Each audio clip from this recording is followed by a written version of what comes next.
The Red Triangle, Arthur Morrison, Part 1. The Affair of Samuel's Diamonds, Chapter 1. I have already recorded many of the adventures of my friend Martin Hewitt, but among them there have been more of a certain few which were discovered to be related together in a very extraordinary manner, and it is to these that I am now at liberty to address myself. There may have been others cases which gave no indication of their connection with these, some of them indeed I may have told without a suspicion of their connection with the Red Triangle, but the first in which that singular accompaniment became apparent was the matter of Samuel's diamonds. The case exhibited many interesting features, and I was very anxious to report it, with perhaps even less delay than I had thought judicious in other cases, but Hewitt restrained me. "No, Brett," he said, "there is more to come of this. This particular case is over, it is true, but there is much behind. I've an idea that I shall see that Red Triangle again. I may, or, of course, I may not, but there is deep work going on, very deep work, and whether we see more of it or not, I must keep prepared. I can't afford to throw a single card upon the table. So, as many notes as you please, Brett, for future reference. But no publication yet, none of your journalism." Hewitt was right. It was not so long before we heard more of the Red Triangle, and after that more, though the true connection of some of the cases with the mysterious symbol and the meaning of the symbol itself remained for a time undiscovered. But at last Hewitt was able to unmask the hideous secret, and forever put an end to the evil influence that gathered about the sign, and now there remains no reason why the full story should not be told. I have told elsewhere of my first acquaintance with Martin Hewitt, of his pleasant and companionable nature, his ordinary height, his stoutness, his round, smiling face, those characteristics that aided him so well in his business of investigator. So unlike was his appearance and manner to that of the private detective of the ordinary person's imagination. Therefore I need only remind my readers that my bachelor chambers were, during most of my acquaintance with Hewitt, in the old building near the Strand, in which Hewitt's office stood at the top of the first flight of stairs, where the plain ground glass of the door bore as inscription the single word Hewitt, and the sharp lad, Corrette, first received visitors in the outer office. Next door to this old house, at the time I am to speak of, a much newer building stood, especially built for letting out in offices. It happened that one day as Hewitt left his office for a late lunch, he became aware of a pallid and agitated Jew who was pervading the front door of this adjoining building. The man exhibited every sign of nervous expectancy, staring this way and that up and down the busy street, and once or twice rushing aimlessly halfway up the inner stairs, and as often returning to the door. Apprehension was plain on his pale face, and he was clearly in a state that blinded his attention to the ordinary matters about him, just as happens when a man is in momentary and nervous expectation of some serious event. Noting these things as he passed, with no more than the observation that was his professional habit, Hewitt proceeded to his lunch. This done with, he returned to his office, perceiving, as he passed the next door building, that the distracted Jew was no longer visible. It seemed plain that the person or the event he had awaited with such obvious nervousness had arrived and passed. One more of the problems, anxieties or crises that join and unravel moment by moment in the human anthill of London, had perhaps closed for good or ill within the past half hour. Perhaps it had only begun. A message awaited Hewitt at his office, an urgent message. The housekeeper had come in from next door, Corrette reported, with an urgent request that Mr. Martin Hewitt would go immediately to the offices of Mr. Denson, on the third floor. The housekeeper seemed to know little or nothing of the business, except that Mr. Samuel was alone in Mr. Denson's office, and had sent the message. With no delay Hewitt transferred himself to the next door offices. There the housekeeper, who inhabited a uniform and a glass box opposite the foot of the first flight of stairs, directed Hewitt, with the remark that the gentleman was very impatient and very much upset. "Third floor, sir, second door on the right," named Denson on the door. "There's no lift." W.F. Denson was the complete name, followed by the line foreign and commission agent. This Hewitt read with some little difficulty, for the door was open, and on the threshold stood that same agitated Jew whom Hewitt had seen at the front door, a little less actively perturbed now. He was nevertheless still nervously pale. "Mr. Martin Hewitt?" he cried, while Hewitt was still only at the head of the stairs. "Is it Mr. Martin Hewitt?" Hewitt came quietly along the corridor, using eyes and ears as he came. The Jew was a man of middle height, very obviously Jewish, and with a slight accent that hinted a continental origin. "I have just received your message," Hewitt said, "and, as you see, I am here with no delay. Is Mr. Denson in?" "No, good heavens no, I would give anything if he was, Mr. Hewitt." "Come in, do.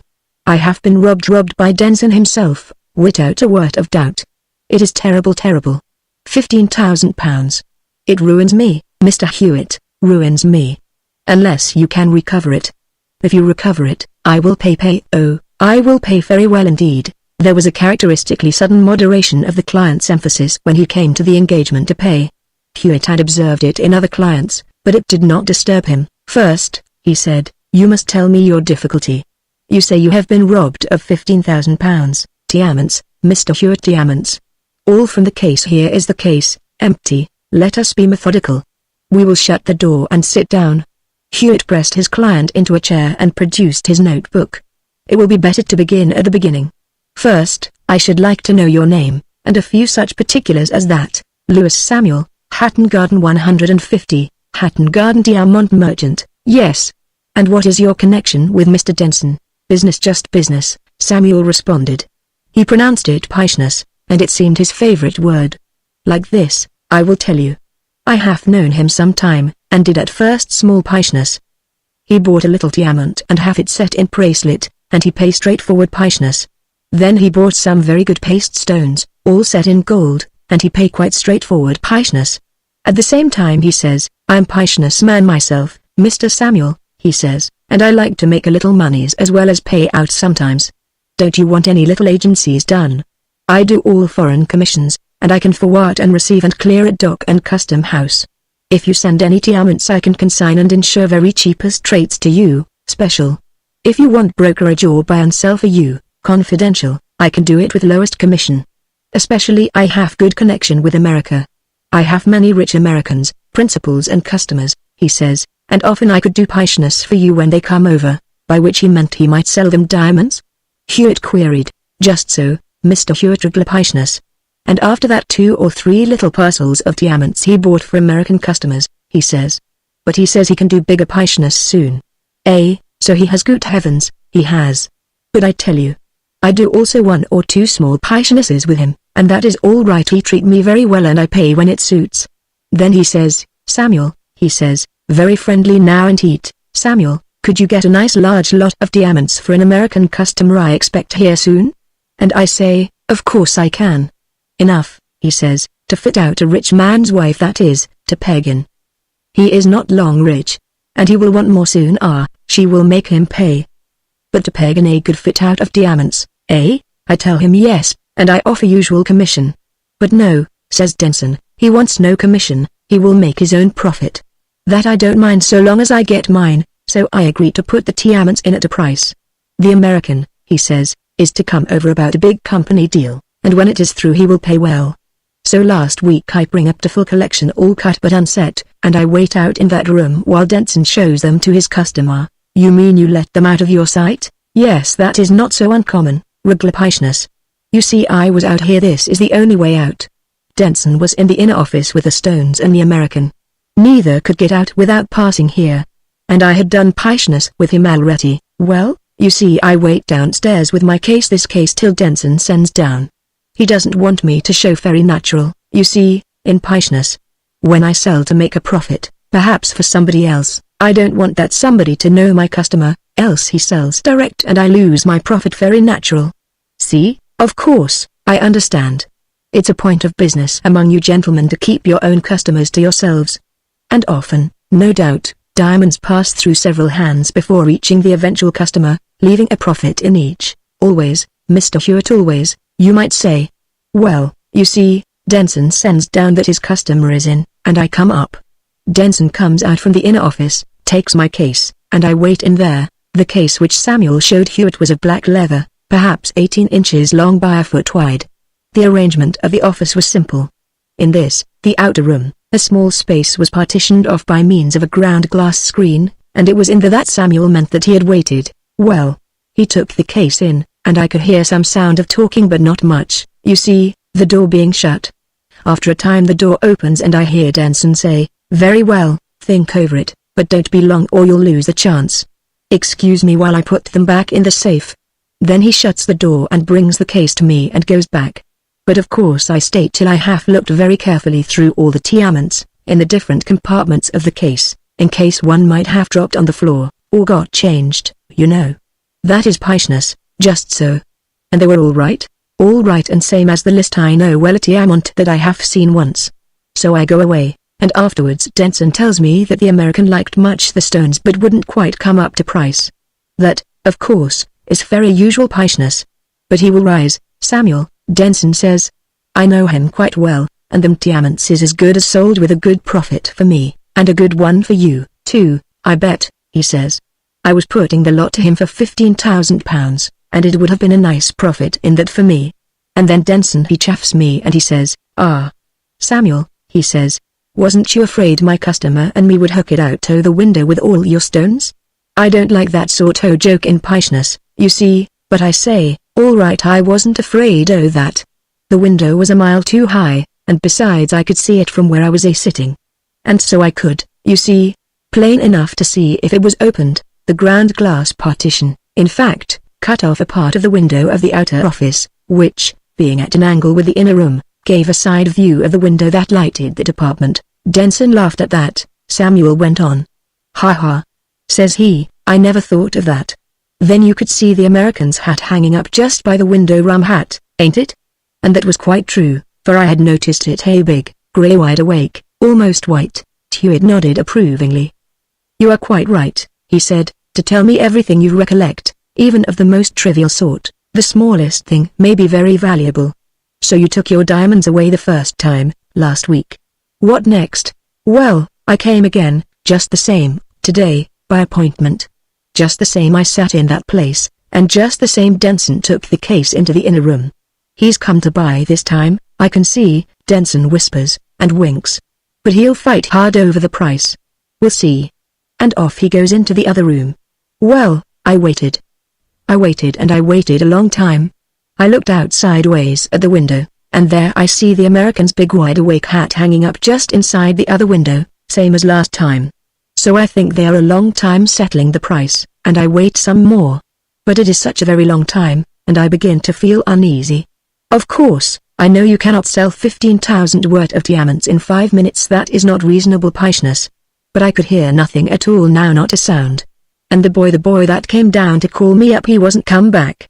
But there I could see the big wide-awake hat still hanging inside the window, and of course I knew there was only one door out of the inner room, right before me, so it seemed foolish to be uneasy. So I waited longer still. But now it was so late, I thought they should have come out to lunch before this, and then I was very uneasy and heat. So I thought I would pretend to be a new caller, and I opened the outer office door and banged it, and walked in very loud and knocked on the boy's table. I thought Denson would come when he heard that. But no, there was not a sound. So I got more uneasy, and I opened the window and leaned out as far as I could, to look in at the other window. There I could see nothing but the big hat and the back of a chair and a bit of the room empty. So I went and banged the outer door again, and called out, "Hi. Mr. Denson, you're wanted. Hi. Dear." And knocked with my umbrella on the inner door, and, Mr. Hewitt, you might have knocked me down with half a feather when I got no answer at all, not a sound. I opened the door, Mr. Hewitt, and there was nobody. There was my leather case on the table, open and empty. £15,000 in diamonds, Mr. Hewitt, it ruins me. Hewitt rose, and flung wide the inner office door. This is certainly the only door, he said, and that is the only window quite well in view from where you sat.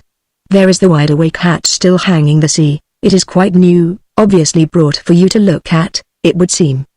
The door and the window are not used, and the chimney is impossible register grate.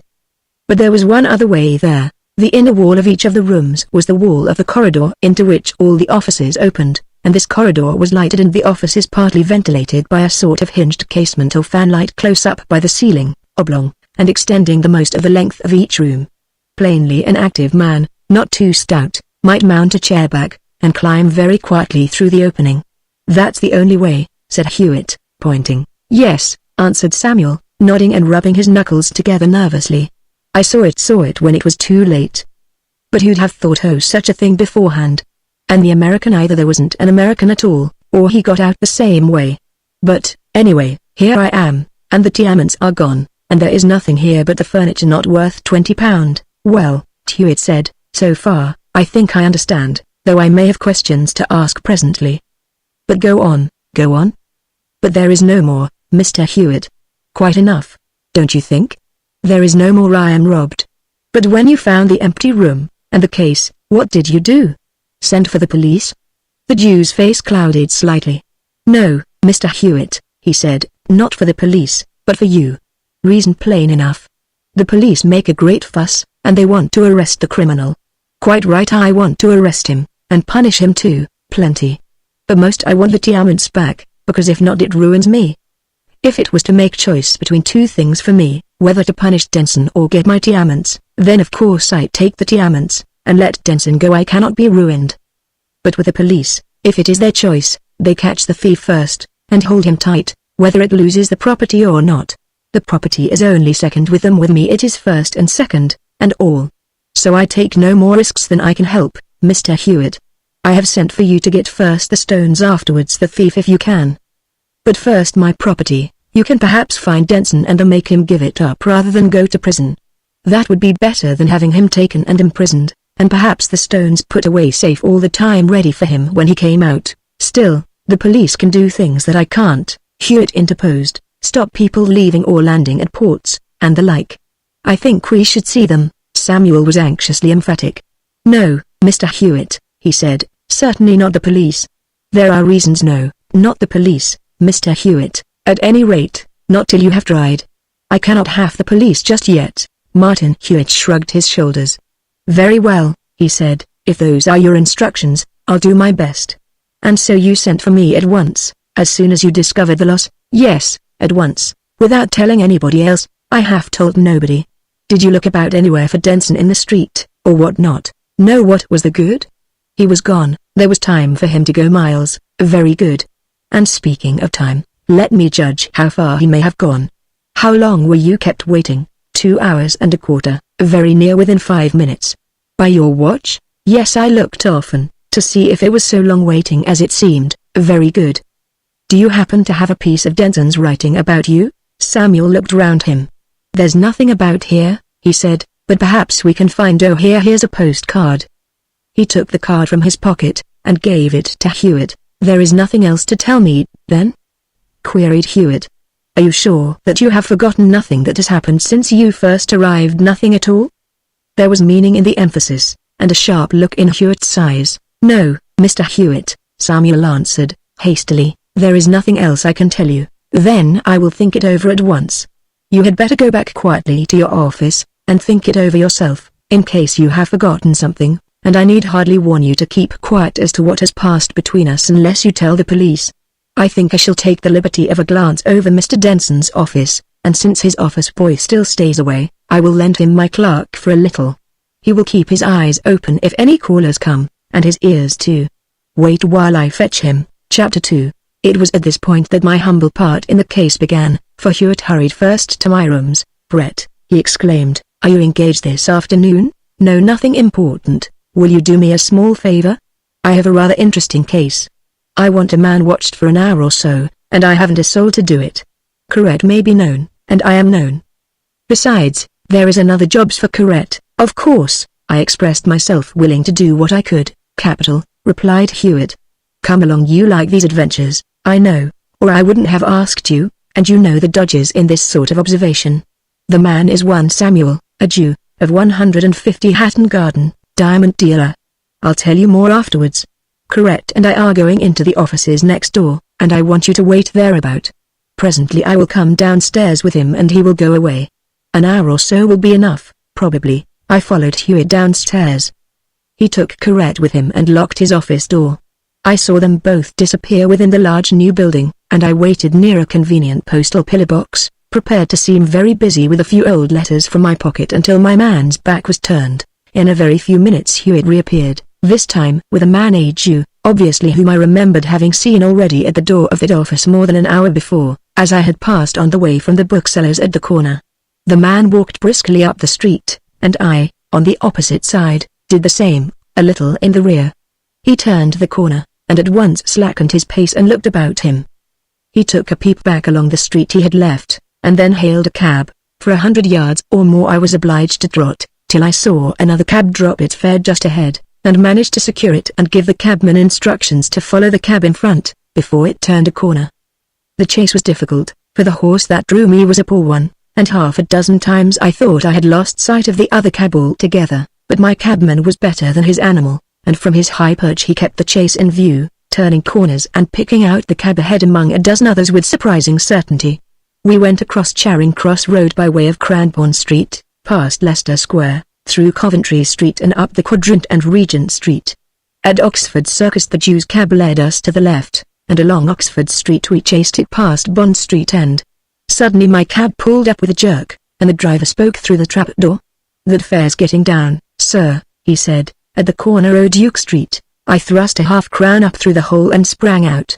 "He's crossing the road, sir," the cabman finally reported, and I hurried across the street accordingly. The man I was watching was strikingly Jewish enough, and easy to distinguish in a crowd. I had almost overtaken him before he had gone a dozen yards up the northern end of Duke Street. He walked on into Manchester Square. There a small, neat brougham, with blinds drawn, was being driven slowly round the central garden. I saw Samuel walk hurriedly up to this brougham, which stopped as he approached. He stepped quickly into the carriage and shut the door behind him. The brougham resumed its slow progress, and I loitered, keeping it in view, though the blinds were drawn so close that it was impossible to guess who might be Samuel's companion, if he had one. I think I have said that when the Jew came to the office door with Hewitt I perceived that he was a man I had seen before that day. I was now convinced that I had also seen that same brougham, at the same time, but of this presently. The carriage made one slow circuit, and then Samuel got out and shut the door quickly again. I took the precaution of turning my back and letting him overtake and pass me on his way back through Duke Street. At the end of the street he mounted an omnibus going east, and I took another seat in the same vehicle. The rest was uninteresting. He went direct to number 150 Hatton Garden, and there remained. I read his name on the doorpost among a score of others, and after a 20 minutes wait I returned to my rooms. I had no doubt that it was the meeting in the brougham that Hewitt wished reported, and I remembered his rule was never to watch a man a moment after the main object was secured. Hewitt was out, and he did not return till after dusk. Then he came straightway to my rooms. "Well, Brett," he said, "what's the report?" "As a matter of fact, Samuel is my client, as I shall explain presently. I don't like spying on a client, as a rule, but I was convinced that he was keeping something back from me, and there was something odd about his whole story." "But what did you see?" I told Hewitt the tale of my pursuit as I have told it here. "I came away," I concluded, "after it seemed that he was settled in his office for a bit. But there is another thing you should know. When he first came out with you I recognized him at once as a man I had seen at that same door a little after 2 o'clock, say 1:15. "Yes," answered Hewitt. "I saw him there myself a little sooner, something like 2, I should say." "What was he doing?" "Well," I replied, "he was doing pretty well what he did in Manchester Square. For as a matter of fact the brougham also was here then, just outside the next door office. I think I might swear to that same brougham, though of course I didn't notice it so particularly that first time." Hewitt whistled. "Oh," he said. "Tell me about this." "Did he get into the brougham this time?" "Yes. He came out of the office door with a black leather case in his hand and a very scared look on his face. And he popped into the brougham, leather case, scared look and all." "Ho-ho," said Hewitt, thoughtfully, and whistled again. "A black leather case, eh? Come, the plot thickens. And what happened? Did the carriage go off?" "No, I saw nothing more, shouldn't have noticed so much, in fact, if the whole thing hadn't looked a trifle curious. Nervous, pallid Jew with a black case as though he thought it was dynamite and might go off at any moment, closed brougham. Blinds drawn, Jew skipped in and banged the door, but brougham didn't move, and I fancied, perhaps only fancied, that I saw a woman's black veil inside. But then I turned in here and saw no more." Hewitt sat thoughtfully silent for a few moments. Then he rose and said, "Come next door, and I'll tell you how we stand. The housekeeper will let us in, and we'll see if you can identify that black case anywhere." It seemed that Hewitt had by this established a good understanding with the housekeeper next door. "Nobody's been, sir," the man said, as he admitted us and closed the heavy doors. "Office boy not come back, nor nothing." We went up to Denson's office on the 3rd floor, the door of which the housekeeper opened, and having turned on the electric light, he left us. "Now, is that anything like the case?" Hewitt asked, when the housekeeper was gone, and he lifted from under the table the very black case I had seen Samuel take into the brougham. I said that I felt as sure of the case as of the brougham.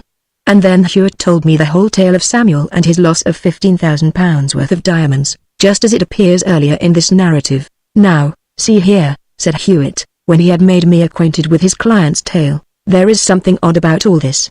See this postcard which Samuel gave me. It is from Denson, and it makes this morning's appointment. See. Be down below at 11 sharp is the message.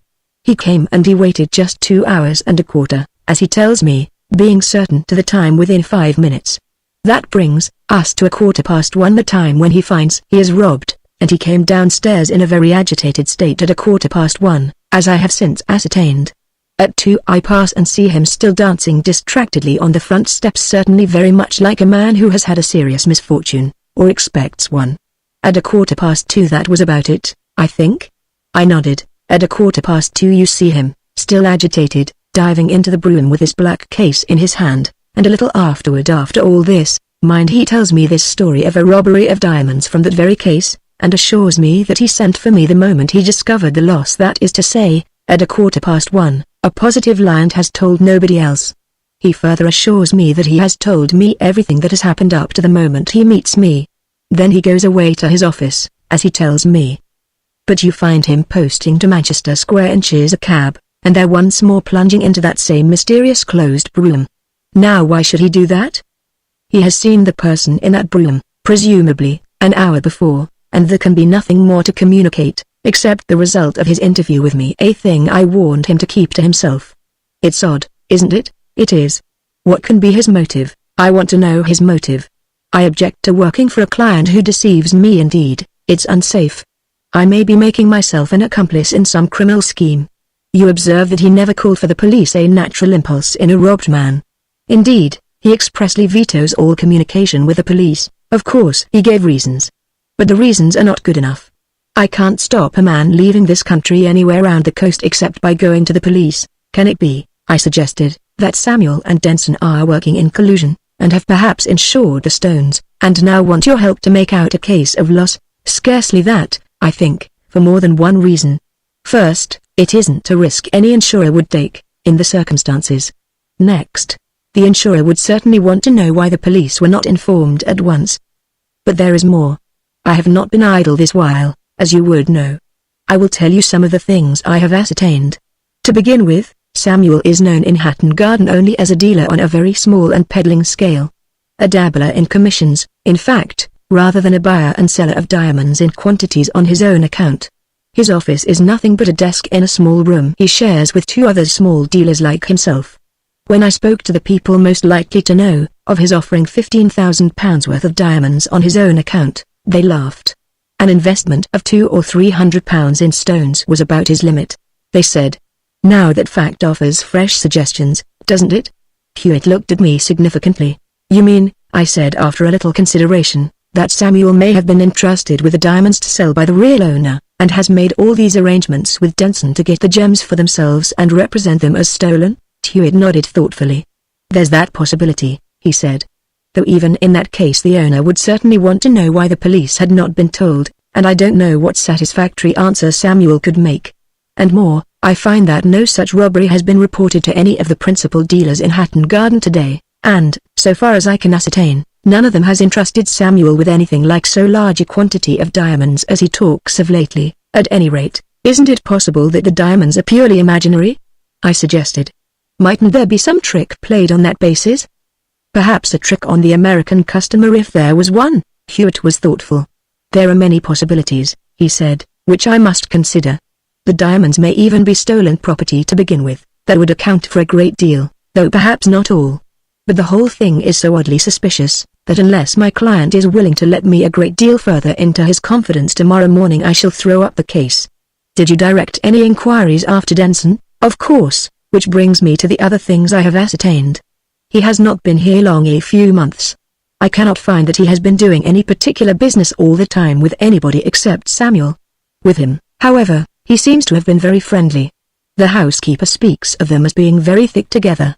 The rooms are cheaply furnished, as you see. And here is another thing to consider. The housekeeper vows that he never left his glass box at the foot of the stairs from the time Samuel went upstairs first to the time when he came down again, vastly agitated, at 1:15, and sent a message, and during all that time Denson never passed the box. And the main door is the only way out. But wasn't he there at all? Yes, he was there, certainly, when Samuel came. But note, now, Observe the sequence of things as we know them now. First, there is Denson in his office. I can find nothing of any American visitor, and I am convinced that he is a total fiction, either of Denson's or Samuel and Denson together. Denson is in his office. To him comes Samuel. Neither leaves the place till Samuel comes down at 1:15 o'clock. I told you he sent some sort of message. The housekeeper tells me that he called a passing commissionaire and gave him something, though whether it was a telegram or a note he did not see, nor does he know the commissionaire, nor his number, though he could easily be found if it became necessary, no doubt. Samuel sends the message, and waits on the steps, watching, in an agitated manner, as would be natural, perhaps, in a man engaged in an anxious and ticklish piece of illegality, for an hour, when this mysterious brougham appears. He takes this black case into the brougham, and he obviously brings it out again, for here it is. Whatever has happened, he brings it out empty. Then he sends the housekeeper for me. When at length I arrive, Denson has certainly gone, but there was an opportunity for that while the housekeeper was absent on the message to my office after all Samuel's agitation, and after he had carried his case to and from the brougham. The whole thing is odd enough, certainly, and suspicious enough. Have you found anything else? Yes. Denson lives, or lived, in a boarding house in Bloomsbury. He has only been there 2 months, however, and they know practically nothing of him. Today he came home at an unusual time, letting himself in with his latchkey, and went away at once with a bag, but the accounts of the exact time are contradictory. One servant thought it was before 12, and another insisted that it was after 1. He has not been back, and the office boy, can't you get some information out of him? He hasn't been seen since the morning. I expect Denson told him to take a whole holiday. I can't find where he lives, at the moment, but no doubt he will turn up tomorrow.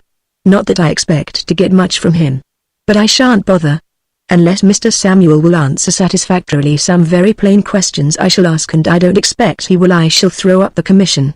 He called, by the way, not long ago, but I was out. We shall see him in the morning, I expect. A look round Denson's office taught me no more than it had taught Hewitt already. There were 2 small rooms, one inside the other, with ordinary and cheap office furniture. It was quite plain that any man of ordinary activity and size could have got out of the inner room into the corridor by the means which Samuel suggested through the hinged wall light, near the ceiling. Hewitt has meddled with nothing. He would do no more till he was satisfied of the bona fides of his client. Certainly he would not commit himself to breaking open desks or cupboards. And so, the time for my attendance at the office approaching, I was working on the morning PHO Nix then, and 10 at night saw my work begin. We shut Denson's office, and went away. Chapter 3. In the morning I was awakened by an impatient knocking at my bedroom door. Going to bed at 2 or 3, I was naturally a late riser, and this was about 9. I scrambled sleepily out of bed, and turned the key. Hewitt was standing in my sitting room, with a newspaper in his hand. "Sorry to break your morning sleep, Brett," he said, "but something interesting has happened in regard to that business you helped me with yesterday, and you may like to know." Crawl back into bed if you like, but I was already in my dressing gown, and groping for my clothes. "No, come in and tell me," I said. "What is it?" Hewitt sat on the bed. "I'll tell you in due order," he said. "First, I saw Samuel again last night after you had gone away. You remember I went back to my office. I had a letter or 2 to write which I had set aside in the afternoon. Well, I wrote the letters, shut up, and went downstairs. I opened the outer door, and there was Samuel, in the act of ringing the housekeeper's bell. He said he was very anxious, and couldn't sleep without coming to hear if I had made any progress. He had called before, but I was out. I half thought of taking him back to my office, but decided that it wasn't worthwhile. So I walked along to the corner of the Strand, till I got him well under the lights. Then I stopped and talked to him. "You ask about the progress in your case, Mr. Samuel," I said. "Now, I have sometimes met people who seem to consider me a sort of prophet, seer, or diviner. As a matter of fact, I am nothing but a professional investigator, and even if I were possessed of such an amazing genius as I lay no claim to, I could never succeed in a case, nor even make progress in it, if my client started me with false information, or only told me half the truth. More, when I find that such is the state of affairs, and that if I am to succeed I must begin by investigating my client before I proceed with his case, I throw that case up on the instant invariably. Do you understand that? Now I must tell you that I have made no progress with your case, none, for that very reason." He protested, of course vowed he had told me the simple truth, and so forth. I replied by asking him certain definite questions. First, I asked him whose the diamonds were. He repeated that they were his own. To that I simply replied, "Good evening, Mr. Samuel," and turned away. He came after me beseechingly, and prevaricated. He said something about another party having an interest, but the matter being confidential. To that I responded by asking him with whom he had communicated before sending for me, and who was the person in the brougham which he had twice entered. That flabbergasted him. He said that he couldn't answer those questions without bringing other parties into the matter, to which I answered that it was just those other parties that I meant to know about, if I were to move a step in the matter. At this he got into a sad state actually imploring, me not to desert him. He said he should do something desperate, something terrible that night if I didn't relieve his mind, and undertake the case. What he meant he'd do I didn't know, of course, but it didn't move me. I said finally that I would deal only with principals, and that until I had the personal instructions of the actual owner of the diamonds, in addition to a complete explanation of the brougham incident, I should do nothing, and I recommended him to go to the police, and with that I left him. And you got nothing more from him than that? Nothing more, but it was something, you see. He admitted, to all intents, that the diamonds were not his own. And now see here. I suppose I left him about 10 o'clock. Here is a paragraph in one of this morning's newspapers. It is only in the one paper. The matter seems to have occurred rather late for press. Hewitt gave me the paper in his hand, pointing to the following paragraph.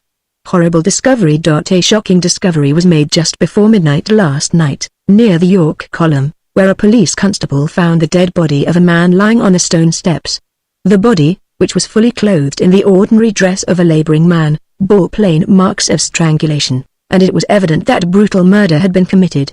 A singular circumstance was the presence of a curious reddish mark upon the forehead, at first taken for a wound, but soon discovered to be a mark apparently drawn or impressed on the skin. At the time of going to press, no arrest had been made, and so far the affair appears a mystery. Well, I said, this certainly seems curious, especially in the matter of the mark on the forehead. But what has it all to do with Samuel and his diamonds, you mean? I'll tell you. That dead man is Denson. Denson? I exclaimed. Denson? How? I get it from the housekeeper next door. It seems that when the police came to examine the body they found, among other things, money and a watch, and the like, a piece of an addressed envelope, used to hold a few pins, the pins stuck in and the paper rolled up, you know. There was just enough of it to guess the address by that of the office next door, and it was the only clue they had. So they came along here at once and knocked up the housekeeper. He went with them and instantly recognized Denson, disguised in laborer's clothes, but Denson, he says, unmistakably. And the mark on the forehead? That is very odd. It is an outlined triangle, rather less than an inch along each side. It is quite red, he says, and seems to be done in a greasy, sticky sort of ink or color. Was anything found but diamonds? No. He says there was money, 2 or 3 £5 notes, I believe, some small change, a watch, keys and so forth, but there's not a word of diamonds. I paused in my dressing. Does that mean that the murderer has got them? I asked. Hewitt pursed his lips and shook his head. It may mean that, he said, but does it look altogether like it when £5 notes are left? On the other hand, there is the disguise.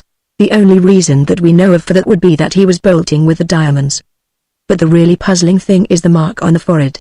Why that?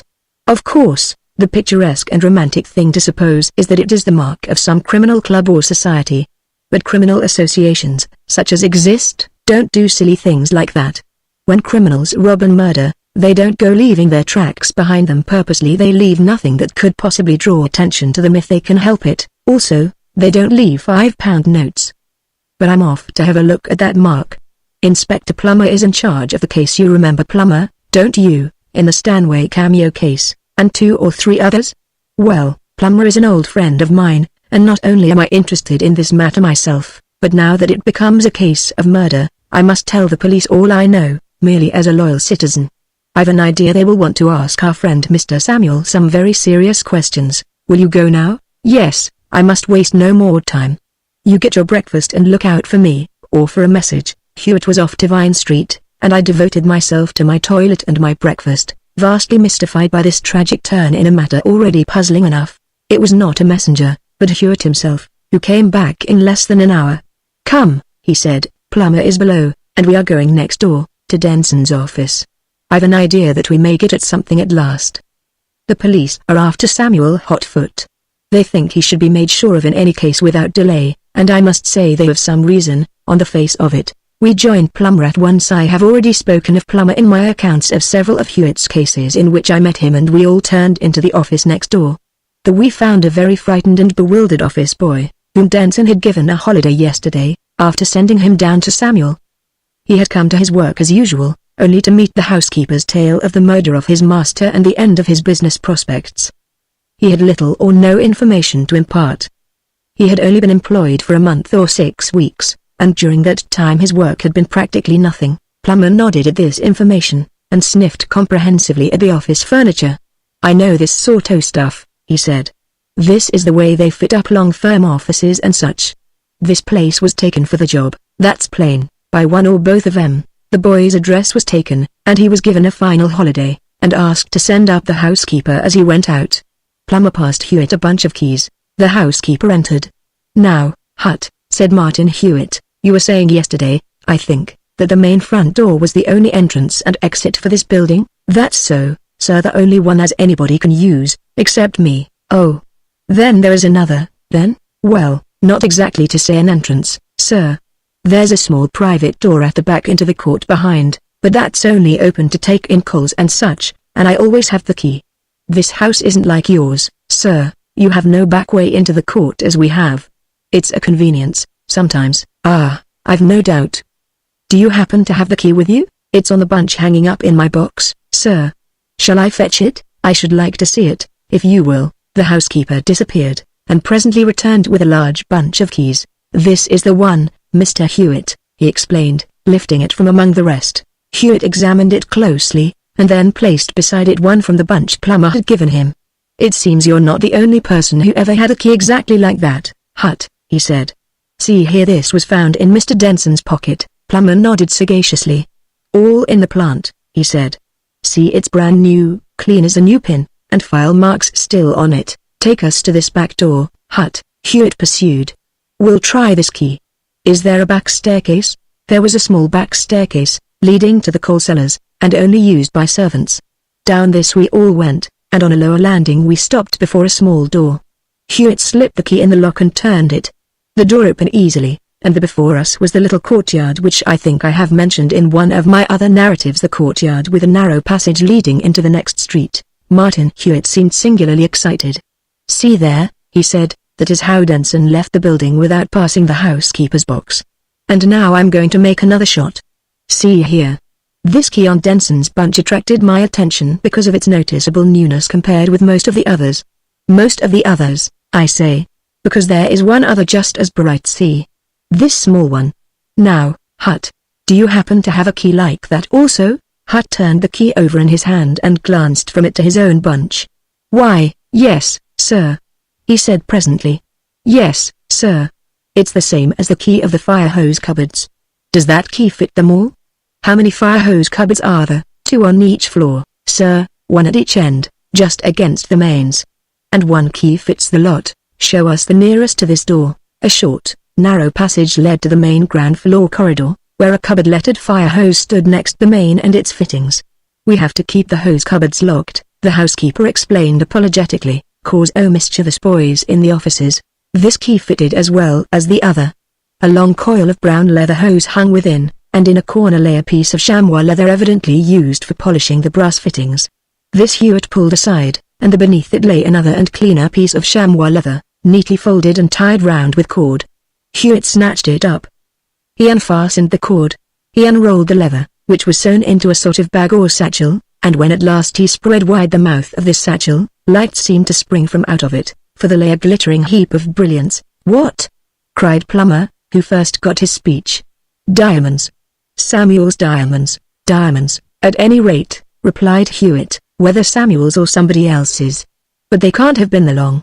"How often is this cupboard opened?" "Every Saturday regular, sir," replied the housekeeper, "just to dust it out and see things is right." "Now, see here," said Martin Hewitt, "I've had luck in my conjectures as yet, and I'll try again. Here is what I believe has happened. Every word that Samuel told me about the theft of those diamonds was true, except as to their ownership.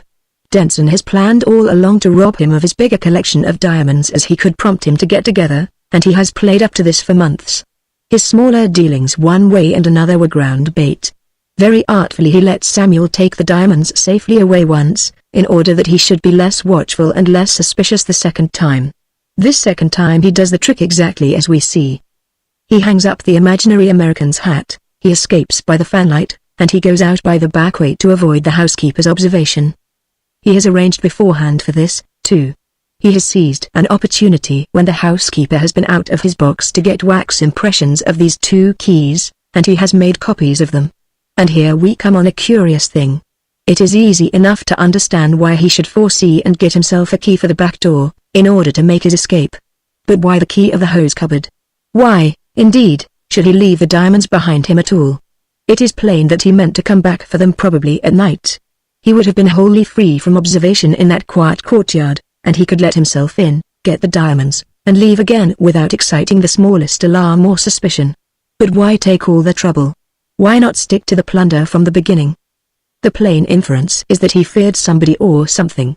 He feared being stopped and searched, or he feared being waylaid sometime during yesterday. By whom?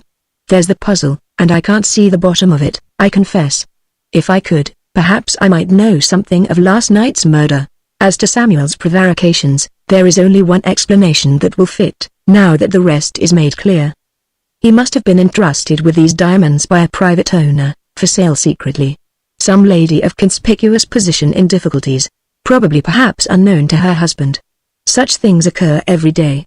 A common expedient is to sell the stones and have good paste substituted, in the same settings. Samuel would be just the man to carry through a transaction of that sort. That would account for everything. The jewels are ensuite, cut, but unset, taken from a set of jewelry, and paste substituted. Samuel arranges it all for the lady, finds a customer Denson who treats him exactly as he has told us. When he realizes the loss, Samuel doesn't know what to do. He mustn't call the police, being bound to secrecy on the lady's behalf. He sends her a hasty message, and remains keeping watch by Denson's office. She hurries to him with all possible secrecy, keeping her carriage blinds down. He dashes into the brougham to describe the disaster, taking his case with him in his frantic desire to explain things fully. The lady fears publicity, and won't hear of the police. She instructs him to consult me, and consequently, of course, when I recommend communicating with the police, he won't listen to the suggestion. Samuel has arranged with the lady to hurry off and report progress as soon as he has consulted me, and this he does, the lady having appointed Manchester Square for the interview. Perhaps she hints some suspicion of Samuel's honesty, rather natural, perhaps, in the circumstances. That terrifies him more than ever, and leads to his frantic appeals to me when I throw the case up. Come, there's my guess at the facts of the case, and I'll back it with tuppence and a bit more. Plumber? I don't take your bet, answered Plumber. The thing's plain enough, except the murder. There's something deeper there. Hewitt became grave. That's true, he said, and something I can see no way into, as yet. But come, you take this parcel of diamonds, as representing the law. And here comes one of your men, I think. We had been approaching the front door during this talk, and now a police constable appeared, and saluted Plummer. Samuel's just been brought in, sir, he reported. He's half dead with fright, and he's sent a message to Lady H in P Square, and he says he wants Mr. Martin Hewitt to come and speak for him. Poor Samuel. Hewitt commented. Come, we'll go and make him happy. Here are the diamonds, and, those safely accounted for, there's no evidence to connect him with the murder. We'll get him out of the mess as soon as possible, and so they did. Hewitt's reading of the case was correct to a tittle, as it turned out, and with very little delay Samuel was released. But with a message from the police station, the fat was in the fire as regarded Lady H. Her husband necessarily became acquainted with everything, and there was serious domestic trouble. Samuel was glad enough to get quit of the business with no worse than a bad fright, as may well be supposed. He showed himself most grateful to Hewitt in after times, giving him excellent confidential advice and information more than once in matters connected with the diamond trade.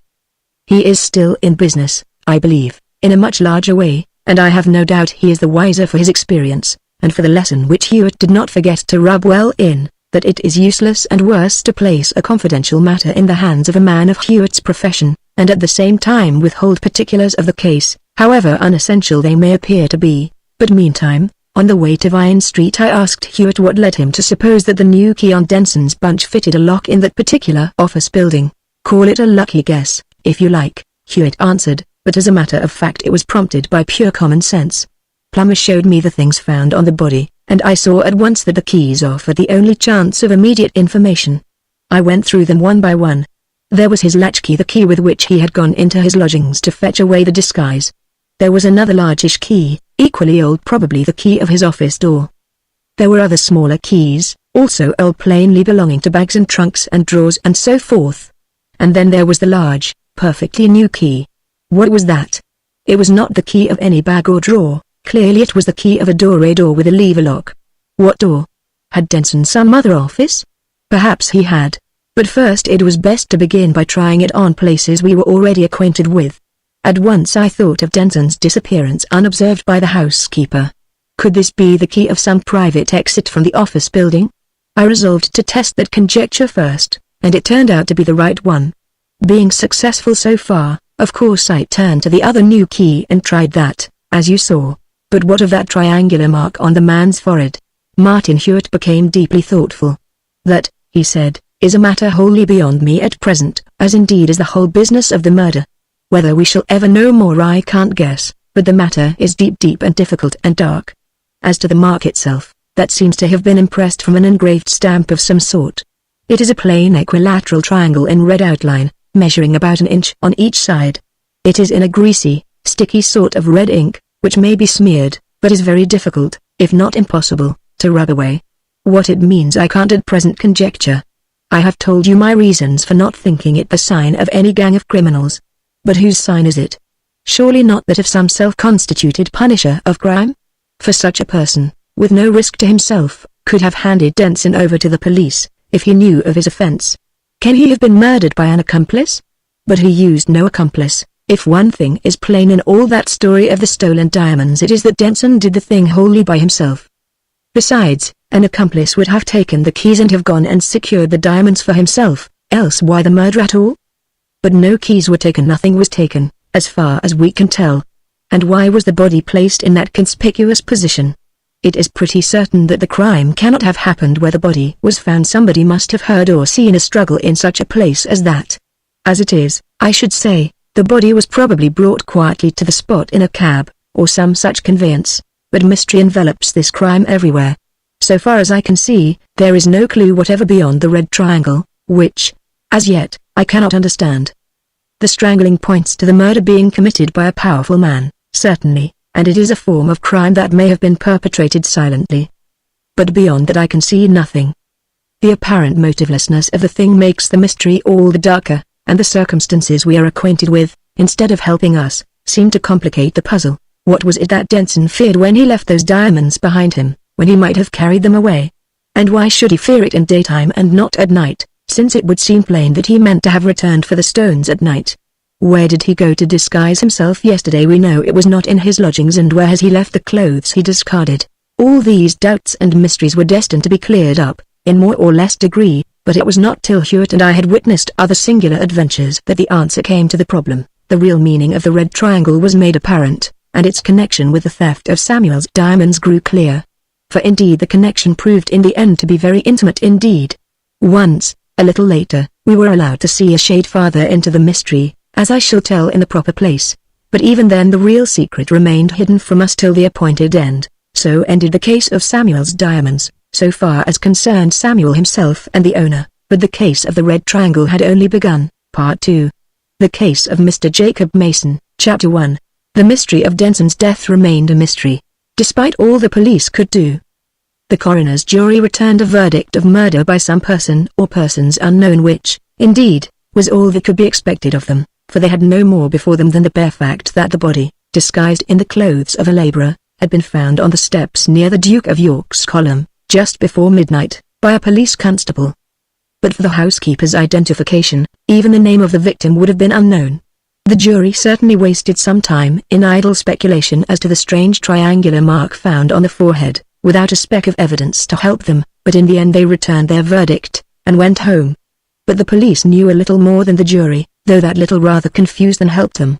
They exercised their judgment at the inquest in withholding all evidence of the theft of diamonds on which the victim had been engaged, the curious particulars of which I have already related. In this they followed their usual course in cases where the evidence withheld could give the jury no help in arriving at their verdict, and at the same time might easily hamper further investigations if revealed. For the theft had been frustrated by Martin Hewitt's exertions, as we have seen, and in any case the thief was now dead and beyond the reach of human punishment. The one matter now remaining for the police was inquiry into the murder of this same thief, and the one object of their exertions the apprehension of the murderer or murderers. The case, as I have already said, was in the hands of Inspector Plummer, an intelligent officer and an old friend of Hewitt's. A few days' work after the inquest yielded Plummer so little result that he called at Hewitt's office to talk matters over. "I suppose," Plummer began, "it's no use asking if you've heard anything more of that matter of Denson's murder?" Hewitt shook his head. "I haven't heard a word," he said. "If I had, it would have come onto you at once. But I hope you've had some luck yourself?" "Not a scrap. Time wasted, and the few off-chance clues I tried have led nowhere, so that I'm where I was at the start. The thing is quite the oddest in all my experience. See how we stand. Here's a man, Denson, who has just pulled off one of the cleverest jewel robberies ever attempted. He so arranges it that he walks safely off with £15,000 worth of diamonds, leaving the victim, Samuel, stuck patiently in an office for an hour or two before he even begins to suspect anything is wrong, and then unable to set the police after him, for the reasons you discovered. But this Denson doesn't carry the plunder off straightway, as he so easily might have done. He conceals it in the very house where the robbery was committed, taking with him a key by aid of which he may return and get it. Why? As you explained, it was probably because he feared somebody feared being stopped and searched on the day of the robbery, not after, since it was plain he meant to return for his booty at night. Who could this have been, and why did Denson fear him? Mystery number 1. Then this Denson is found dead that same night, disguised in the clothes of a labourer, in a most conspicuous spot in London, the last place in the world one would expect a murderer to select for depositing his victim's body, for it is evidently not the place where the murder was committed. More, on the forehead there is this extraordinary impressed mark of a red triangle. Now, what can all that mean? Robbery, perhaps one thinks. But the body isn't robbed. There are 3 £5 notes on it, besides a sovereign or two and some small change, a watch and chain, keys and all the rest of it. Then one guesses at the diamonds. Perhaps it was an accomplice in the robbery, who finds that Denson is about to bolt with the whole lot. But if there's one thing plain in this amazing business, it is that Denson had no accomplice. He did the whole thing alone, as you discovered. And he needed no help. More than that, if this were the work of an accomplice, why didn't he get the jewels? There were the keys to his hand and he left them. And would such a person actually go out of his way to put the body where it must be discovered at once, instead of concealing it till he could himself get away with the diamonds? Of course not. But there was no accomplice, and it's useless to labor that further. All these arguments apply equally against the theory that it was the work of some criminal gang. They would have taken all they could get, notes, keys, diamonds and all, and they wouldn't have been so foolish as to exhibit the body with that extraordinary mark. Criminal gangs are not such fools as to take unnecessary chances and gratuitously leave tracks behind them, as you know well enough. Well then, there we stand. So far, do you see any more in it than I do? Hewitt shook his head. No, he said, I can't say I do. All the considerations you have mentioned have already occurred to me. I talked them over, in fact, with my friend Brett. My connection with the case ceased, of course, with the discovery of the jewels, and about the murder I know no more than has been told me. I never saw the body, and so had no opportunity of picking up any overlooked clue, though doubtless you have seen to that. I know not a tittle more than you have just summarized, and on that alone the thing seems mystery pure and unadulterated. All there is beyond that was ascertained by the divisional surgeon on examination of the body. The man died from strangulation, as you know, and the natural presumption from that was that the murderer must have been a powerful man. But the surgeon is of the positive opinion, he is certain, in fact, that Denson was strangled with an instrument, a tourniquet. A tourniquet, yes, a surgeon's tourniquet, such as is used to compress a leg or arm and so stop a flow of blood. He considers the marks unmistakable.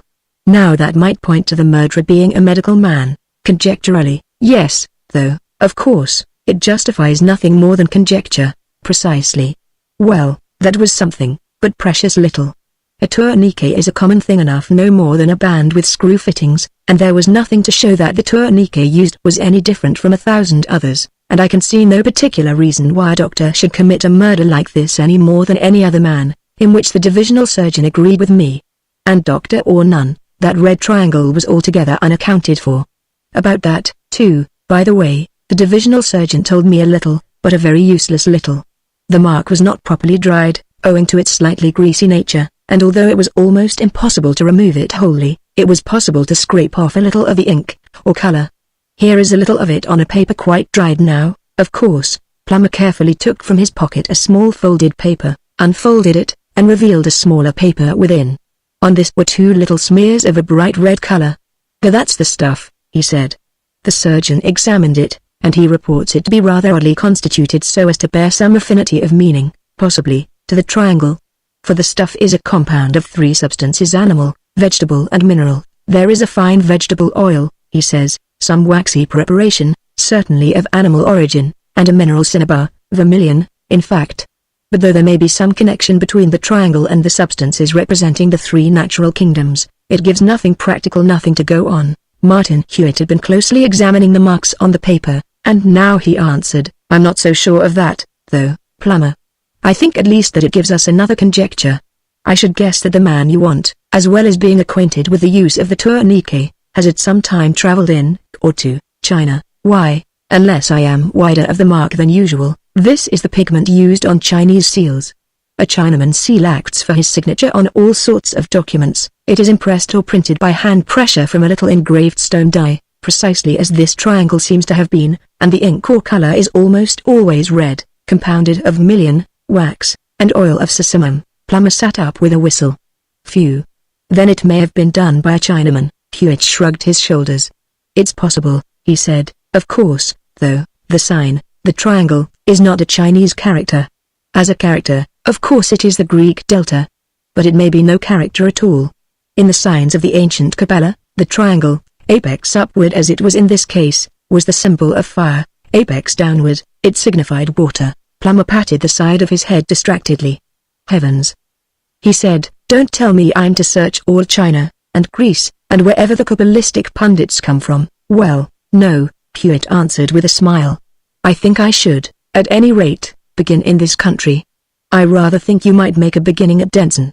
That is what I should do if the case were mine. See if anything can be ascertained of his previous life, probably under another name or names. He may have been in China."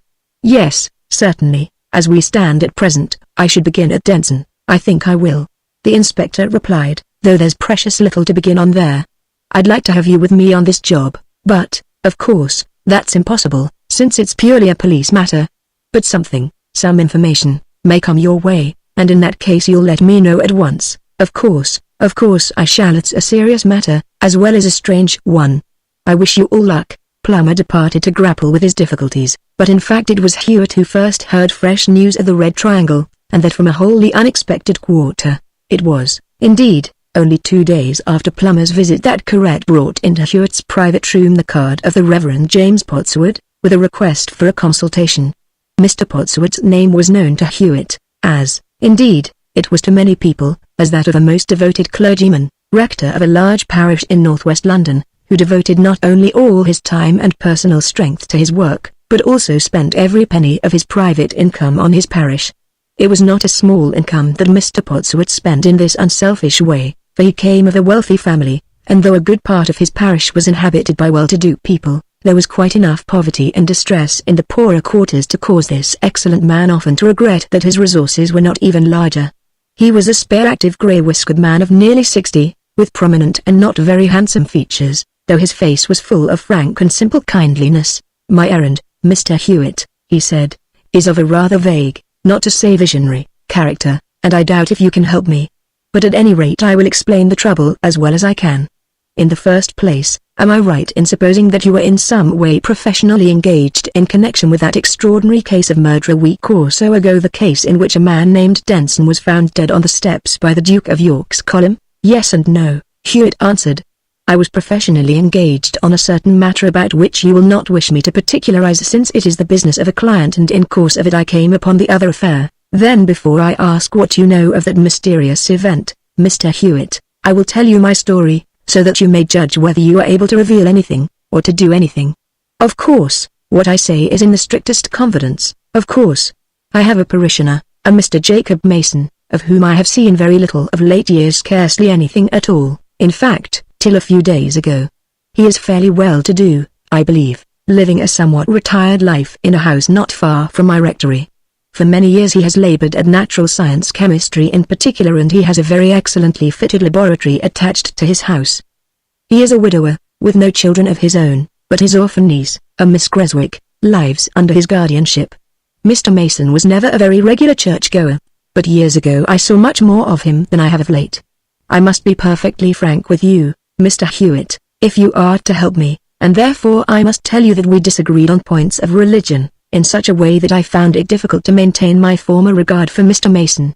He had a curiously fantastic mind, and he was constantly being led to tamper with things that I think are best left alone. What is called spiritualism, for instance, and that horrible form of modern superstition which we hear whispers of at times from the continent, through alleged devil propitiation or worship. It was not that he did anything I thought morally wrong, you understand, except that he dabbled. And he was always running after some new thing: animal magnetism, or telepathy, or crystal gazing, or theosophy, or some one of the score of such things that have an attraction for a mind of that sort. And it was a characteristic of each new enthusiasm with him that it prompted him to try to convert me, and that in such terms often applied to the doctrines of that religion of which I am a humble minister, as I could in no wise permit in my presence. So that our friendly intercourse, though not interrupted by any definite breaking off, fell away to almost nothing. For which reason I was a little surprised to receive a visit from Mr. Mason on the afternoon of the day on which the newspapers printed the report of the finding of the body of Denson. You may remember that only one morning paper mentioned the matter, and that very briefly, but there were full reports in all the evening papers. Yes, the discovery was made very late the previous night, so I gathered. Well, I was told that Mr. Mason had been shown into my study, and there I found him. He was in an extremely nervous and agitated state, and he had an evening paper in his hand. With scarcely a preliminary word he burst out, "Have you seen this in the paper? This murder? There's the report." And he thrust the paper into my hands. I had not seen or heard anything of the matter, in fact, till that moment, and now he gave me little leisure to read the report. He walked up and down the room, nervously clasping his hands, sometimes together, sometimes at his sides, sometimes before him, shaking his head in a shuddering sort of way, and bursting out once or twice as though the words were uncontrollable. What ought I to do? What can I do? I looked up from the paper, and he went on, "Have you read it? It's a murder, a horrid murder. The poor wretched fellow was trying to escape, but he couldn't. It's a murder." "It certainly seems so," I said. "But what did you know this man, Denson?" "No, of course not," Mason replied, "but there it is, plain enough, and here's another paper with just the same report, but a little shorter." He pulled the second paper from his pocket. I got what different papers I could, but these are the two fullest. "It's plain enough it's a brutal murder, isn't it? And the man was a merchant, or an agent, or something, in Portsmouth Street, but he was found in laborer's clothes, proof that he feared it and was trying to escape it, but he couldn't know. Nor anybody. It's awful, awful, but I don't understand," I said. "Won't you sit down?" For Mason continued to pace distractedly about the room. "What is it you think this unfortunate man was trying to escape?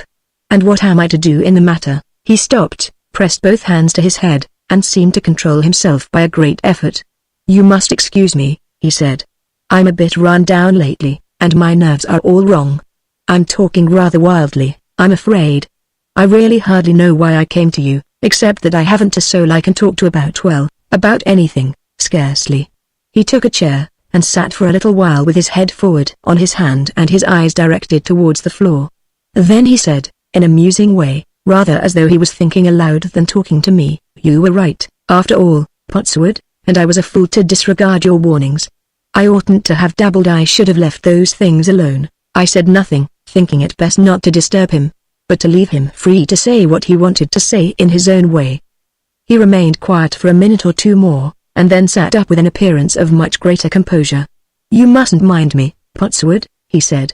"As I've told you, I'm in a bad state of nerves, and at best I'm an impulsive sort of person, as you know.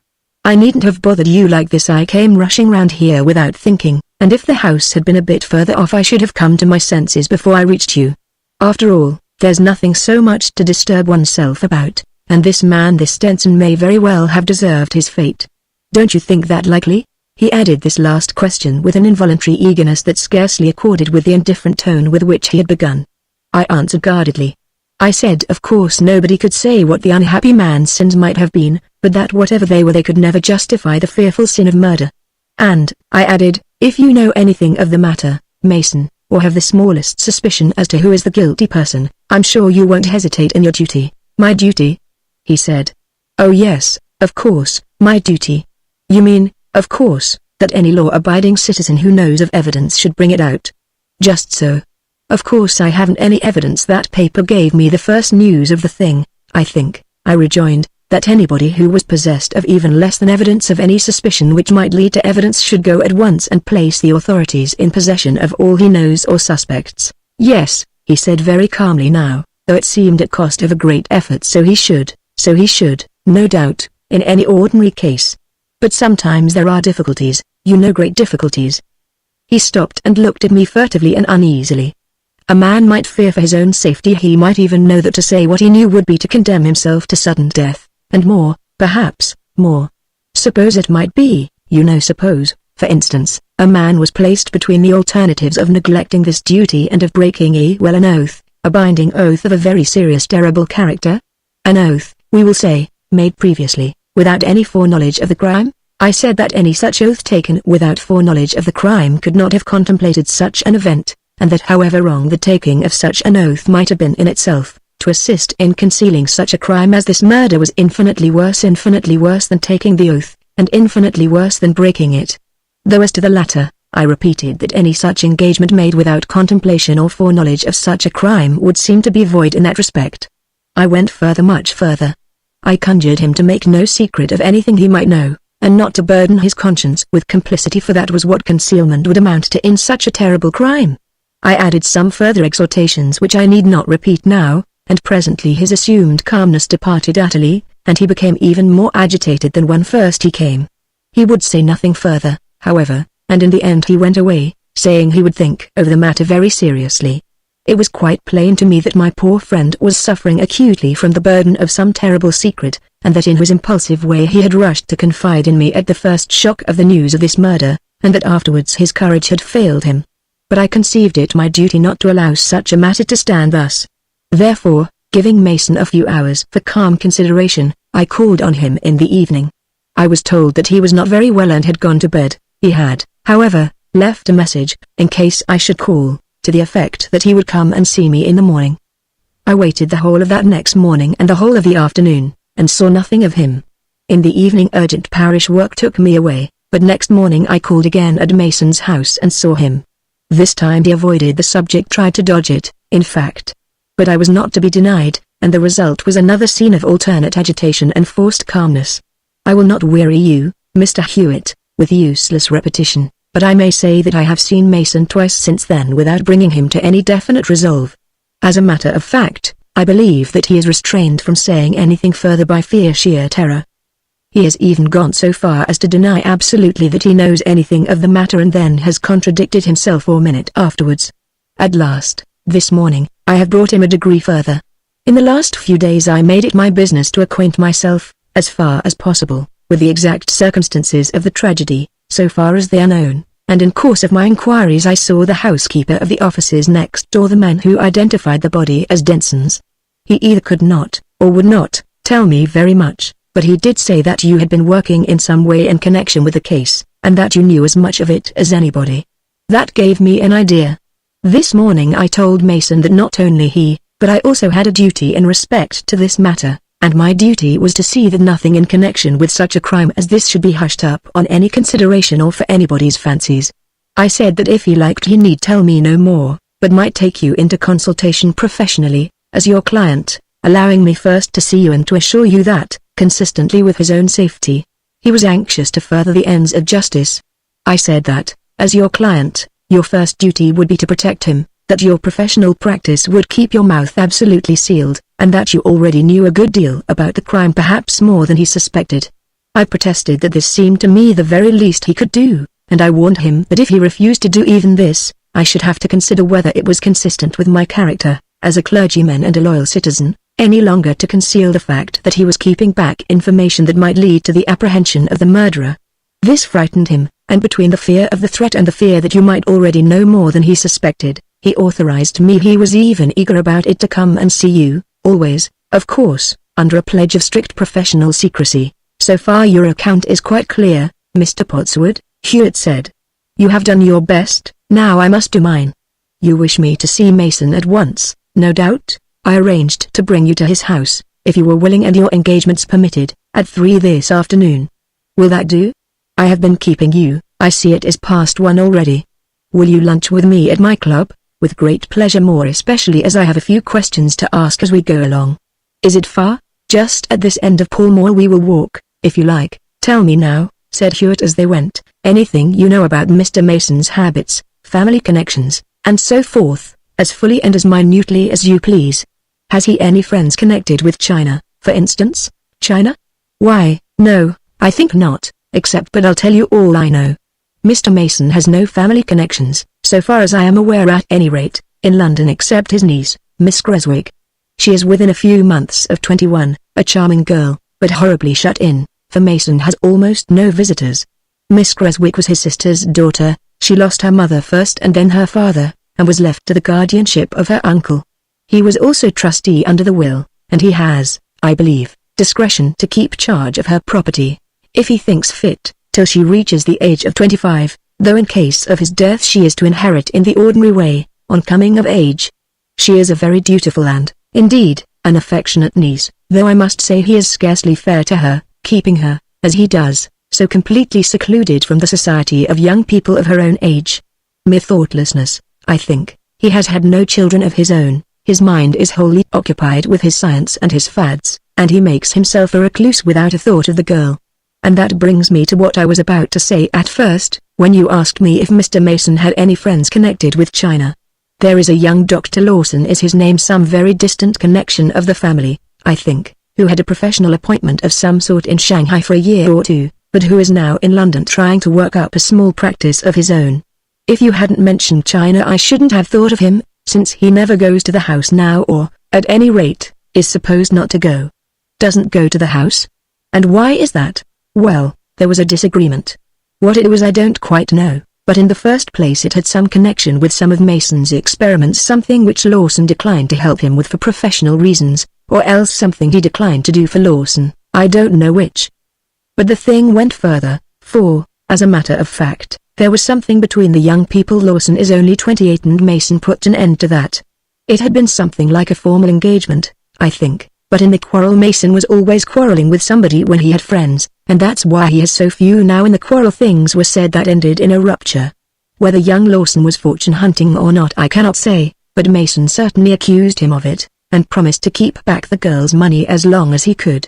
In the meantime Mason declared an end to the engagement, and poor Helen was broken-hearted, for as I have said, she is an affectionate girl, and she hadn't a friend to confide in. But I'm boring you. You don't want to know all these things, surely? On the contrary, I can't possibly know too much, and the particulars can't possibly be too minute. 9 cases out of 10 I bring to an issue by means of a triviality. You were saying a little while back that there were almost no visitors at Mr. Mason's house, but you said almost, and that means there are some. Who are they? Very occasionally, rarely. In fact there are 1 or 2 members of learned societies with whom he had been in correspondence, or who are old friends. There is a Professor Hutton and a Dr. Berg, I believe, but they don't appear once in 6 months, and there is Mr. Everard Myatt, who is more frequent. He does not profess to be a great man of science, but he is interested in chemistry as an amateur, and is, I fancy, a sort of disciple of Mason's. He has noticed a sad difference in Mason just lately, and he even called on me yesterday, though I hardly knew him by sight, in the hope that I would back up his urgent suggestion that Mason should go off for a change and a rest. Beyond these I don't think I know of a single visitor. But here we are at the Megatherium. Chapter 2. Mr. Jacob Mason's house stood in its own grounds in a quiet suburban road. It was not a very large house, but it straggled about comfortably in the manner of detached houses built in the suburbs at a time when space was less valuable than now, and it consisted of 2 floors only. The front door was not far from the road, and was clearly visible to passengers who might chance to look through either of the 2 iron gates that opened one on each end of the semicircular drive. All these things Martin Hewitt noticed as the Reverend Mr. Pottswood pushed open one of these gates, and the 2 walked up the drive. The front door stood in a portico, and a French window gave access to the roof of this portico from a bedroom or dressing room. As Hewitt and his companion approached the house, the French window was pushed open, and a man appeared, a middle-aged, slightly stoutish man with a short, grey beard, commonplace enough in himself, but now convulsed with noisy anger, shaking his fists and stamping on the portico roof. "Get out!" he shouted. "Don't come near my house again, or I'll have you flung out. Go away and take your friends with you. Do you hear? Go away, sir, and don't come here annoying me. Go. Go at once." Mr. Pottswood absolutely staggered with amazement. "Why," he gasped, "it's Mason. He's clean mad." "Why, Mason, my poor friend, don't you know me? Get out, I say," cried Mason. "Give me no more of your talk. I won't have you here." And now Hewitt caught a glimpse of a girl's face at the window behind the man, a pale and handsome face, drawn with anxiety and fear. Hewitt seized the clergyman quickly by the arm. "Come," he whispered hurriedly, "come away at once. There is a reason for this. Get away at once. If you can answer back angrily, do so, but at any rate, come away." He hurried back to the gate, half dragging the astounded rector, who was all too honest a soul to be able to counterfeit an anger he did not feel, even if his amazement had not made him speechless. Hewitt closed the gate behind him and said as he walked, "Where is the rectory?" "We will go there. He may have sent a message while you were out." Mechanically the rector took the first turning. "But he's mad," he protested. "Mad, poor fellow. Merciful heavens, Mr. Hewitt, his whole tale must have been a delusion. A mere madman's fancy. Poor fellow. We must go back, Mr. Hewitt, we really must. We can't leave that poor girl there alone with a raving maniac." "No," Hewitt insisted, "come to the rectory. That is no madness, Mr. Pottswood. Couldn't you see the color of the man under the eyes, and the shaking of his beard? That was not anger and it was not madness. It was terror, Mr. Pottswood, sheer, sick terror. Terror, or some emotion very much like it. But, if terror, why that outburst? What does it mean? If it were terror, why not rather welcome our company and help? Don't you see, Mr. Pottswood?" answered Hewitt. "Don't you guess? Mason is watched, and he knows it. He was acting his anger before unseen eyes and he knew they were on him." "God be merciful to us all," ejaculated the clergyman. "Poor man, poor sinner. What is this unspeakable thing which has him in its clutches? What had he done to give himself over to such a power? We can tell nothing, and guess nothing, as yet," Hewitt answered. "Let us see if he has sent you a message. It seems likely. If he has, it may help us. If not, then I think we must do something decisive at once. But don't hurry so. It is hard to restrain oneself, I know, but there may be eyes on us, Mr. Pottswood, and we must not seem to be persisting in our errand." So they went through the quiet streets for the 2 or 3 furlongs that seemed so many miles to the good parson. Arrived at the rectory, Mr. Pottswood pushed impatiently through the gate, and was hurrying toward the house, when he perceived a bent little old man standing among some shrubs with his own gardener, who was digging. "There's Mason's gardener," the rector exclaimed, and went to meet him. The old man touched his hat, looked sharply towards Hewitt, who was waiting near the rectory door, and then disappeared round a corner of the house, the rector following. In a few seconds Mr. Pottswood reappeared, with a slip of paper in his hand. "Here," he said, "see this. The old man was told to give it to nobody but me, and in nobody else's presence. He's been waiting since 1 o'clock." Scrawled on the paper, in trembling and straggling letters, were these words: "You must not bring Mr. Martin Hewitt to my house this afternoon. I am watched. It is hopeless. Do not desert me. Bring him tonight after dark at 8. I shall want his best skill, and you shall know all. After dark. Come to the back gate in the lane, which will be ajar, and through the conservatory at the side, where my niece will be waiting at 8, after dark. Burn this and do not let it out of your sight first. Send a line by this man to say you will do as I ask, but do not say what it is, for fear of accidents. Send at once. Do come at 8, with Mr. Hewitt." "We must do as he says," remarked Hewitt. "We know nothing of this matter, and we must be guided till we do. Just write an unsigned note, all shall be as you request, or words to that effect, and be sure the man gives it to him. Let him out behind through the churchyard, if possible, and tell him not to go straight from one house to the other. Is he an intelligent man?" "Yes, uncommonly shrewd, I believe. He says he can't have been followed. He knows several gardeners hereabout, and he seems to have called on each of them on his way in at the front of the garden and out at the back each time, after a few minutes' conversation. Chips is rather a cunning old fellow." "Ah," said Hewitt admiringly, That's the sort of messenger I often want. I'll give him £50 for himself and the money to pay for a telegram on his way. He knows nothing essential, of course, know only that his master is in some sort of trouble, and warned him that he might be followed. That is good. I shall telegraph to Detective Inspector Plummer, of Scotland Yard. All right, I quite understand that all I have heard is confidential. I shall tell Plummer nothing till I may indeed, as yet I have very little to tell that would help him. But I think it will be well to have the police within call. We may want them at a moment's notice. I have no police powers, you see, and Plummer has the Denson case in hand. I will ask him to be here, at this house, before 7:45, if you will allow me. And so the telegram went to Plummer, and Hewitt, accepting the rector's invitation to an early dinner before starting on their visit, resigned himself to wait. He did not like the waste of time, as he frankly told Mr. Pottswood. He would have preferred to see Mason at once, at any risk, and to take what means he thought necessary without delay. But as it seemed that the risk was to be chiefly Mason's, and as Mason knew all which both he and the rector were ignorant, Mason must be allowed to choose his own time. The excellent Mr. Pottswood endured agonies of suspense, though he also insisted that Mason's wishes must be observed exactly.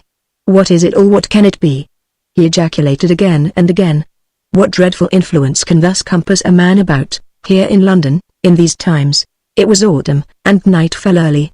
Dinner was over at last, and they had scarcely left the table when Plummer arrived, anxious and eager. You'll have to trust me a little, Plummer, Hewitt said, when he had made him known to the rector.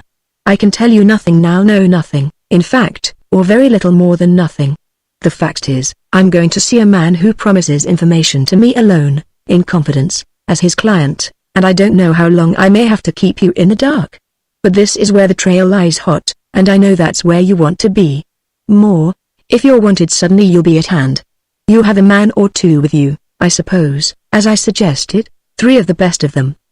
They will follow us up. Is it far? No, close enough. It is a house in a walled garden, not a high wall. We go in at a gate from the lane behind, and I think you should wait at that gate, and put your men at hand. We mustn't go in as a crowd. The rector had better go first, and you and I will follow on the opposite side of the road. So the procession was formed, and it was still some 3 minutes short of 8 o'clock when Hewitt and Plummer joined the clergyman at the door in the garden wall behind Mason's house. The door was ajar as had been promised in Mason's note. Leaving Plummer on guard without, Martin Hewitt and the rector stepped as silently as possible through the little kitchen garden and across a strip of lawn toward where a dull light illuminated the conservatory, at the right-hand end of the house. The door of the conservatory was ajar also, and this the rector pushed open. Miss Creswick. The rector called, in a loud whisper. Miss Creswick. And with that a girl appeared within. Oh, Mr. Pottswood, she said, I'm so glad you've come. I can't think what's wrong with poor uncle. I'm afraid he must be going mad. He is terrified at something, and he has been getting worse, till he could hardly speak or walk. Dr. Lawson has been about an hour ago, and since then uncle has been much quieter, in his study. They were entering the dimly lighted drawing-room now. Dr. Lawson? Queried the rector. Rather an unusual visitor, isn't he? How long has he been gone? Miss Creswick flushed slightly through all her paleness and grief. I don't know, she said. He let himself out, I fancy. He said he could not stay long when he came, but I didn't hear him go. I have been upstairs, and the servants are in the kitchen. They say uncle's mad, and I'm really afraid he is. They left the drawing-room, and walked along the corridor and the hall to the opposite side of the house, where the study lay. Miss Creswick tapped gently at the door, but there was no answer. She tapped again, louder, and then came the faint sound of a quick step on the carpet, and then a slight scraping noise, as when a door is closed over a carpet it will scarcely pass. That's the window into the garden, said Miss Creswick. Why is he going out? Uncle Jacob. But now the silence was wholly unbroken.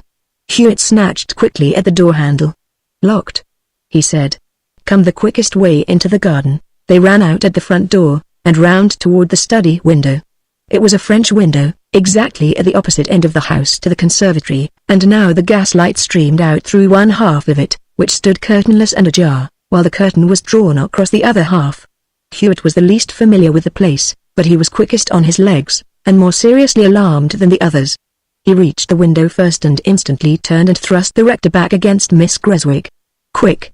Take her away, he said, we are too late. And in the same moment, even as Hewitt dashed over the threshold, he snatched a whistle from his pocket, and blew his hardest.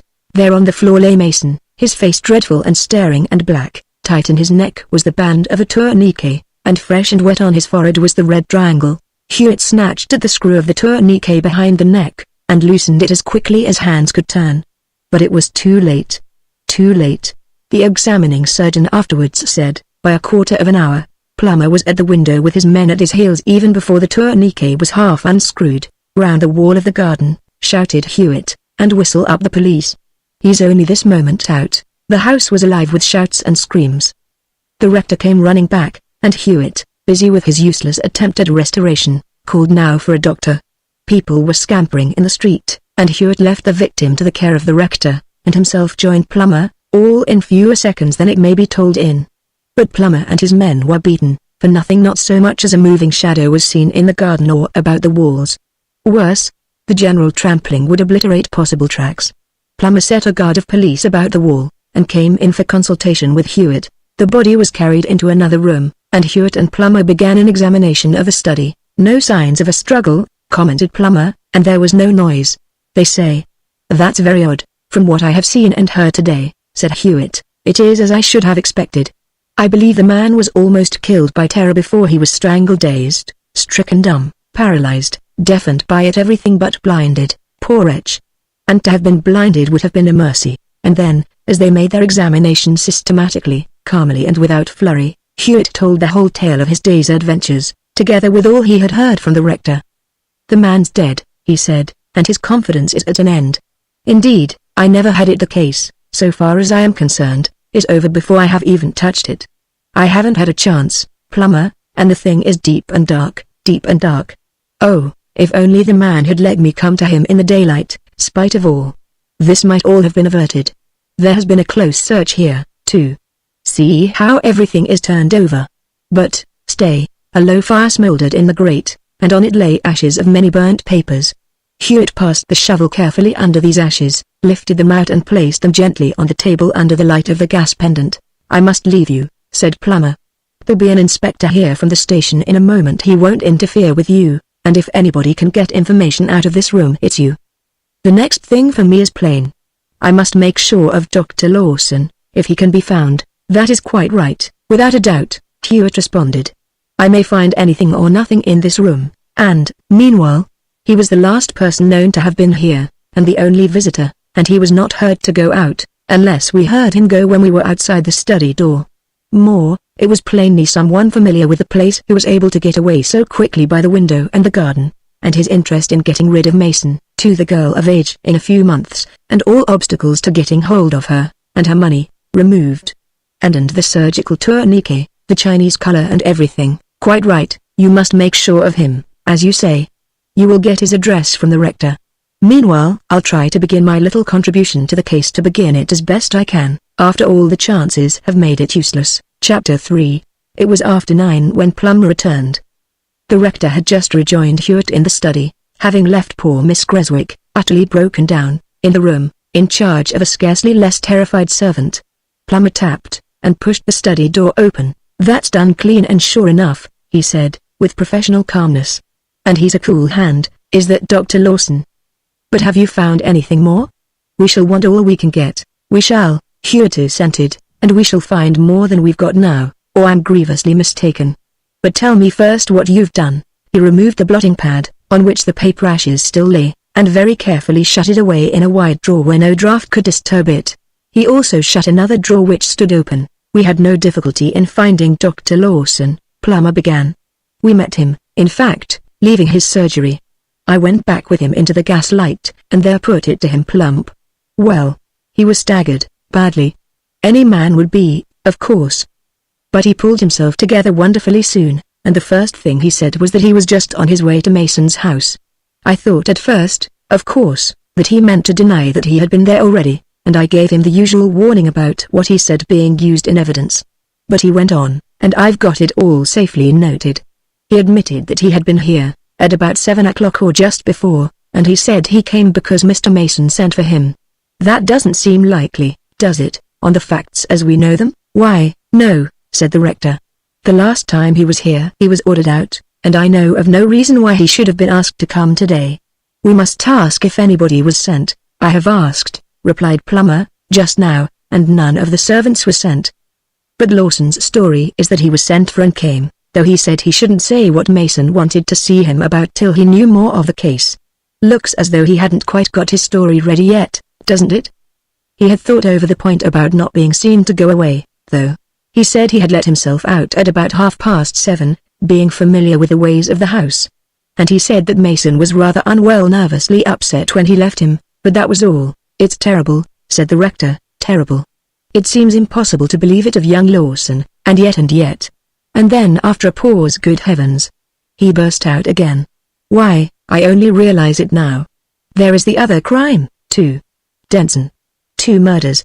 2, and most certainly by the same hand. Mr. Plummer, I can't believe it. Oh, there's more behind, Mr. Hewitt. There is more, said Hewitt, as you will see when I tell you the little I have been able to ascertain. There is more behind, though I see little of it yet. First, there was a sharp knock at the front door, followed by a ring, muffled in the distant kitchen. Hewitt started up. Who is this late visitor at this unvisited house? He said. If it is the police, well enough. But if anybody else, anybody, you may call me doctor, or anything you please, except Martin Hewitt. Don't forget that. There were hurried steps in the hall, a question or two, and the study door was pushed open. 2 servants, they would not venture from the kitchen singly this dreadful night, made a confused announcement of Mr. Myatt, and were instantly pushed aside by Mr. Myatt himself, anxious and agitated. The late Mr. Mason's closest scientific friend was a palish, black-bearded man, of above middle height, with stooping shoulders and a very quick pair of eyes. There was something about his face that somehow reminded Hewitt of portraits he had seen of John Knox, and yet it was not such a face as his. It seemed oddly unlike in its very likeness. What is this dreadful news, Mr. Pottswood? He cried. I heard people talking in the next street on my way home. Is it true? But the servants have told me so. They say our poor friend, but there has been an arrest, hasn't there? The rector nodded gravely. And who? Tell me about it, Mr. Pottswood, tell me. I think I must see how Miss Creswick is doing, said Hewitt, speaking across to Plummer and making for the door. Certainly, doctor, certainly, answered Plummer with a nod. Hewitt closed the door behind him, leaving the rector in the full tide of his account of the day's events, but Hewitt's way took him to the kitchen, where the servants were cowering and whispering together, frightened and bewildered. Is there any paint or varnish of any sort in the place? He asked sharply. Give me anything there is black, if possible, and a brush, quickly. There's Brunswick black, sir, for the stove, said the cook. That will do, be quick. Oh, there's Chips, the gardener. You're just the man I want, Chips. Come and find me a board or a plank, quick as you please. And Hewitt pushed the old gardener before him into the garden by the kitchen door. A quarter of an hour later, Mr. Everard Myatt, having heard all that was to be told of his friend's terrible death and the arrest of Mr. Lawson, turned to go, meeting Hewitt at the study door on his way. And how is poor Miss Creswick by now, doctor? He asked anxiously. Hewitt shook his head. No better than you could expect, he said, but, on the whole, no worse. She mustn't be seen tonight, of course, but, perhaps, if you could call round in the morning with the rector. Of course. Poor girl, and Dr. Lawson suspected, too. What a terrible blow for her. Anything I can do, doctor, of course. As I said to Mr. Pottswood, anything I can do I will do as gladly as such sad circumstances permit. The rector had been coming to the door with Mr. Myatt, but Plummer, catching a sign from Hewitt, restrained him unseen, and Hewitt and the visitor walked into the hall together. They have put out the light, it seems, Hewitt said. I wonder why, unless people from the crowd have been coming into the garden and staring in through the glass panels. I wonder if we can find the door handle. Yes, here it is. Dark outside, too. Good night. Mind how you go on the steps. Mr. Myatt checked and stumbled in the dark porch, and reached quickly downward. There's a board standing across the porch, he said. A board? Replied Hewitt. So there is. Let me move it, or it'll upset somebody. Good night. Mr. Myatt strode off into the dark night, and Hewitt, noiselessly lifting the board he had himself placed in position, hastened back to the study. He swung up the board, all sticky and shiny with Brunswick black, and laid it across a spread newspaper, on the table.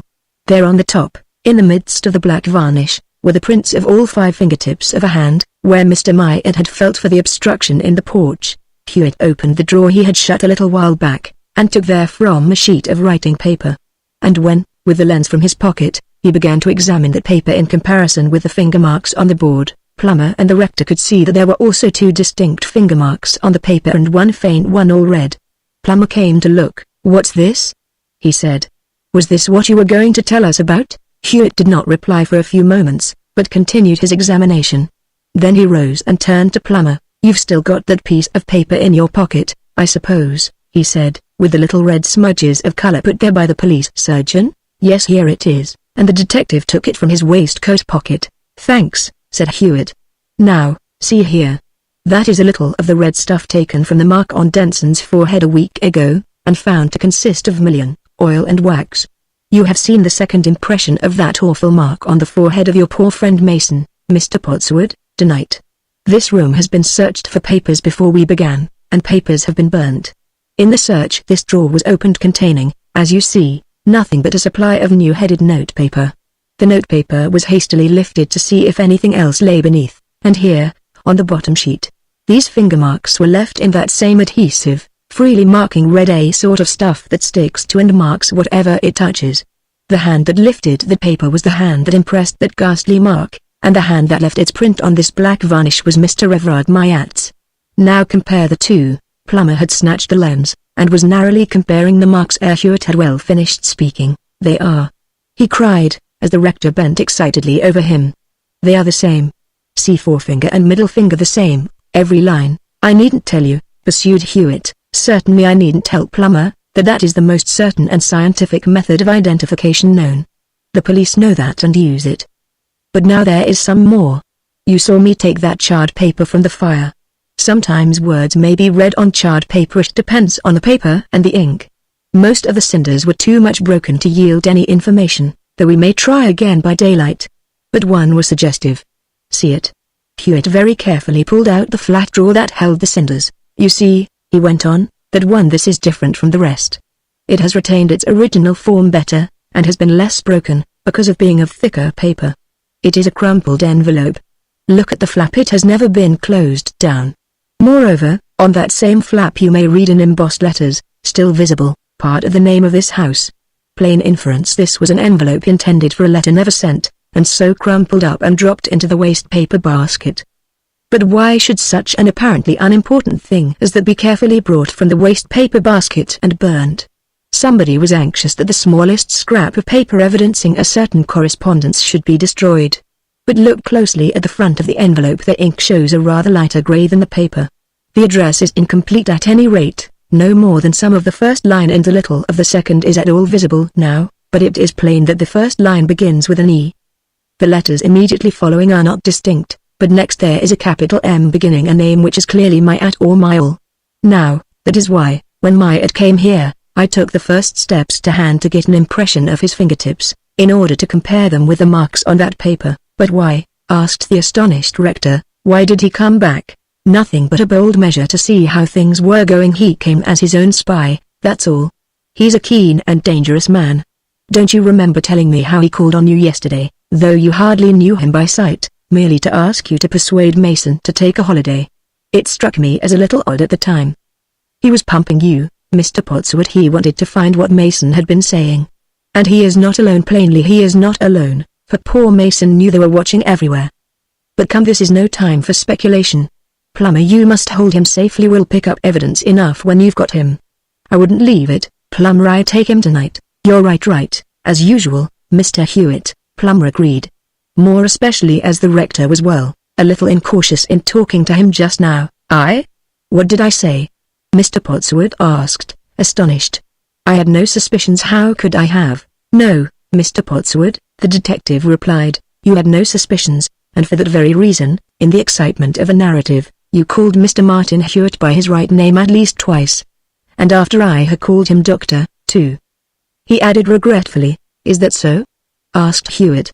The poor rector was sadly abashed. "But I really wasn't aware of it, Mr. Hewitt," he protested. "I hardly think I could, but, there, perhaps I did." "Of course, if Inspector Plummer remembers it, he'll be off," exclaimed Hewitt. "With that hint, and finding the black stuff on his hands, he'll smell a rat instantly. Come, Mr. Pottswood, you can show us the nearest way to his house, at any rate. Come, we may get him yet." But the good rector's slip of the tongue was fatal, and Myatt was not yet to meet the fate that fitted him. The house was not far less than a mile away. It was a detached house, but quite a small one, smaller than Mason's. Plummer blocked every exit with a man, but his caution was wasted. Myatt was gone. There was the house and the furniture and 2 servants, just as it might have been any day in the year when Myatt was out for an hour. But now he was out for good. The police watched and waited all night, and all the next day. They waited and watched for a week, and the house was under observation after that, but Myatt never returned. He had made his plans, it was plain, for just such a flight, whenever the necessity might arise, and when he was assured that danger threatened, he simply vanished in the dark of a London night. Search brought no information. Not a scrap of telltale paper lay in Coulton Lodge, not a letter, not a line. Though, indeed, the police were to see more of Myatt's work yet, and so was Hewitt. Dr. Lawson's detention did not last the night out. The unhappy Mason had indeed sent to him, by a chance messenger, having grown desperate in long waiting for the return of Chips from the rectory. Mason was ready to call in any aid, to recall any of the friendships he had sacrificed in the past. But Lawson was long in coming. Having received the note after a long professional round, and when at last he arrived, Mason was a little reassured by the promise of Hewitt's visit. Therefore, he did not tell the doctor so much as he might have done. Nevertheless, he talked wildly and vaguely, so that Dr. Lawson feared some disturbance of his reason. The doctor quieted and soothed him, however, and when he left he promised to return after his consultation hour at the surgery was over. He must have been watched away from the house, and then the blow fell that sealed forever the lips of Jacob Mason. Poor Miss Creswick was taken from the old house in which she could no longer remain, and for a few months she stayed at the rectory, tended lovingly by the rector's excellent wife. Stayed there, in fact, till her wedding day, which took place early the next year, so that for her and Dr. Lawson the tragedy ended in happiness. After all, God forgive me, cried the rector in the grey of the morning, when it became clear that Myatt had escaped. God forgive me. Through my stupidity a horrible creature has been set loose in the world to work his diabolical will afresh. Never mind, said Hewitt. It was not stupidity, Mr. Pottswood, nothing but your openness of character. You were not trained to the cunning that we must use in my profession. And there will be more than Myatt to take. He was not alone. It is plain that Mason was found to be wavering in whatever horrible allegiance he had bound himself, and he was watched. No, Myatt was not alone. No, I fear not, replied the clergyman. I fear not, there is horrible mystery still.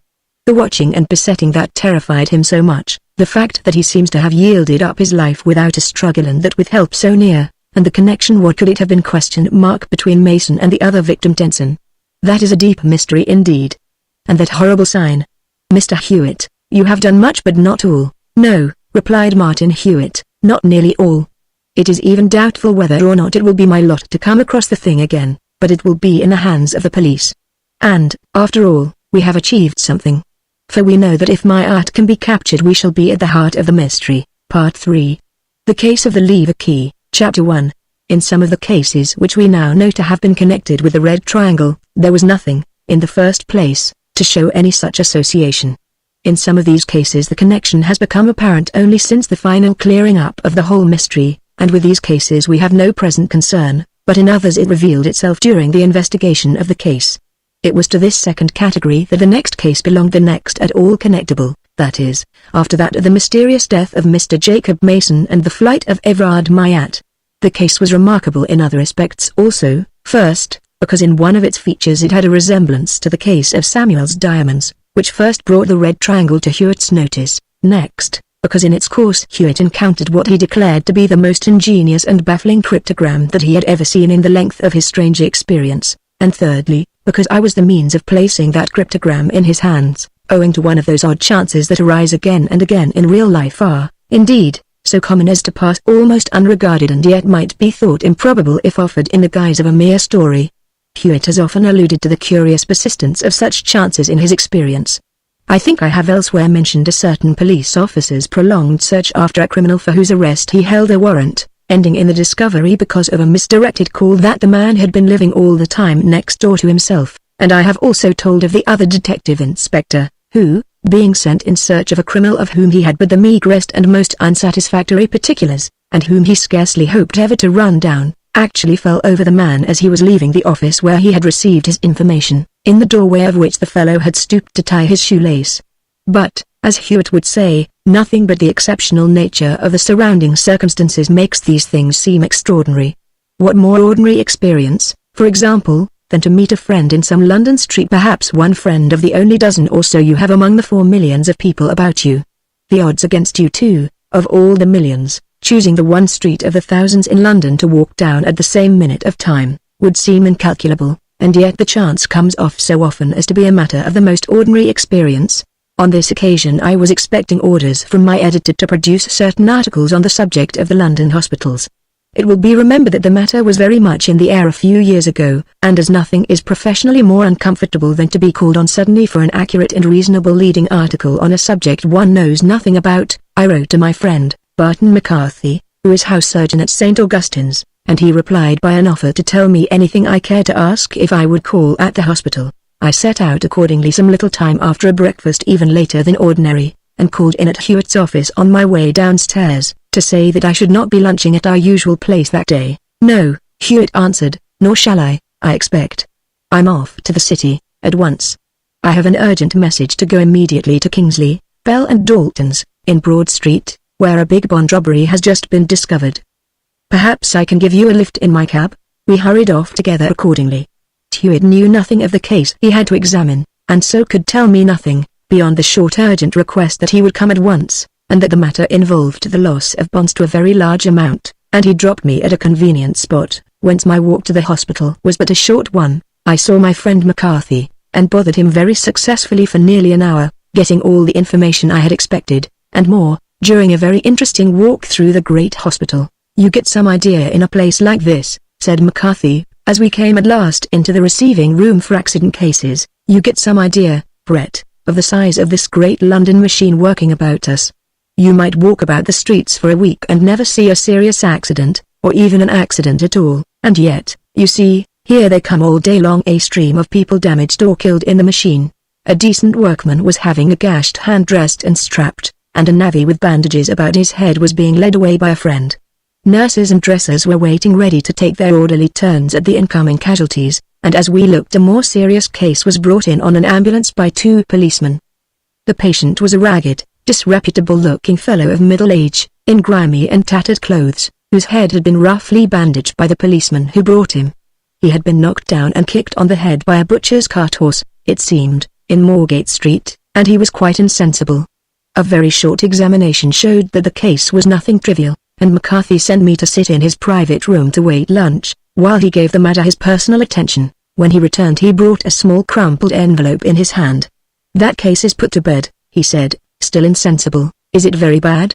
I asked. "Slight fracture of the occipital, and, of course, concussion of the brain, probably contusion, too, I expect we shall find presently. Not so over serious for a healthy man, but I'm afraid he's an old soaker, the sort that crumple up at a touch. Nobody knows him, and there's nothing to identify him in the pocket save few coppers, an old knife, and so on. So we can't send to tell his friends unless we bring in your friend Martin Hewitt to trace him out, which would come too expensive. Besides," McCarthy added, dropping into a seat before his desk, "if he's got any friends they'll come, sooner or later, when they miss him.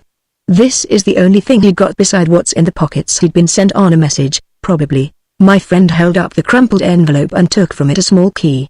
"He got this envelope gripped tightly in his hand," he said, "but there was no address on it, so we tore it open in the hope of finding one inside. But there was nothing there but a key.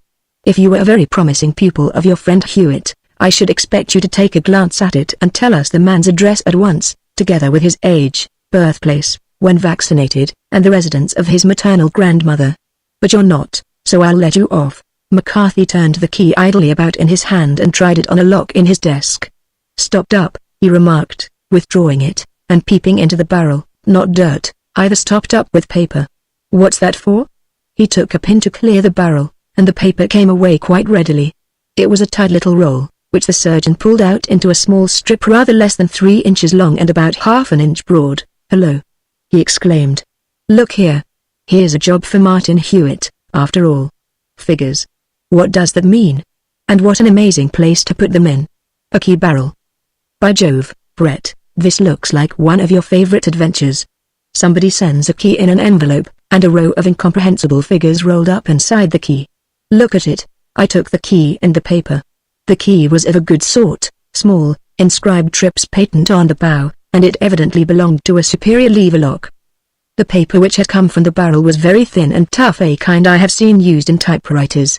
It had been very carefully and closely rolled, and then pushed into the key so that its natural tendency to open out held it tightly within.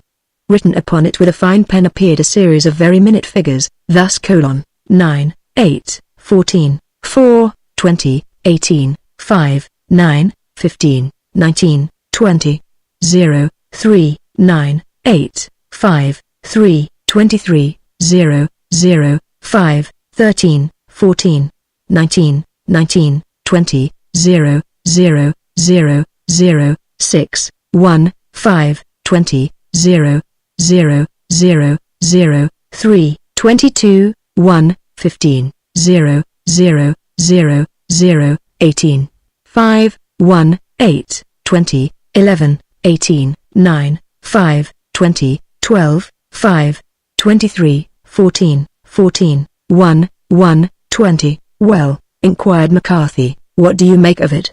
Not much as yet, I admitted. But it's pretty certain it must be a cryptogram or code writing of some sort, and if that's the case, I think I might back myself to read it with a little time. For I well remembered the case of the Flitterbat Lancers, and the lesson in cipher reading which Hewitt then gave me. Come, my friend replied, much interested, let's see how you do it. Meantime we'll get on with our lunch. I took a pencil and a spare sheet of paper, and I studied those figures all through lunch and for some little time after. It soon became plain that the problem was much more difficult than it looked, and I said so. At the first glance, I said, it looked a fairly easy cipher, but as a matter of fact, I don't think it's easy at all. One assumes, of course, that the figures stand for letters, and on that assumption 2 or 3 peculiarities are noticeable. First, the highest number written here is 23, so that all the letters indicated, in whatever order they may come, are within a compass of the 26 letters of the alphabet. Next, the numbers most frequently repeated, if we accept the noughts, are 5 and 20, which occur 7 times each. Now, the vowel most frequently occurring in average English writing is E, and you will at once perceive that he is number 5 in the alphabet, counting from the beginning. More, if we go on counting so, we shall find that 20 is T, which is one of the most frequently occurring consonants. This would seem to hint that the cipher is of the very simplest description, consisting of the mere substitution of figures for letters in the exact order of the alphabet. But what, then, of the noughts? What can they mean? More especially when you consider that in 3 places there are actually 4 noughts in succession. For, of course, no letter is repeated 4 times successively in any English word, nor in any foreign word that I can imagine. But let us put down the letters in substitution for the figures, on the supposition that the figures stand for letters in their alphabetical order, leaving the noughts as they are. Then we get this. I rapidly penciled the letters on the spare paper, thus: I, H, N, D, T, R, E, I, 0, S, T, 0, C, I, H, E, C, W, 0, 0, E, M, N, S, S, T, 0, 0, 0, 0, F, A, E, T, 0, 0, 0, 0, C, V, A, 0, 0, 0, 0, 0, R, E, A, H, T, K, R, I, E, T, L, E, W, N, N, A, T. See there, I said. Now, I can make nothing of that. When I come to examine the comparative frequency of the different letters, I find them much as they might be expected to be in a sentence of normal English, and any change would destroy the proportion. E and R are the most frequent, and then come A, N, I, R, S, and C. But as they stand they all mean nothing. It is possible that this may be one of the difficult variable letter ciphers, which Hewitt might read, but I can't. But even then, if the values of the letters change as they would do, they would get out of their normal proportions of frequency, so that a variable letter cipher seems unlikely. And there is another oddity. Look, and you will see that, counting the noughts in, the letters go in groups of 8, with a semicolon at the end of each group. Now, it is impossible that the message can be a sentence in which every word has exactly 8 letters, or, at least, I should think so. It can scarcely be that the semicolon itself means a letter. It would be singular for one letter to occur with such curious regularity as that. There is no other visible division between the words, nor any single one of the usual aids by which the reader of secret cipher is able to take a hold of his work. No, I'm afraid I must give it up, for the present, at any rate. But I really think it is a thing that would vastly interest Hewitt, if I might show it to him. I suppose I mustn't. Well, McCarthy answered, perhaps it isn't strictly according to rule, but I think I might venture to lend it to you till tomorrow, if that will do.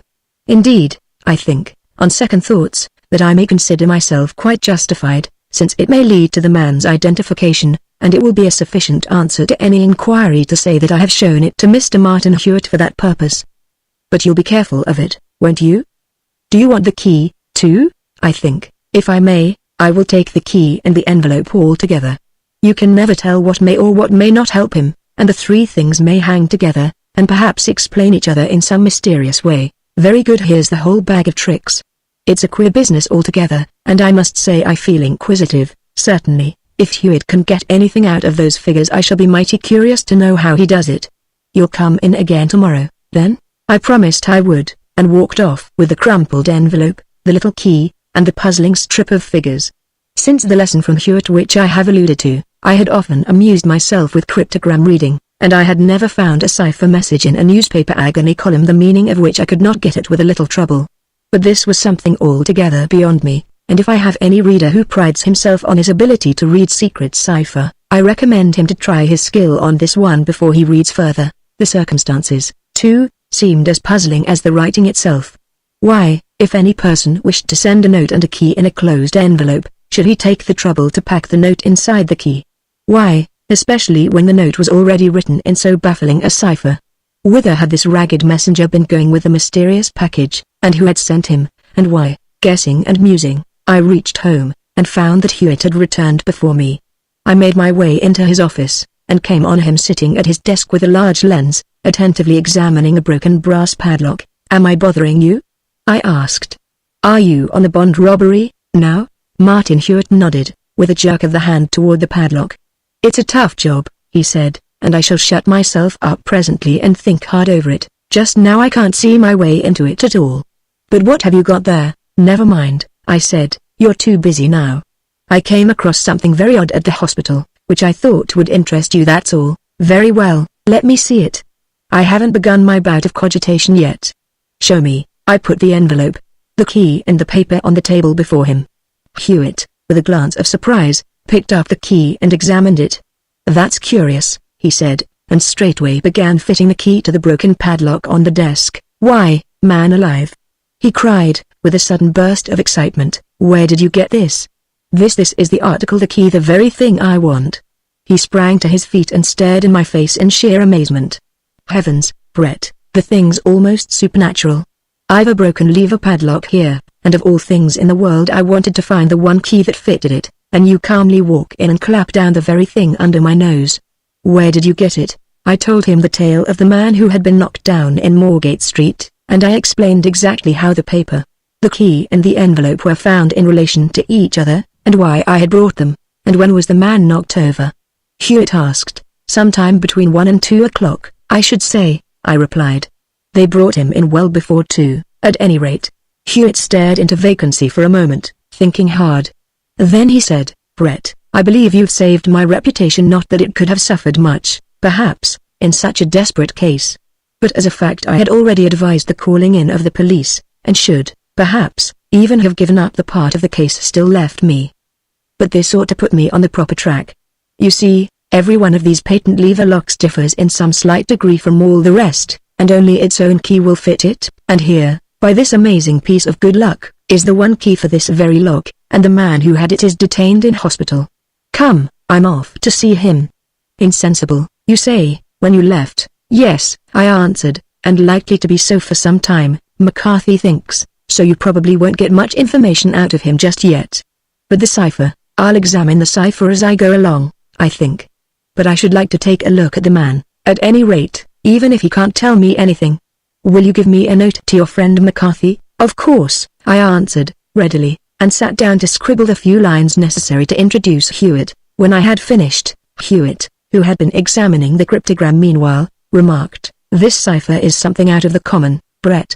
I certainly don't expect to be able to read it in the cab journey, perhaps not in a week of study. The man who devised this is a man of abilities altogether beyond the average. I have had my best try at it, I said, but it beats me wholly.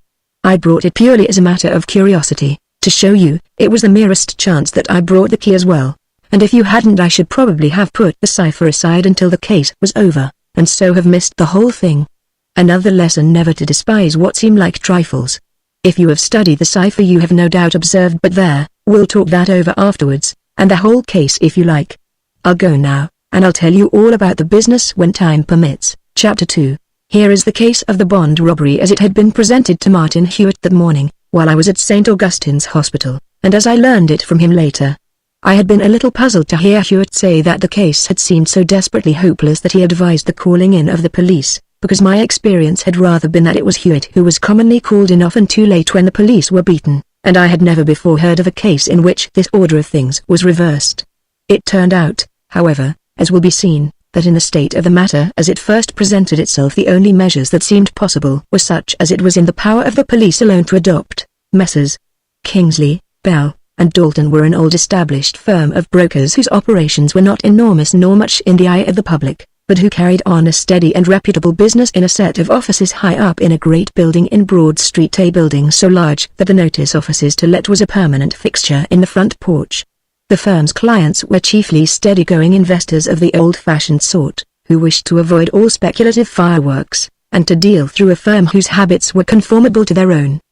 The last Kingsley had left the firm and soon afterward died, some few years back, and now the head of the firm was Mr. Robert Stansted Bell, a gentleman of some 60 years of age. There were a couple of sleeping partners relations, but the one other active partner was Mr. Clarence Dalton, a young man but recently advanced to partnership, and, it was said, likely to become Mr. Bell's son-in-law whenever the old gentleman's daughter Lillian should be married. The steady, even round of business to which Kingsley, Bell, and Dalton, and their clerks were accustomed was suddenly interrupted by an appalling loss. It was discovered that bonds were missing from the safe, bonds to the amount of some £25,000, and whence, how, or when they were taken was an utter mystery. It was this loss which had occasioned the urgent message to Hewitt. When Hewitt reached the spot he was shown at once into an inner office, where Mr. Bell sat waiting. The old gentleman was in a sad state of agitation, and it was with some difficulty that Hewitt got from him a reasonably connected account of the trouble. "The loss comes at such a time, Mr. Hewitt," the senior partner explained, "that I don't know but it may ruin us utterly, unless my client's property can be recovered. We have had to pay out heavy sums of late to the representatives of dead or retiring partners, and other circumstances combine with these to make the matter in this way even more terribly serious than the very large amount of the loss would seem to suggest. So I beg you will do what you can." "That of course," responded Hewitt. "But please tell me, as clearly as you can, the precise circumstances of the case. Where were the bonds taken from?" "This safe," Mr. Bell answered, turning toward a very large and heavy one, which might almost have been called a small strong room. "They were kept, together with others, in this box, one of several, as you see. The box was fastened, like the rest, with a Tripp's patent lever padlock, the only key of which I kept, together with the key of the safe. The box indicated was one of ordinary thin sheet iron, japanned black, something like what is called a deed box. The padlock has been broken open." "I see," Hewitt observed. "Yes, but I did that myself this morning. It had been blocked up in some way, so that the key wouldn't turn, doubtless in order to cause delay when next the box should come to be opened. As it was I might have desisted and put off opening it till later, but I had a reason for wishing to refer at once to a list which was in the box, and so I decided to break the padlock. It was more difficult than one might expect, with such a small padlock, and then you discovered your loss." "Then I discovered the loss, Mr. Hewitt, though it was a mere chance even then. For see, all the bonds have not been taken, and those left are placed on the top, while the space below is filled with dummies. I hardly know why I turned them over, for the list was at the top, but I did." And then Mr. Bell finished with a despairing gesture.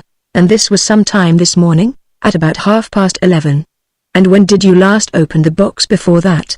10 days ago at least, I should think, and even then the bonds may have been gone, for I only opened it to refer to the same list, and I examined nothing else." "You say that some bonds are left and others are gone. I presume those taken are such as would be easy to negotiate, and those left are such as would be difficult. Is that the fact?" "Precisely. Then the thief evidently knows the ropes, and altogether the matter would seem awkward. For anything short of 10 days, you see, and quite possibly for even a longer time than that. These bonds have been in the undisturbed possession of some person who could easily dispose of them, and would certainly do so without a moment's delay. Mr. Bell nodded sadly. Quite true, he said. But now tell me a little more. You say you yourself keep the only key of the padlock, as well as the key of the safe. So that you open the safe every morning yourself and close it at night? Just so. And do you never entrust the keys to anybody else?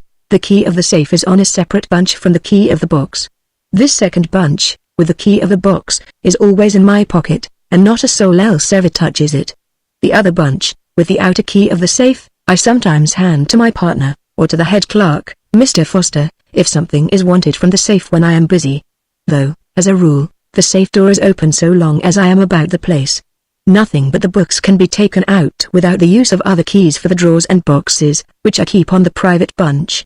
And would it be possible for anybody at all, mind to get at that private bunch of keys in such a way, for instance, as to be able to take a wax impression of the key of that bond box? No, certainly not, Mr. Bell answered with decision. Certainly not. At any rate, not in this office, he added. Not in this office. Anywhere else? No, nor anywhere else, I should think, the other replied, though this time a little more thoughtfully. There's only my own family at home and the servants and anybody who has access to this room of the office? Hewitt asked keenly. Mr. Bell seemed a little startled. Why, no, he said, nobody at home comes to the office, not even a visitor, except, of course, my junior partner, who visits the room pretty frequently. Very well. You don't remember ever mislaying the keys temporarily, I suppose, either here or at home? No, Mr. Bell replied slowly. I can't say that I do remember anything of the sort. No, and I believe I should be sure to remember if I had. And when you realized your loss, what did you do? Told your partner first, I suppose? No, he doesn't know of the discovery. He went out just before I made it, and I don't expect him in again today. But as Mr. Bell spoke, there grew plain in his face the pallor of a new fear. Martin Hewitt observed it, but kept his thoughts to himself. Well, he said, you didn't tell your partner? Nor the police? No, Mr. Hewitt. You see, of course, the first thing the police attempt is to catch and punish the thief, and they make the recovery of the property a subsidiary object. But for me, Mr. Hewitt, the recovery of the property, as I have explained, is the one great consideration. Punish the thief by all means, but first save me from ruin, Mr. Hewitt. That is why I sent for you, for that, and because I thought it might be advisable to keep the matter quiet, till you had taken some steps. There is something in that consideration, certainly. So you have told nobody of the loss, except me? Nobody but Foster, my head clerk and old and faithful servant.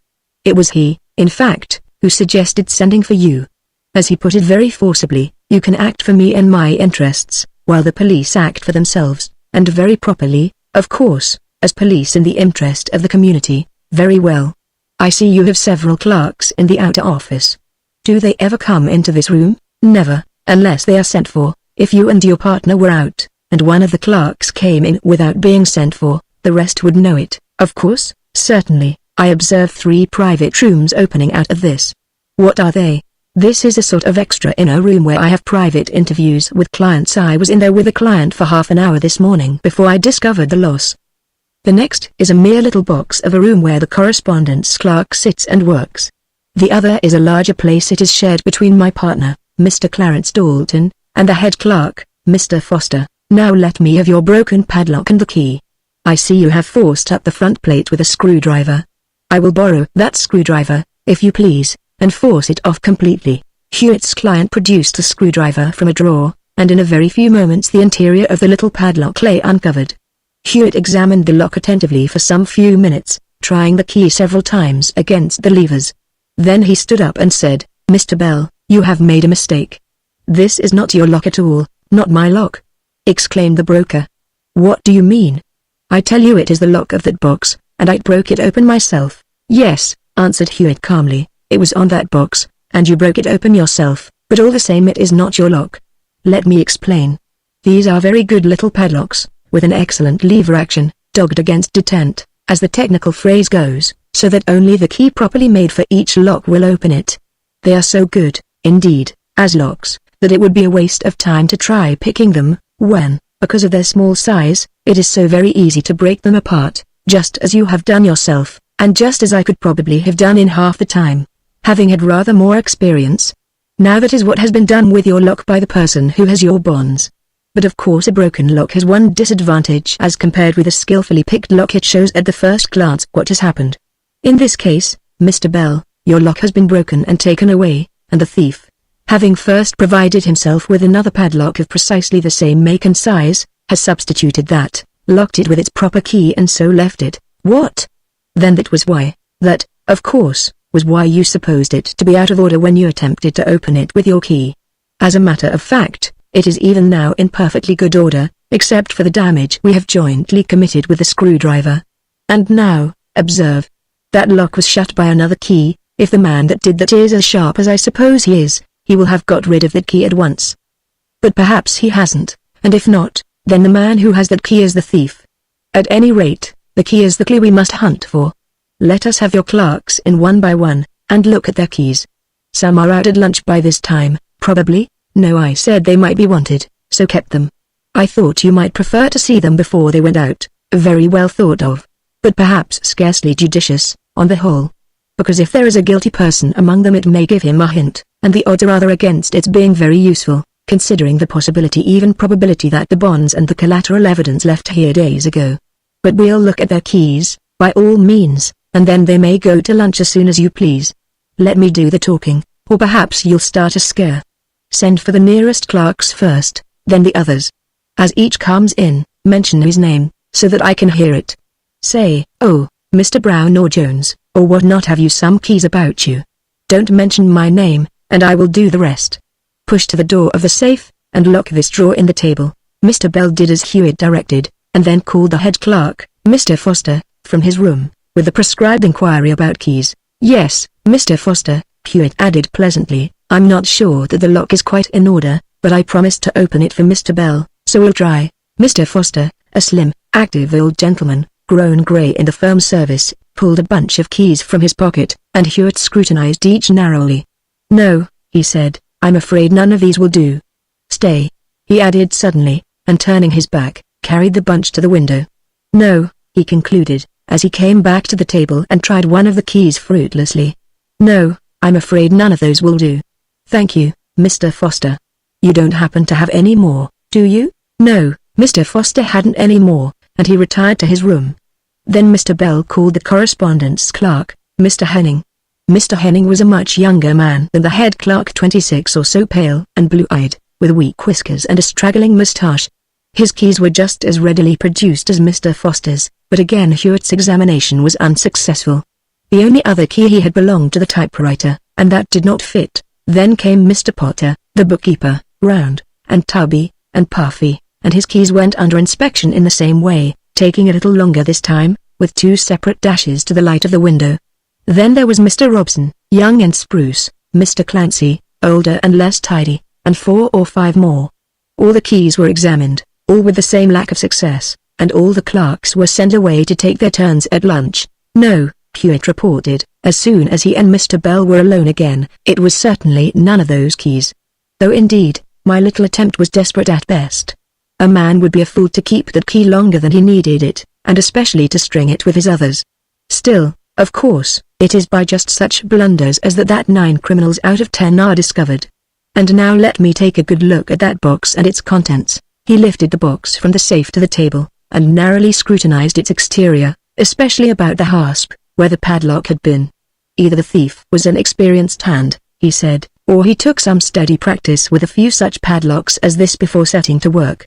There are no signs of banging about or slipping of tools anywhere, but, of course, banging or anything violent would have been noticed in a place like this, Mr. Bell remarked. In office hours, yes, responded Hewitt. But we mustn't forget that office hours are only 7 or 8 out of the 24. But you don't suspect burglary, do you? I'm afraid, as yet, I've precious little ground for suspecting anything definite, Hewitt answered, but we must keep awake to every possibility. Now let us see the dummies. He turned them over, and loosened them wherever they were tied. Yes, he remarked, quite neatly done. Filled in with ordinary blank foolscap, such as, no doubt, you have in your office, but, then, it is in every other office, too. Every stationer has it by the ream. No marks anywhere, no old newspapers, nothing that could give the shadow of a clue. He dropped the last of the papers, and turned to his client. "Mr. Bell," he said, "this thing has been thought out to the last inch. There is something like genius in this robbery if genius is the capacity for taking pains. My advice to you is to call in the Scotland Yard people at once." "Do you mean you can do nothing?" asked Mr. Bell despairingly. "Don't tell me that, Mr. Hewitt." "No, I don't mean that," Hewitt answered. "I mean that until I have had time to think the thing over very thoroughly I can't tell what I can or ought to do. Meantime, I think the police should know, not because I think they can see farther into the thing than I can for, indeed, I don't think they can, but simply because the thief is getting a longer start every moment, and the police are armed with powers that are not at my disposal. They can get search warrants, stop people at ports and railway stations, arrest suspects, do a score of things that will be necessary. Send to Scotland Yard and get Detective Inspector Plummer, if he's available. He's as good a man as they have. Tell him that you've engaged me, or, better still, write a note to the Scotland Yard authorities, and let me have it, to send or not as I think best, after I have turned the thing over in my mind. I shall take one good look around this office, and then run back to my rooms for an hour or two's hard consideration of whatever I may see. One or two small things I have seen already, though I'd rather not mention them till I've made up my mind how they bear. Matters seem likely to have gone so far that perhaps the regular police course of catching the thief first will be the best plan, if it can be done. Meantime, it will be my business to keep my eye first on the recovery of the bonds. But I think we must have the police, Mr. Bell. Now, I'll take my general look round." Chapter 3. After Martin Hewitt had rushed off to St. Augustine's Hospital with the key, the envelope, and the cipher I had brought him, I heard nothing of him till dusk fell about 6. Then I received this telegram: cipher read. "Most interesting case. If you can spare an hour, be outside 120 Broad Street at 6:30. Hewitt. I had to be at my office between 8 and 9, and to keep Hewitt's appointment I should probably have to sacrifice my dinner.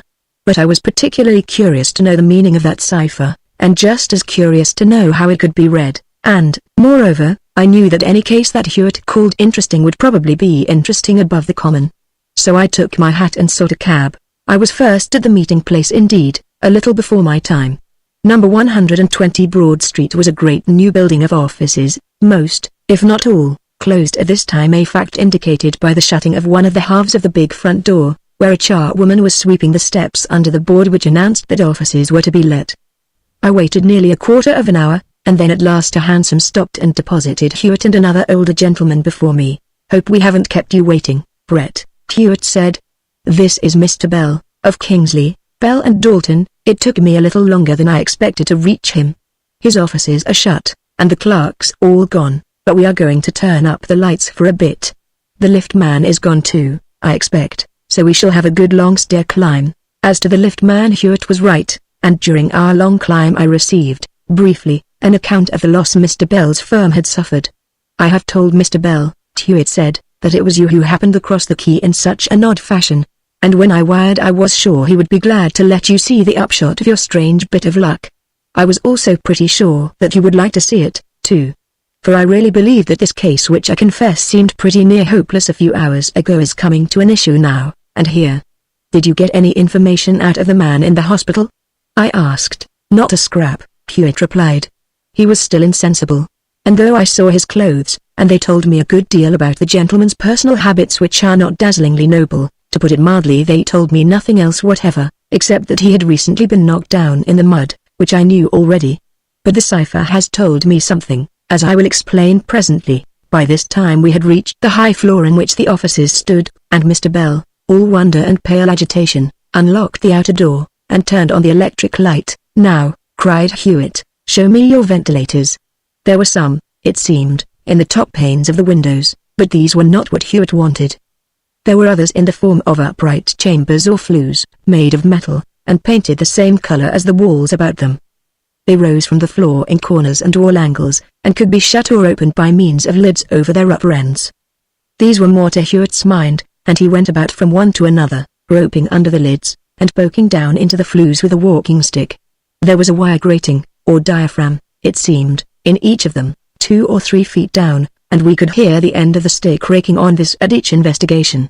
One after another of these ventilators Hewitt examined, till he had examined them all, in outer and inner rooms, without result, and I could see that he was disappointed. There must be another somewhere, he said, and hunted afresh. But plainly he had tried them all, and now he could do no more than try them all again, with as little result. It is a ventilator, he said, positively. Unless he broke off thoughtfully and stood silent for a few moments. Ah. Of course. He resumed presently. We'll send for the housekeeper and a candle. Which is the nearest empty office? The nearest office to let. Is there one on this floor? I think not, Mr. Bell answered.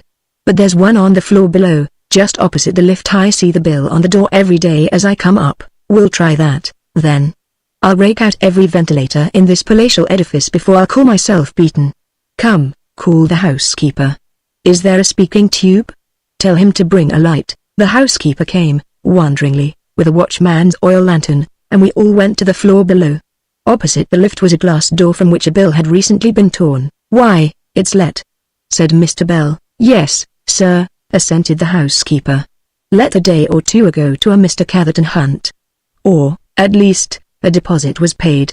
But see, the door's not locked, Hewitt observed, pushing it open. I think we'll trespass on Mr. Catherton Hunt's new offices, since they seem quite empty, and he hasn't taken possession. Come ventilators. It was a small office and outer room of moderate size, and one smaller inner room. Hewitt at once attacked the ventilators in the larger apartment. There were two of them, but retired disappointed from each. There was one ventilator only in a small room.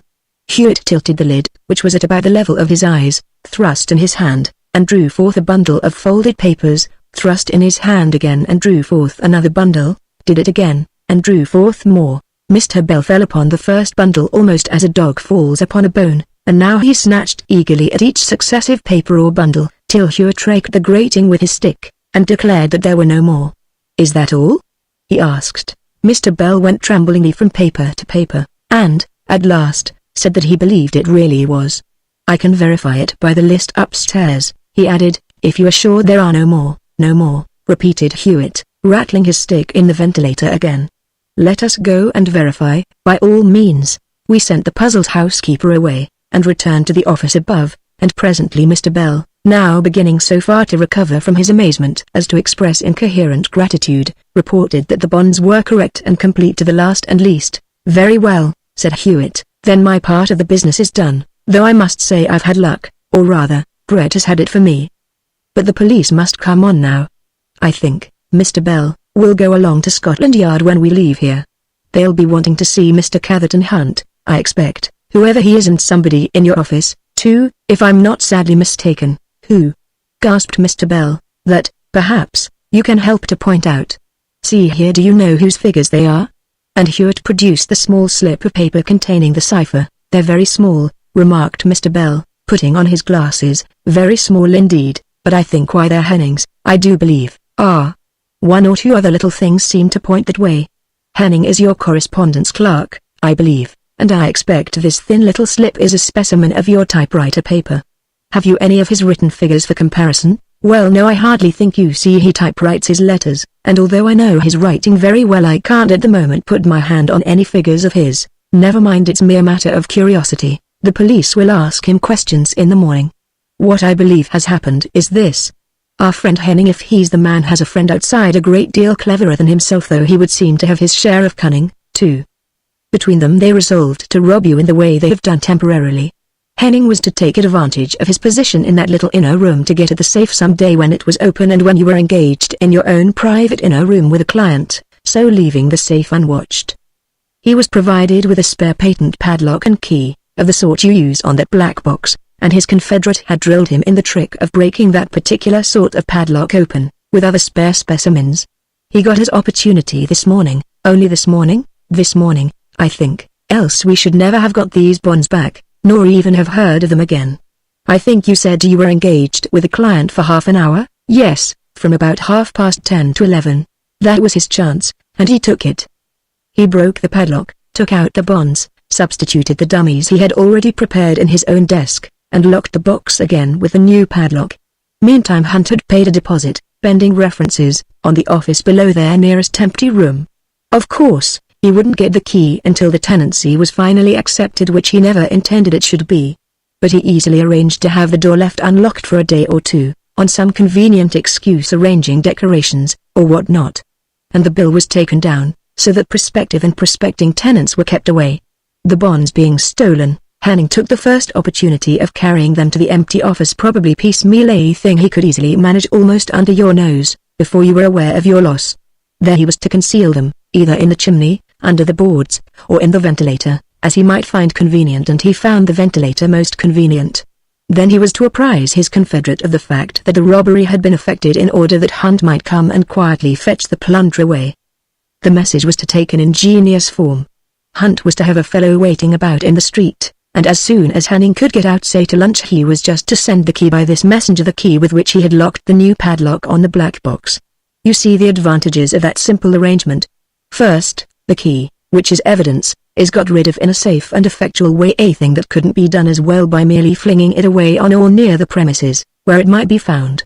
Next, the message is perfectly secret. The messenger could never guess what the key meant, nor could any other person not in the Confederates' confidence. And, at the same time, the key tells all that is necessary. The robbery has been effected, come and remove the plunder. But something unforeseen happens. No sooner are the bonds stolen and safely hidden than you go to the box, find something wrong with the lock, break it open and discover the loss. This was a thing that they trusted would not happen till after the bonds were safely got away. More, I am sent for. The clerks are kept in from lunch, and so on. Hanning gets into a funk, and resolves to send a message of special urgency to his confederate. For that purpose he uses a cipher which the two have agreed upon, the most ingenious cipher I have ever seen used for the purpose. He doesn't wish to make his message any more conspicuous than he need, so he writes his cipher on this scrap of paper and rolls it inside the key, probably another expedient agreed upon in case of necessity. Then the key goes into an envelope, for greater security of the cipher message, and the messenger gets it when Hanning is at last released for lunch. What happened to the message we know, and here it is. Now I will not weary you with a detailed account of the different ways in which I attacked this cipher, but I will take the shortest possible cut to the true interpretation. A very short examination of the cryptogram shows that while no number is included above 23, the numbers, in their relative frequency, roughly agree with the relative frequency of the corresponding letters of the alphabet, A for 1, B for 2, and so on. Here I handed Hewitt the penciled note I had made at the hospital, with letters substituted for the figures, thus I, H, N, D, T, R, E, I, 0, S, T, 0, C, I, H, E, C, W, 0, 0, E, M, N, S, S, T, 0, 0, 0, 0, F, A, E, T, 0, 0, 0, 0, C, V, A, O, 0, 0, 0, 0, R, E, A, H, T, K, R, I, E, T, L, E, W, N, N, A, T. Hewitt took the paper and went on. If that were all, the thing would be childishly simple. But you will see that we seem as far from the solution as ever, for the letters as they stand mean nothing, though in fact they are in normal relative frequency, so that if they mean other letters, all the rules are upset, and we are at a standstill. I admit that for a long time the thing bothered me. But a peculiarity struck me. Not only were the figures, or letters, disposed in groups of 8, but there were also 8 such groups, 64 altogether. What did that suggest? What but a chessboard, a chessboard? I queried. Just so, 8 chessboard. 8 squares each way, 64 altogether. So I drew a rough representation of a chessboard, and set out the letters on it, in their order, like this: less than Kpodi, I, H N, D T, R E, I O, S T, O C, I H, E C, W O, O E, M N, S S, D O, O O, O F, E, D O, O O, O C, V A, O O, O O, O R, E A, H T, K R, I E, D L, E W, N N, A, T. Now, there was my chessboard with my letters on it. I tried reading them downward, across, upward and diagonally, in the direction of the moves of different chess pieces: king, queen, rook and bishop. Nothing came of that. Whatever I did, the thing was as unreadable as ever. But there remained one chess move to try: the eccentric move of the knight, the move of 1 square forward, backward or sideways, and then 1 square diagonally, or, as it has sometimes been more concisely expressed, the move to the next square but one of a different color from that on which it rests. I tried the knight's move, and I read the cipher. I began at the top left-hand corner, just as one does in reading a book. I read the moves downward I to W, E and H, and found that led to nothing. So I took the one alternative move, and, with a little consideration, skipped along from I to T in the second line of squares, T in the top line, H in the second line, E in the third, R in the top and E in the second. That gave me an idea. There were the letters I, T, T, followed by the word here. I tried back from the I again, and taking in the reverse order the W, E and H which I had first given up, I read my own name, as you can see it, from the H on the bottom line but one, moving upward. So I had the words Hewitt here. I need not carry you through all the steps, which will now be plain enough to you. But I found that the message actually began in the right-hand corner, and read thus. The noughts counting for nothing. Invent lost disk take at once Martin Hewitt here fear watch. The noughts were plainly merely inserted to fill in unneeded squares, and keep the rest of the figures in their proper relative places when the cipher was written in line. At first I was a little puzzled to understand what seemed to be the first word invent. But it was quite clear that lost disk meant lost discovered, so I concluded that here in the beginning was a contraction also, and that in was a separate word. In that case vent could be a contraction for no other word but ventilator, in accordance with the sense of the words. So I concluded that the meaning of the whole sentence was simply this: the plunder is in the ventilator, the loss is discovered, take away the booty at once, Martin Hewitt is here, and I fear I may be watched. There is the reading, and our little adventure this evening is what it has led to. Of course, the Confederate wouldn't go groping about the squares so painfully as I have had to do. To him the reading would be simple enough, for the order of the moves would be preconcerted. Each of the conspirators would have, as a guide, both to reading and writing the cipher, a drawn set of squares, numbered in the order of the moves 1 where we have the I, 2 where we have the N, 3 where we have the V, and so on. With that before him, either reading or writing in this extraordinary cryptogram would be easy and quick enough. And now for Scotland Yard, Chapter 4. We learned late on the following day that Henning had not appeared at the office. From that we assumed that he must have met his confederate in the evening, and, finding that he had not received the message sent, conceived that something was wrong, and made himself safe. The confederate, Hunt, however, made his appearance early next morning, but escaped. What happened is best told in Plummer's words when he called on Hewitt in the afternoon. I went round this morning, he said, as I said I would last night. I took a good man with me, and we got the dummy bonds that had been put in Bell's box and popped them in the ventilator, where the real ones had been hidden. You see, we got nothing legal against Catherton Hunt as yet, but if we could only grab him with those dummy bonds on him it might help, with the other evidence we could scrape up, and especially if we could take Henning, to sustain a charge of conspiracy to steal. Well, he came so quick he was on us before we were quite ready. We'd got the dummies in their place, and I was in front of the door telling my man the likeliest corner to wait in, when suddenly up pops the lift right in front of me, with a gentleman in it clean-shaven. I looked at him and he looked at me. I had a sort of distant notion that I might have seen him before, and it's pretty certain he had something more than a distant notion about me. Down again, he says to the lift man, before the gate was swung, I've forgotten something. And down the lift went.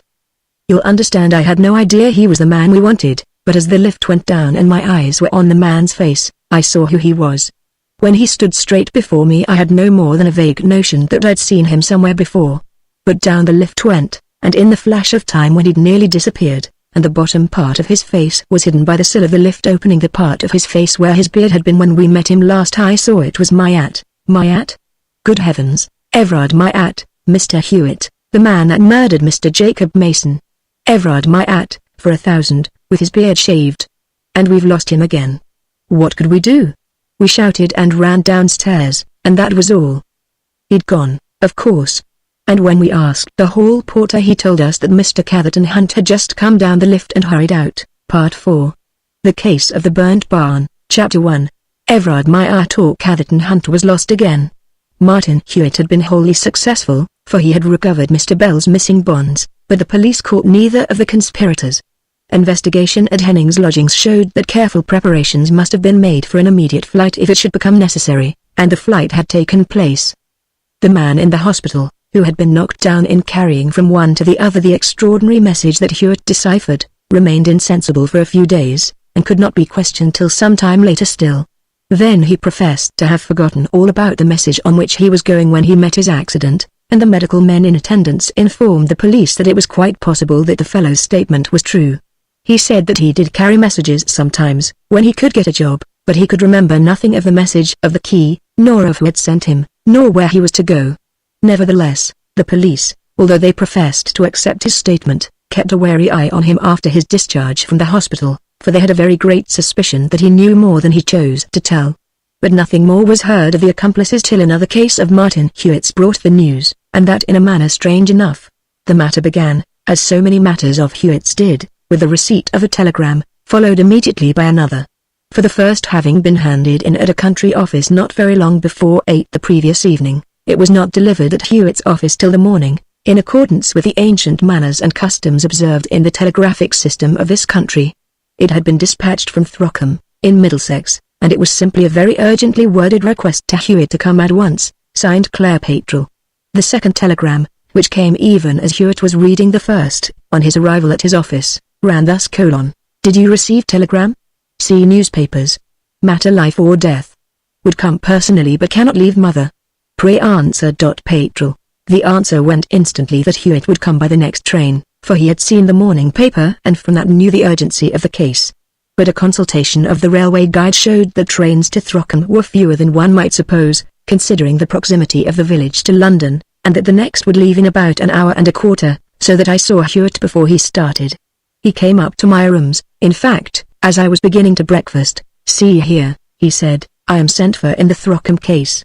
Have you seen the report? As a leader writer, I had little business with the news side of my paper, and indeed I had no more than a vague recollection of some such heading as, Tragedy in a Barn, in one evening paper of the day before, and Murder at Throckham in another. So I could claim no very exact knowledge of the affair. Here you have a paper, I see, Hewitt said, reaching for it. Perhaps their report is fuller than that in mine. He gave me his own newspaper and began searching in the other. No, he said presently, much the same. News agency report to both papers, no doubt. The report which I read ran as follows: Singular tragedy. An extraordinary occurrence is reported from Throckham, a small village within 15 miles of London, involving a tragic fatality that has led to a charge of murder. On Thursday evening an old barn, for some time disused, was discovered to be on fire, and it was only by extraordinary exertions on the part of the villagers that the fire was extinguished.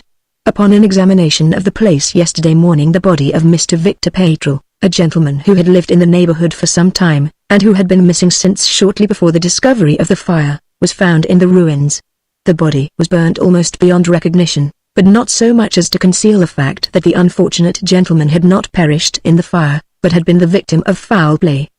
The throat was very deeply cut, and there can be no doubt that the murderer must have fired the barn with the object of destroying all traces of the crime. The police have arrested Mr. Percy Bowmore, a frequent visitor at the house of the deceased. My telegram, said Hewitt, is plainly from a relative of this Mr. Patrol who is dead, perhaps a daughter, since she speaks of being unable to leave her mother.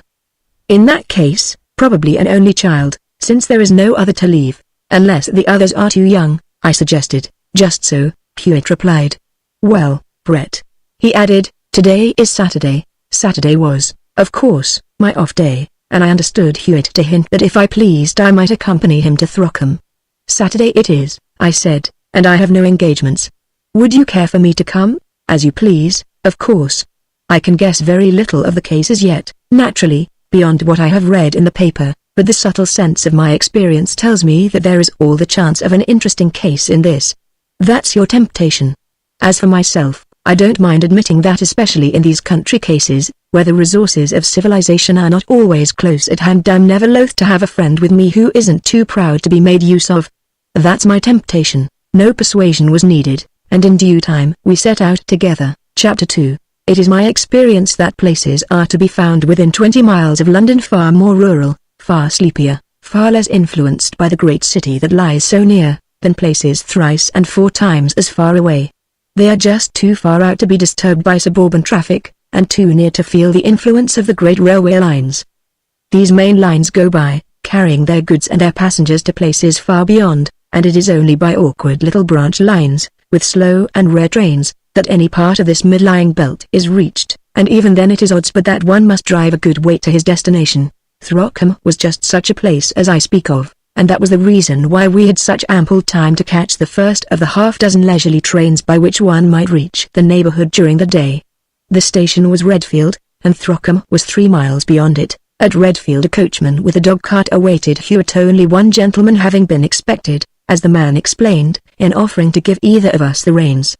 But Hewitt wished to talk to the coachman, and I willingly took the back seat, understanding very well that my friend would get better to work if he first had as many of the facts as possible from a calm informant before discussing them with the dead man's relations, probably confused and distracted with their natural emotions. The coachman was a civil and intelligent fellow, and he gave Hewitt all he knew of the case with perfect clearness, as I could very well hear. "It isn't much I can tell you, sir," he said, "beyond what I expect you know. I suppose you didn't know Mr. Patrol, my master, that's dead?" "No. But he was a foreigner, I suppose French, from the name." "Well, no, sir," the coachman replied, thoughtfully, "not French exactly, I think, though sometimes he talked French to the mistress. They came from somewhere in the West Indies, I believe, and there's a trifle of dark blood in 'em, sir, I should think, though, of course, it ain't for me to say. Yes, there are many such families in the French West Indies."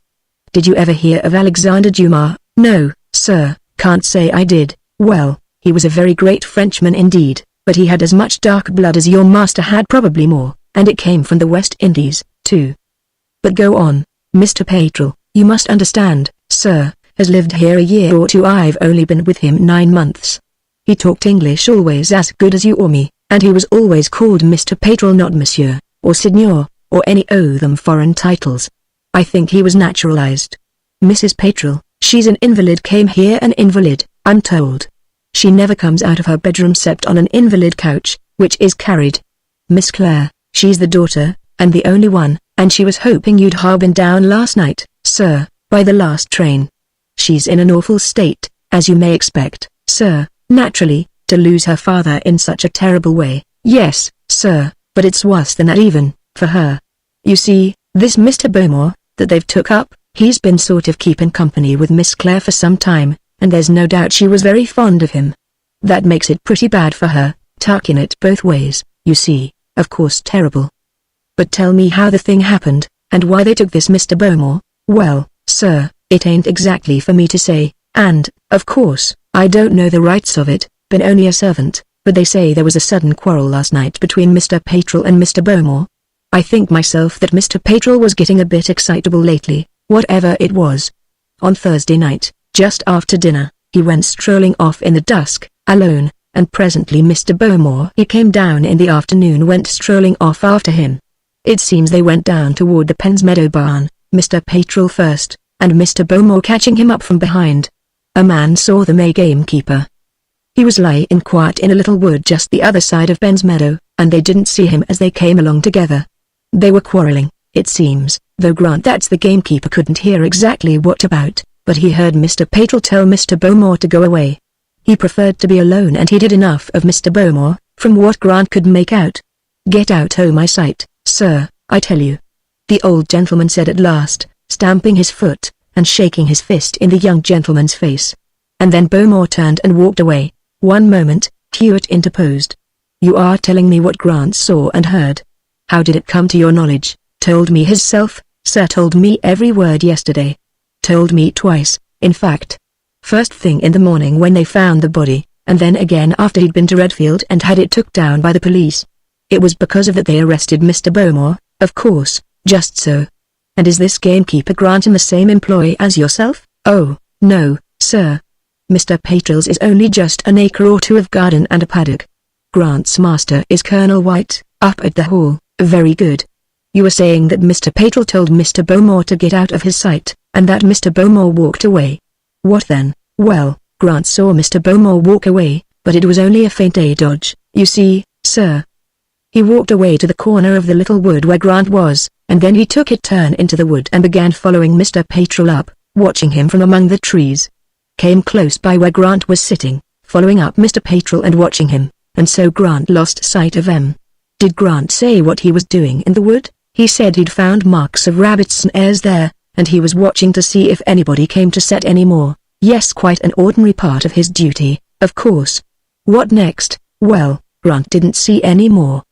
He waited a bit, and then moved off to another part of the wood, and he didn't notice anything else particular till the barn was on fire. It was dark, then, of course. Yes, you must tell me about the fire. Who discovered it? Oh, a man going home along the lane. He ran and called some people, and they fetched the fire engine from the village and pumped out of the horse pond just close by. It was pretty much of a wreck by the time they got the fire out, but it wasn't all gone, as you might have expected. You see, it had been out of use for some time, sir, and there was mostly nothing but old broken plows and lumber there, and what's more, there was a deal of rain early in the week, as you may remember, sir, so the thatch was pretty sodden, being out to repair and all, and so was the timber, for the matter o' that, for there's no telling when it was last painted. So the fire didn't go quite so fierce as it might, you see, else I should expect it had been all over before they got to work on it. Not at all a likely sort of place to catch fire, it would seem, either, Hewitt commented. Old plows and such lumber are not very combustible. Quite so, sir, that's what makes them think it's so odd, I suppose. But there was a bundle or two of old pea straw there, shied in last summer, they say, being over bundles from the last load, and the left. And when was Mr. Bowmore seen next? He came strolling back, sir, and told the young lady he'd left her father outside, or something of that sort, I think, said nothing of the quarrel, I believe. But he said the barn was on fire, which he must have known pretty early, sir, for 'tis a mile from the house off that way, and the coachman pointed with his whip. Nothing was suspected of the murder, it seems, till yesterday morning? No, sir. Miss Clare got frightful worried when her father didn't come home, as you would expect, and specially at him not coming home all night. But when the fire was quite put out, of course the people went away home to bed, and it wasn't till the morning that anybody went in to turn the place over. Then they found the body, badly burnt, I believe, horrid burnt, sir. If it wasn't for Mr. Patrill's being missing, I doubt if they'd have known it was him at all. It took a doctor's examination to see clear that the throat had been cut. But cut it had been, and deep, so the doctor said. And now the body's gone over to Redfield Mortuary. Hewitt asked a few questions more, and got equally direct answers, except where the coachman had to confess ignorance. But presently we were at the house to which Hewitt had been summoned. It was a pleasant house enough, standing alone, apart from the village, a little way back from a loop of road that skirted a patch of open green. As we came in at the front gate, I caught an instant's glimpse of a pale face at an upper window, and before we could reach the drawing-room door Miss Clare Patrill had met us. She was a young lady of singular beauty, which the plain signs of violent grief and anxiety very little obscured. Her complexion, of a very delicate ivory tinge, was scarcely marred by the traces of sleeplessness and tears that were nevertheless clear to see.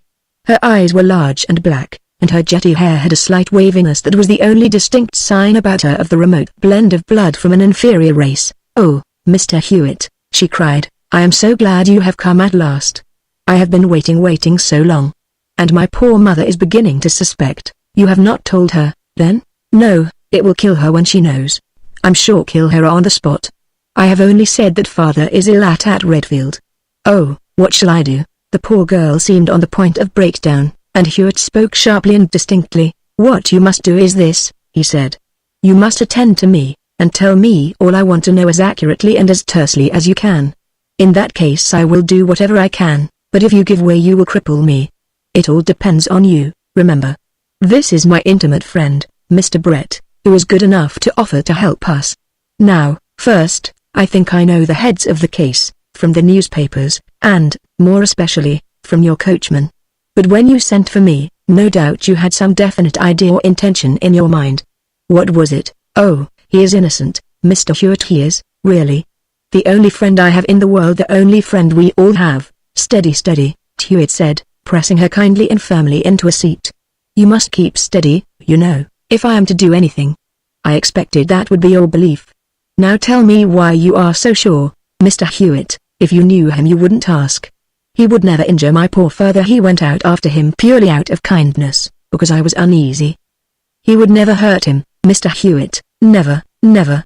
I can't say it strongly enough, he never would." "Oh, my poor father." "And now, steady again," cried Hewitt, more sharply still. I could see that he feared the hysterical breakdown that might come at any moment after the lengthened suspense Miss Patrill had suffered. "Listen, now you mustn't frighten yourself too much. If Mr. Bowmore is innocent and you say you are so certain of it, then I've no doubt of finding a way to prove it if only you'll make your best effort to help me. and keep your wits about you. As far as I can see at present there's nothing against him that we need be afraid of if we tackle it properly, and, of course, the police make arrests of this sort by way of precaution in a case like this, on the merest hint. Come now, you say you were uneasy when your father went out after dinner on Thursday night. Why, I don't know, quite, Mr. Hewitt. It was my mother that was uneasy, really, about something she never explained to me. My father had taken to going out in the evening after dinner, just in the way he did on Thursday night.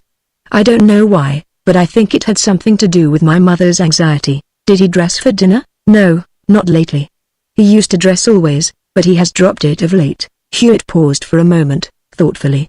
Then he said, Mrs. Patrol is an invalid, I know, and no doubt none the better for her anxiety. But if it could be managed I should like to ask her a few questions. What do you think? But this Miss Patrol was altogether against. Her mother was suffering from spinal complaint, it appeared, with very serious nervous complications, and there was no answering for the result of the smallest excitement. She never saw strangers, and, if it could possibly be avoided, it must be avoided now. Very well, Miss Patrol, I will first go and look at some things I must see, and I will do without your mother's help as long as I possibly can. But now you must answer a few more questions yourself, please. Hewitt's questions produced a little more substantial information, it seemed to me, than he had already received. Mr. Patrol had taken the house in which we were sitting. It was called the Lodge simply 2 years ago. Before that the family had lived in Surrey, but they had not moved direct from there. There was a journey to America between, on some business of Mr. Patrol's, and it was on the return voyage that they had met Mr. Percy Bowmore. Mr. Bowmore had no friends nearer than Canada, and he was reading for the bar in a very desultory way, as I gathered. Miss Patrol's childhood had been passed in the West Indies, at the town of San Domingo, in fact, where her father had been a merchant. Her mother had been a helpless invalid ever since Miss Patrol could remember. As to the engagement with Bowmore, it would seem to have had the full approval of both parents all along.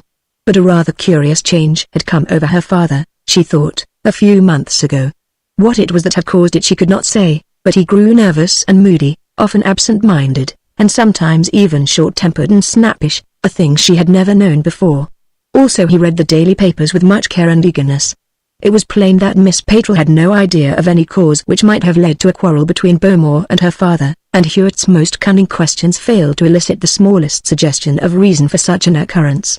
10 days or so ago, Mr. Patrol had returned from a short walk after dinner, very much agitated, and from that day he had made a practice of going out immediately after dinner every evening regularly, walking off across the paddock, and so away in the direction of Penn's Meadow. The first visit of Percy Bowmore after this practice had begun was on Thursday, but the presence of the visitor made no difference, as Miss Patrol had expected it would. Her father rose abruptly after dinner and went off as before, and this time Mrs. Patrol, who had been brought down to dinner, displayed a singular uneasiness about him. She had experienced the same feeling, curiously enough, on other occasions, Miss Patrol remarked, when her husband had been unwell or in difficulties, even at some considerable distance. This time the feeling was so strong that she begged Bowmore to hurry after Mr. Patrol and accompany him in his walk. This the young man had done, but he returned alone after a while, saying simply that he had lost sight of Mr. Patrol, whom he had supposed might have come home by some other way, and mentioning also that he had been told that Penn's Meadow barn was on fire. When it grew late, and Mr. Patrol failed to return, Bowmore went out again and made inquiry in all directions. It grew necessary to concoct a story to appease Mrs. Patrol, who had been taken back to her bedroom. Bowmore spent the whole night in fruitless search and inquiry, and then, with the morning, came the terrible news of the discovery in the burnt barn, and late in the afternoon Bowmore was arrested. The poor girl had a great struggle to restrain her feelings during the conversation, and, at its close, Hewitt had to use all his tact to keep her going. Physical exhaustion, as well as mental trouble, were against her, and stimulus was needed. So Hewitt said, "Now you must try your best, and if you will keep up as well as you have done a little longer, perhaps I may have good news for you soon. I must go at once and examine things. First, I should like to have brought to me every single pair of boots or shoes belonging to your father. Send them, and then go and look after your mother. Remember, you are helping all the time." Chapter 3. Hewitt examined the boots and shoes with great rapidity, but with a singularly quick eye for peculiarities. He liked a light shoe, he said, and he preferred to wear shoes rather than boots. There are few boots, and those not much worn, although he was living in the country. Trod square on the right foot, inward on the left, and wore the left heel more than the right. It's plain he hated nails, for these are all hand-sewn, with scarcely as much as a peg visible in the lot, and they are all laced, boots and shoes alike. Come, this is the best worn pair. It is also a pair of the same sort the maid tells me he must have been wearing, since they are missing. Low shoes, laced. We'll take them with us. We left the house and sought our friend the coachman. He pointed out quite clearly the path by which his master had gone on his last walk, showed us the gate, still fastened, over which he had climbed to gain the adjoining meadow, and put us in the way of finding the small wood and the barn. Both within and without the gate there was a small patch bare of grass, worn by feet, and here Martin Hewitt picked up his trail at once. The ground has hardened since Thursday night, he said, and so much the better it keeps the marks for us. Do you see what is here? There were footmarks, certainly, but so beaten and confused that I could make nothing of them. Hewitt's practiced eye, however, read them as I might have read a rather illegibly written letter. Here is the right foot, plain enough, he said, carefully fitting the shoe he had brought in the mark. He alighted on that as he came over the gate. Half over it is another footmark, Bowmore's, I expect, for I can see signs of others, in both directions going and coming. But we shall know better presently. He rose, and we followed the irregular track across the meadow.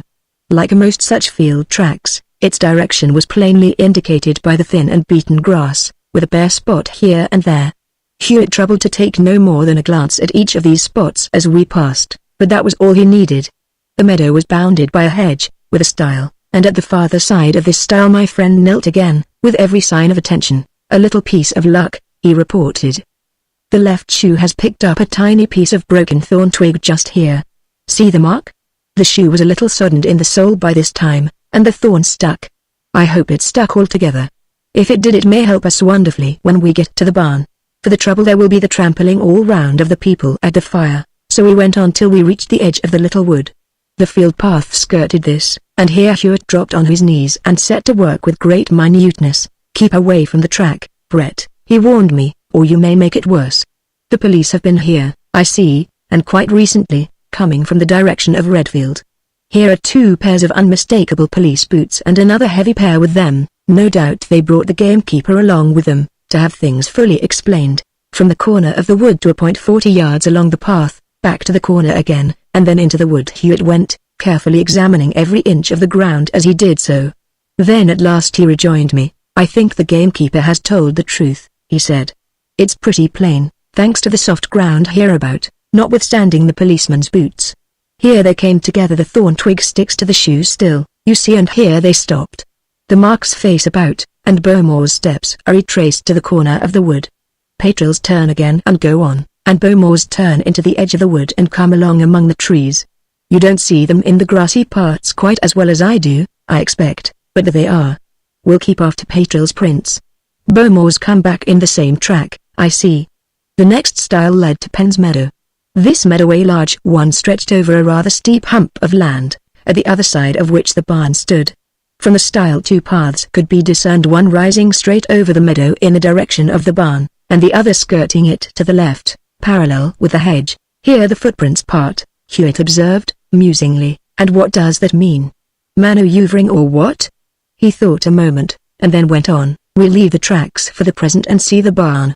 That is straight ahead, I take it. When we reached the top of the rise the barn came in view, a blackened and sinister wreck. The greater part of the main structure was still standing, and even part of the thatched roof still held its place, scorched and broken. Off to the right from where we stood the village roofs were visible, giving indication of the position of the road to Redfield. A single human figure was in sight, that of a policeman on guard before the barn. Now we must get rid of that excellent fellow, said Hewitt, or he'll be offering objections to the examination I want to make. I wonder if he knows my name? We walked down to the barn, and Hewitt, assuming the largest possible air, addressed the policeman. Constable, he said, I am here officially. Here is my card. Of course you will know the name if you have had any wide experience, London experience especially. I am looking into this case on behalf of Miss Patrol, cooperating with the police, of course. Where is your inspector? He was a rather stupid countryman, this policeman, but he was visibly impressed, even flurried by Hewitt's elaborate bumptiousness. He saluted, tried to look unnaturally sagacious, and confessed that he couldn't exactly say where the inspector was, things being put about so just now. He might be in Throckham village, but more likely he was at Redfield. Ah, Hewitt replied, with condescension. "Now, if he is in the village, you will oblige me, constable, by telling him that I am here. If he is not there, you will return at once. I will be responsible here till you come back. Don't be very long, now." The man was taken by surprise, and possibly a trifle doubtful.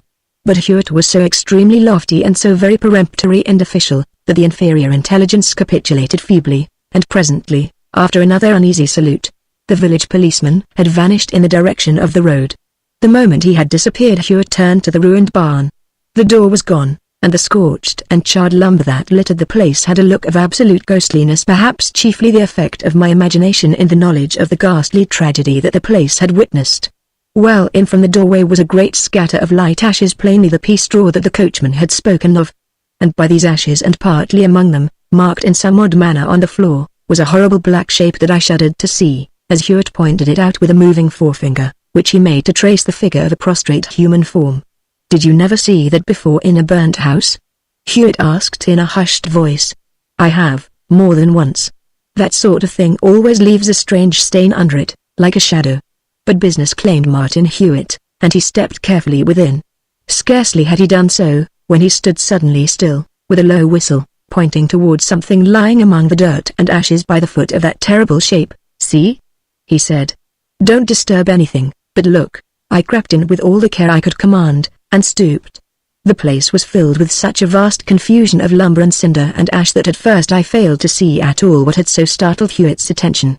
And even when I understood his direction, all I saw was about a dozen little wire loops, each a quarter of an inch long or less, lying among a little grey ash that clung about the ends of some of the loops in clots. Even as I looked, another thing caught Hewitt's eye. Among the straw ashes there lay some cinders of paper and card, and near them another cinder, smaller, and plainly of some other substance. Hewitt took my walking stick, and turned the cinder over. It broke apart as he did so, and from within it 2 or 3 little charred sticks escaped. Hewitt snatched one up and scrutinized it closely. "Do you see that in ferrule?" he said. "It has been a brush, and that was a box of colors." He pointed to the cinder at his feet. "That being so," he went on, "that paper and card was probably a sketchbook. Brett, come outside a bit. There's something amazing here." We went outside, and Hewitt faced me with a curious expression that for the life of me I could not understand. "Suppose," he said, "that Mr. Victor Patrol is not dead after all?" "Not dead?" I gasped. But he is. "We know, it seems to me," Hewitt pursued, with his eyes still fixed on mine, "that we know very little indeed of this affair, as yet. The body was unrecognizable, or very near it. You remember what the coachman said? If it wasn't for Mr. Patrol's being missing, he said, I doubt if they'd have known it was him at all. I think those were his exact words. More, you must remember that the body has not been seen by either of Patrol's relatives." "But then," I protested, "if it isn't his body, whose is it?" "Ah, indeed," Hewitt responded, "whose is it? Don't you see the possibilities of the thing? There's a color box and a sketchbook burned. Who carried a color box and a sketchbook? Not Patrol, or we should have heard of it from his daughter. She made a particular point of her father's evening strolls being quite aimless. So far as her knowledge or conjecture went, she knew nothing of any sketching. And another thing, don't you see what those things mean?" He pointed toward the place of the little wire loops. "Not at all, man, don't you see they've been boot buttons? When the boots shriveled, the threads were burnt and the buttons dropped off. Boot buttons are made of a sort of composition that burns to a grey ash. Once the fire really gets hold of them, as you may try yourself, any time you please, you can see the ash still clinging to some of the shanks, and there the shanks are, lying in 2 groups, 6 and 6, as they fell. Now Patrol came out in laced shoes, but if Patrol isn't dead, where is he?" "Precisely," rejoined Hewitt, with the curious expression still in his eyes. "As you say, where is he? And as you said before, who is the dead man? Who is the dead man, and where is Patrol, and why has he gone? Don't you see the possibilities of the case now?" Light broke upon me suddenly. I saw what Hewitt meant. Here was a possible explanation of the whole thing: Patrol's recent change of temper, his evening prowlings, his driving away of Beaumont, and lastly, of his disappearance, his flight, as it now seemed probable it was. The case had taken a strange turn, and we looked at one another with meaning eyes. It might be that Hewitt, begged by the unhappy girl we had but just left to prove the innocence of her lover, would by that very act bring her further to the gallows. "Poor girl," Hewitt murmured, as we stood staring at one another. "Better she continued to believe him dead." as she does. Brett, there's many a good man would be disposed to fling these proofs away for the girl's sake and her mother's, seeing how little that can be to hurt Bowmore. But justice must be done, though the blow fall as it commonly does on innocent and guilty together. See, now, I've another idea. Stay on guard while I try. He hurried out toward the farther side of the broad band of trampled ground which surrounded the burnt barn, and began questing to and fro, this way and that, receding further from me as he went, and nearing the horse pond and the road. At last he vanished altogether, and left me alone with the burnt barn, my thoughts, and that dim shape on the barn floor.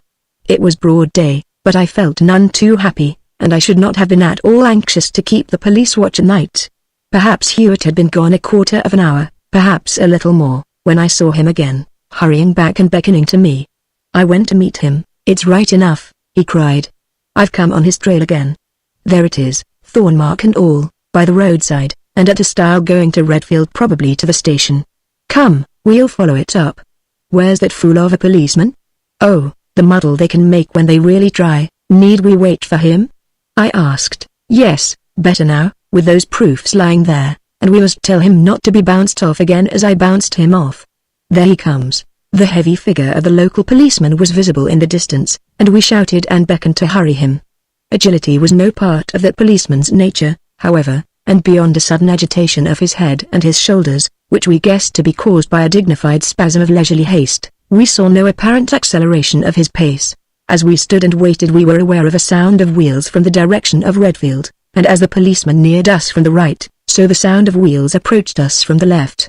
Presently a fly hove in sight, the sort of dusty vehicle that plies at every rural railway station in this country, and as he caught sight of us in the road the driver began waving his whip in a very singular and excited manner. As he drew nearer still he shouted, though at first we could not distinguish his words. By this time the policeman, trotting ponderously, was within a few yards. The passenger in the fly, a thin, dark, elderly man, leaned over the side to look ahead at us, and with it the policeman pulled up with a great gasp and staggered into the ditch. "There he is!" cried the fly driver, regardless of the angry remonstrances of his fare. "There he is. He's all right. It ain't him. There he is." "Shut your mouth, you fool!" cried the angry fare. "Will you stop making a show of me?" "Not me!" cried the eccentric cabman. "I don't want no fare, sir. I'm driving you home for honor and glory, and honor and glory I'll make it." "There he is." Hewitt took in the case in a flash, the flabbergasted policeman, the excited cabman and the angry passenger. He sprang into the road and cried to the cabman, who pulled up suddenly before us, "Mr. Victor Patrol, I believe?" said Martin Hewitt. "Yes, sir," answered the dark gentleman snappishly, "but I don't know you. There has been a deal of trouble here, Mr. Patrol, over your absence from home, as no doubt you have become aware, and I was telegraphed for by your daughter. My name is Hewitt, Martin Hewitt." Patrol's face changed instantly. "I know your name well, Mr. Hewitt," he said. "There's a matter, but who is this?" "My friend, Mr. Brett, who was good enough to help me today. If I may detain you a moment, I should like a word with you aside." "Certainly." Mr. Patrol alighted, and the two walked a little apart. I saw Hewitt talking and pointing toward the burnt barn, and I well guessed what he was saying. He was giving Patrol warning of what he had discovered in the barn, explaining that he must give the information to the police, and asking if, in those circumstances, Patrol wished to go home, or to make other arrangements. Often Hewitt's duty to his clients and his duty as a law-upholding citizen between them put him in some such delicate position, but there was no hesitation in Mr. Victor Patrol. Plainly he feared nothing, and he was going home. "Very well, then," I heard Hewitt say as they turned towards us. "Perhaps we had better go on slowly and let my friend cut across the fields first to break the news. Brett, I knew you would be useful, sooner or later, and so I hurried off, with the happy though delicate mission to restore both father and lover to Miss Claire Patrol." Chapter 4. Miss Patrol had to be put to bed under care of a nurse, for the revulsion was very great, and so was her physical prostration. Bowmore, now set free, and in himself a very pleasant young fellow, came with hurried inquiries and congratulations, and then rushed off to London to cable to his friends in Canada, for fear of the effect of newspaper telegrams. When at last Hewitt and I sat with Mr. Patrol in his study, "Mr. Hewitt," said Patrol, "I am not sure how far explanations may go between us. There is more in that death in the barn than the police will ever guess." Patrol was haggard and drawn, for, as he had let slip already, he had scarce slept an hour since leaving home on Thursday. "I am tired," he said, "and worn out, but that is not a novelty with me, and I'm not sure but we may be of use to each other. Did my daughter tell you why she sent Mr. Bowmore after me on Thursday night?" Hewitt explained the thing as briefly as possible, just as he had heard it from Miss Patrol. "Ah," said Patrol, thoughtfully. "So she thought my manner became moody a few months back." "It did, no doubt, for I had memories, and more, I had apprehensions. Mr. Hewitt, I think I read in the papers that you were in some way engaged in the extraordinary case of the murder of Mr. Jacob Mason." "That is quite correct. I was. There was another case, a little while before, which possibly you may not have heard of. A man was found strangled near the York column, by Pall Mall, with just such a mark on his forehead as was found on Mr. Mason's. I know that case, too, as well as the other." "Do you know the name of the murderer?" "I think I do." "We speak in confidence, of course, as client and professional man." "Of course." "What was his name?" "I have heard two Everard Myatt and Catherton Hunt. Neither is his real name, and I doubt if anybody but himself knows it. 20 years ago and more I knew him as Mays. He was a Jamaican. Mr. Hewitt, that man's foul life has been justly forfeit 1,000 times, but if it belongs to anybody it belongs to me." It was terrible to see the sudden fiery change in the old man. His lassitude was gone in a flash, his eyes blazed and his nostrils dilated. For a little while he sat so, his mouth awash with passion, then he sank back in his chair with a sigh. "I am getting old," he said, more quietly, "and perhaps I am not strong enough to lose my temper. Well, as I said, Mays was a Jamaican, a renegade white. Do you remember that in the Black Rebellion of 1865, there was a traitorous white man among the Negroes? Hanged a few rebels, and rightly, but the worst creature on all that island probably escaped by the aid of that very white skin that should have ensured him a greater punishment than the rest. He escaped to Haiti. Now you have probably heard something of Haiti, and of the common state of affairs there." We both had heard, and, indeed, the matter had been particularly brought to Hewitt's notice by the case which I have told elsewhere as the affair of the tortoise. As for me, I had read Sir Spencer St. John's book on the Black Republic, and I had been greatly impressed by the graphic picture it gives of the horrible, blood-stained travesty of regular government the prevailing. Nothing in the worst of the South American republics is to be remotely compared to it. In the worst periods there was not a crime imaginable that could not be, and was not, committed openly and with impunity by anybody on the right side of the so-called government, and the government was nothing but an organized crime in itself. "Well," Patrol pursued, "then I need not expatiate on it, and you will understand the sort of place that Mays fled to, and how it suited him. He was a man of far greater ability than any of the coarse scoundrels in power, and he was worse than all of them. He was not such a fool as to aim at ostensible political power that way generally led to assassination. He was the jackal, the contriver, the power behind the throne, the instigator of half the devilry set going in that unhappy place, and he profited by it with little risk. He was the confidential adviser of that horrible creature Doming. If you know anything of Haiti you will know what that means. At this time I was comparatively a young man, and a merchant at Port-au-Prince. It was a bad place, of course, and business was risky enough, but, for that very reason, profits were large, and that was an attraction to a sanguine young man like myself. I did very well, and I had thoughts of getting out of it with what I had made. But it was a fatal thing to be supposed wealthy in Port-au-Prince, unless you were a villain in power, or partner with one. I was neither, and I was judged a suitable victim by Mays. Not I alone, either no, nor even only I and my fortune. Gentlemen, my poor wife, who now lies." Patrol's utterance failed him. He rose as if choking, and Hewitt rose to quiet him. "Never mind," he said, "sit quiet now. We understand. Rest a moment." The old man sank back in his chair, and for a little while buried his face in his hands. Then he went on. "I needn't go into details," he said, huskily. "It is enough to say that every devilish engine of force and cunning was put in operation against me. So it came that at last, on a hint from a hanger-on of the police office, who had enough humanity in him to remember a kindness he had experienced at my hands, that we took flight in the middle of the night, my poor wife, myself, and our 3 children, with nothing in the world but our bare lives and the clothes we wore. I might have tried to get aboard a foreign ship in the harbor, but I knew that would be useless.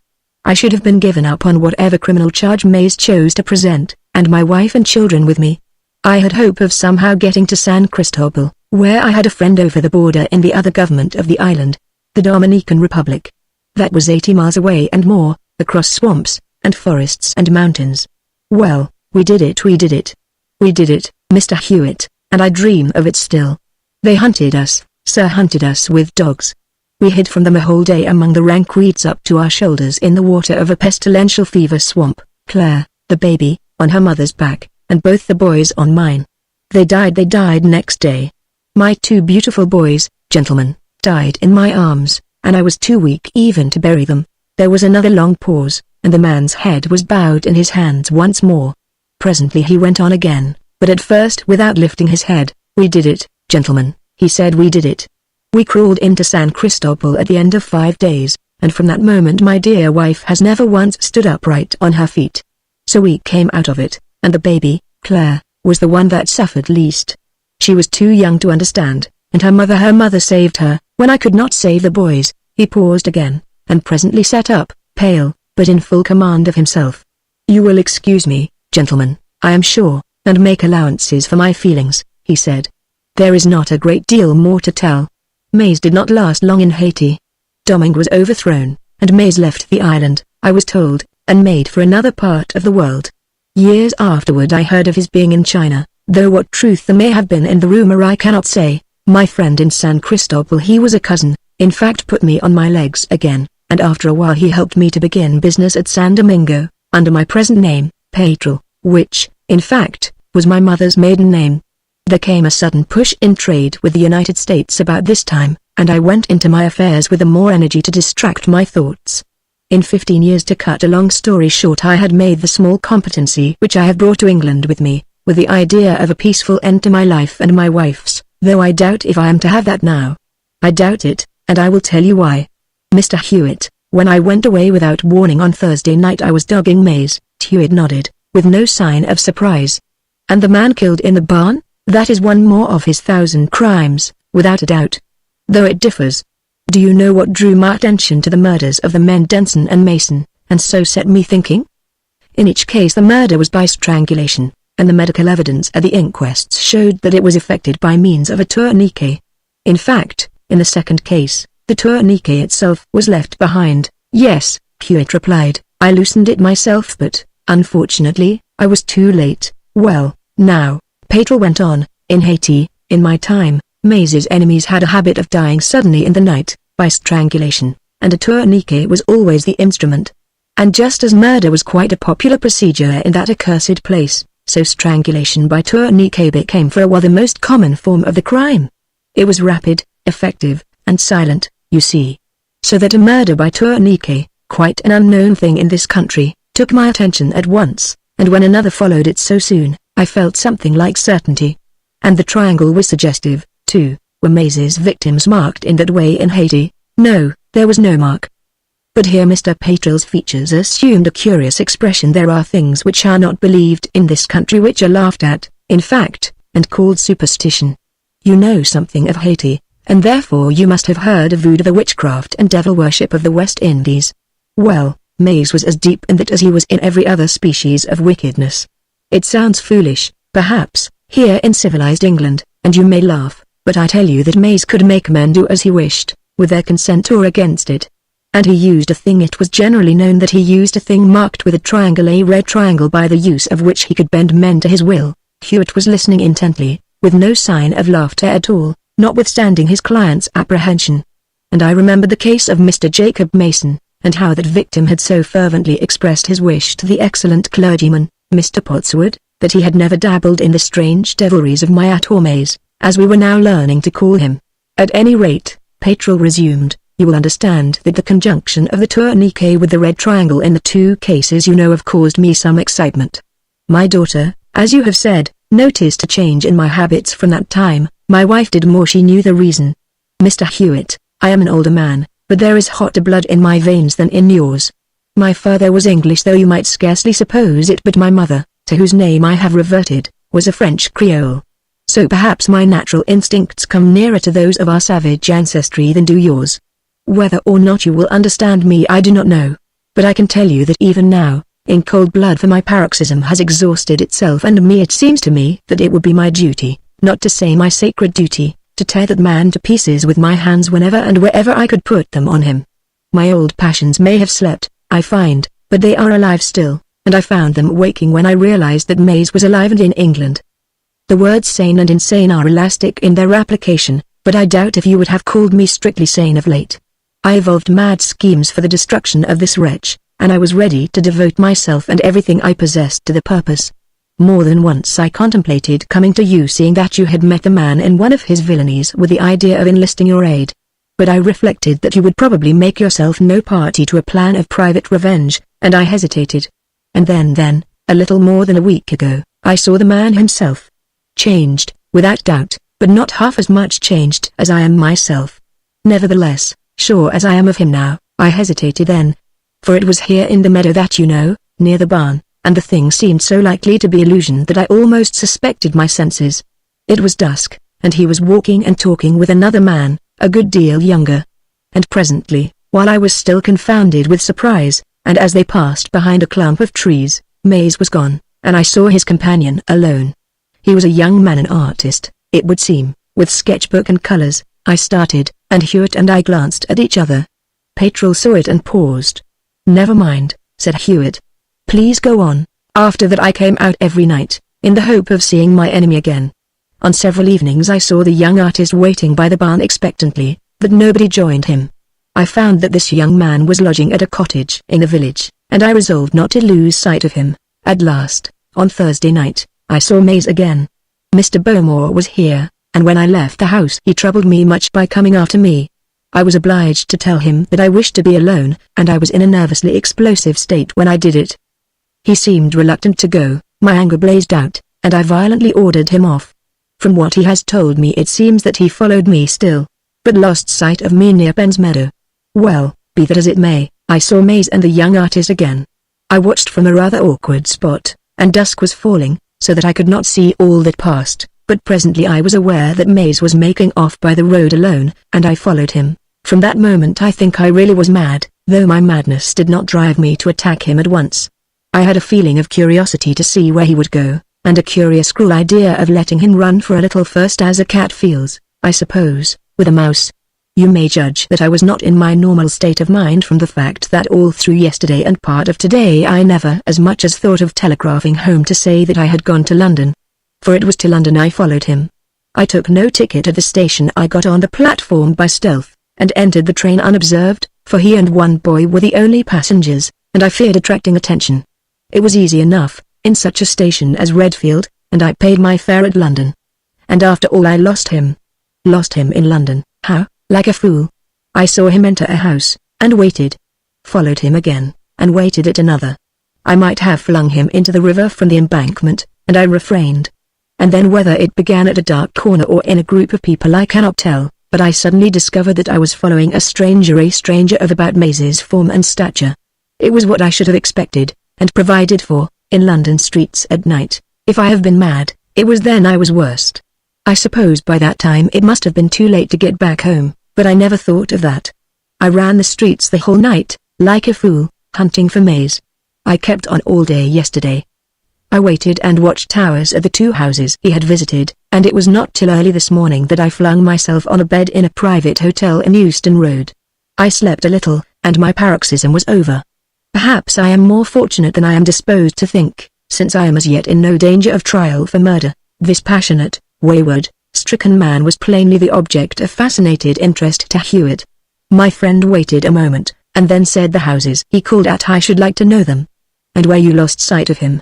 Petrel sat back, and gazed thoughtfully for fully half a minute in Hewitt's face. "Do you know," he said at length, "I don't think I'll answer that question now. I'd like to leave it for a day or two. Yesterday I wouldn't have told you, even on the rack, no, not a word. I should have said, take your own chances, and get him if you can. As for me, I consider him my prey, and what scent I have picked up I shall use myself.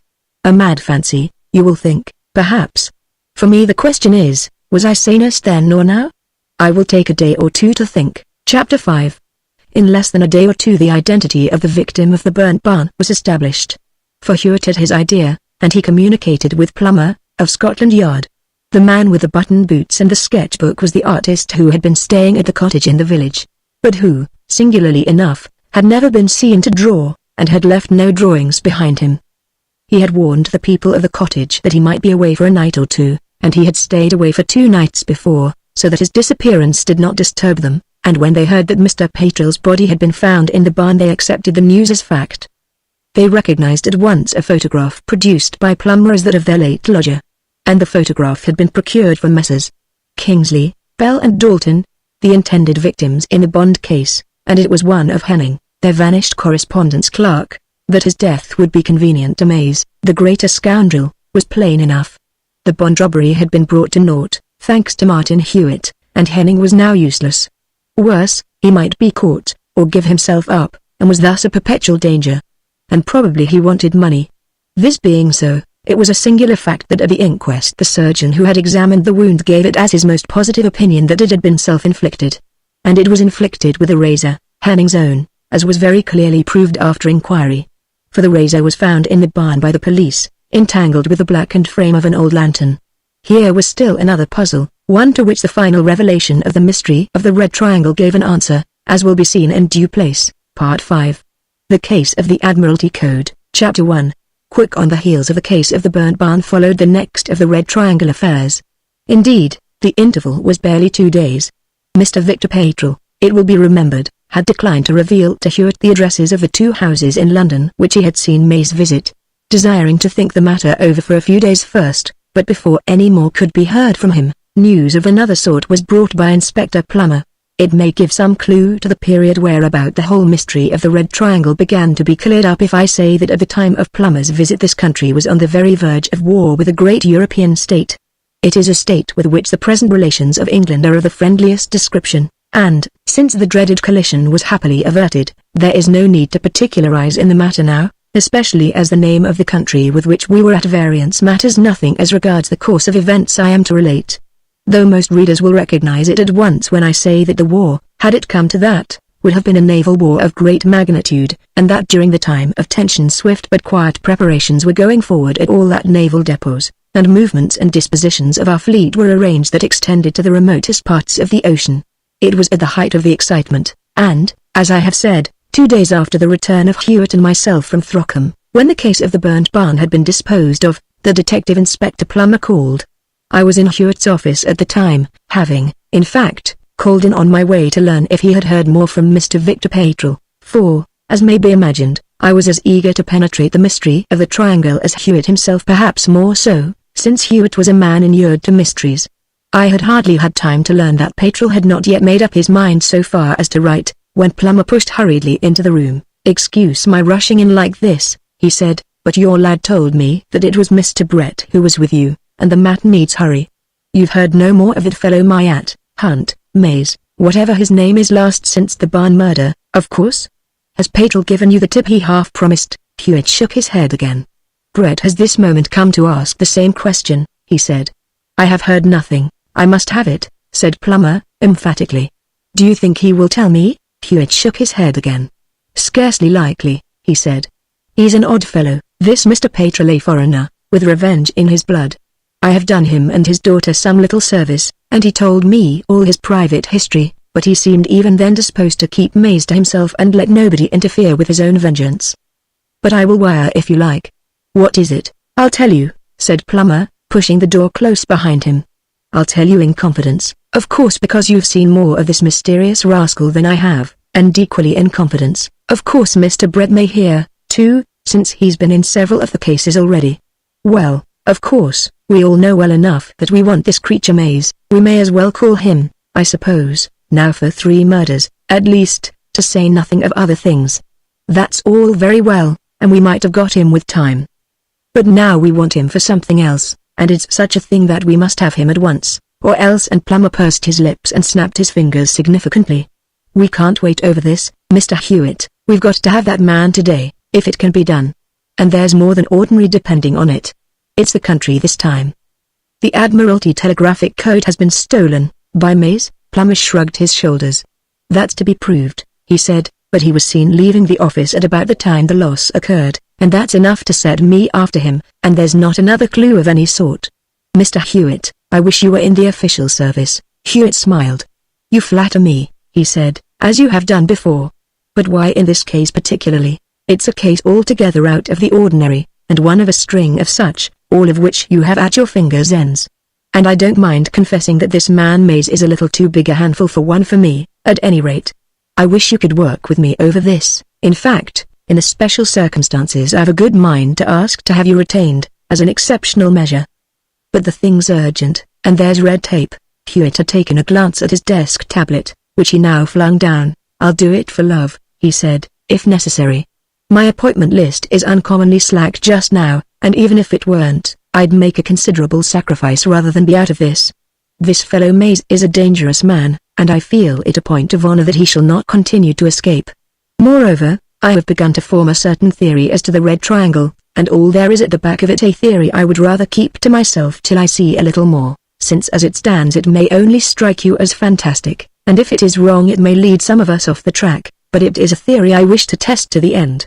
So I'm with you, Plummer, if you'll allow it, and you can make your official application for a special retainer or not, just as you please." Plummer was plainly delighted. "Most certainly I will," he said.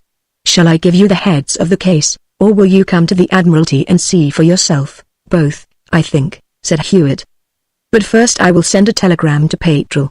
Then you can give me the heads of the case as we go along, and I will look at the place for myself. I am in this case heart and soul, pay or no pay, and I expect my friend Brett would like to be in it, too.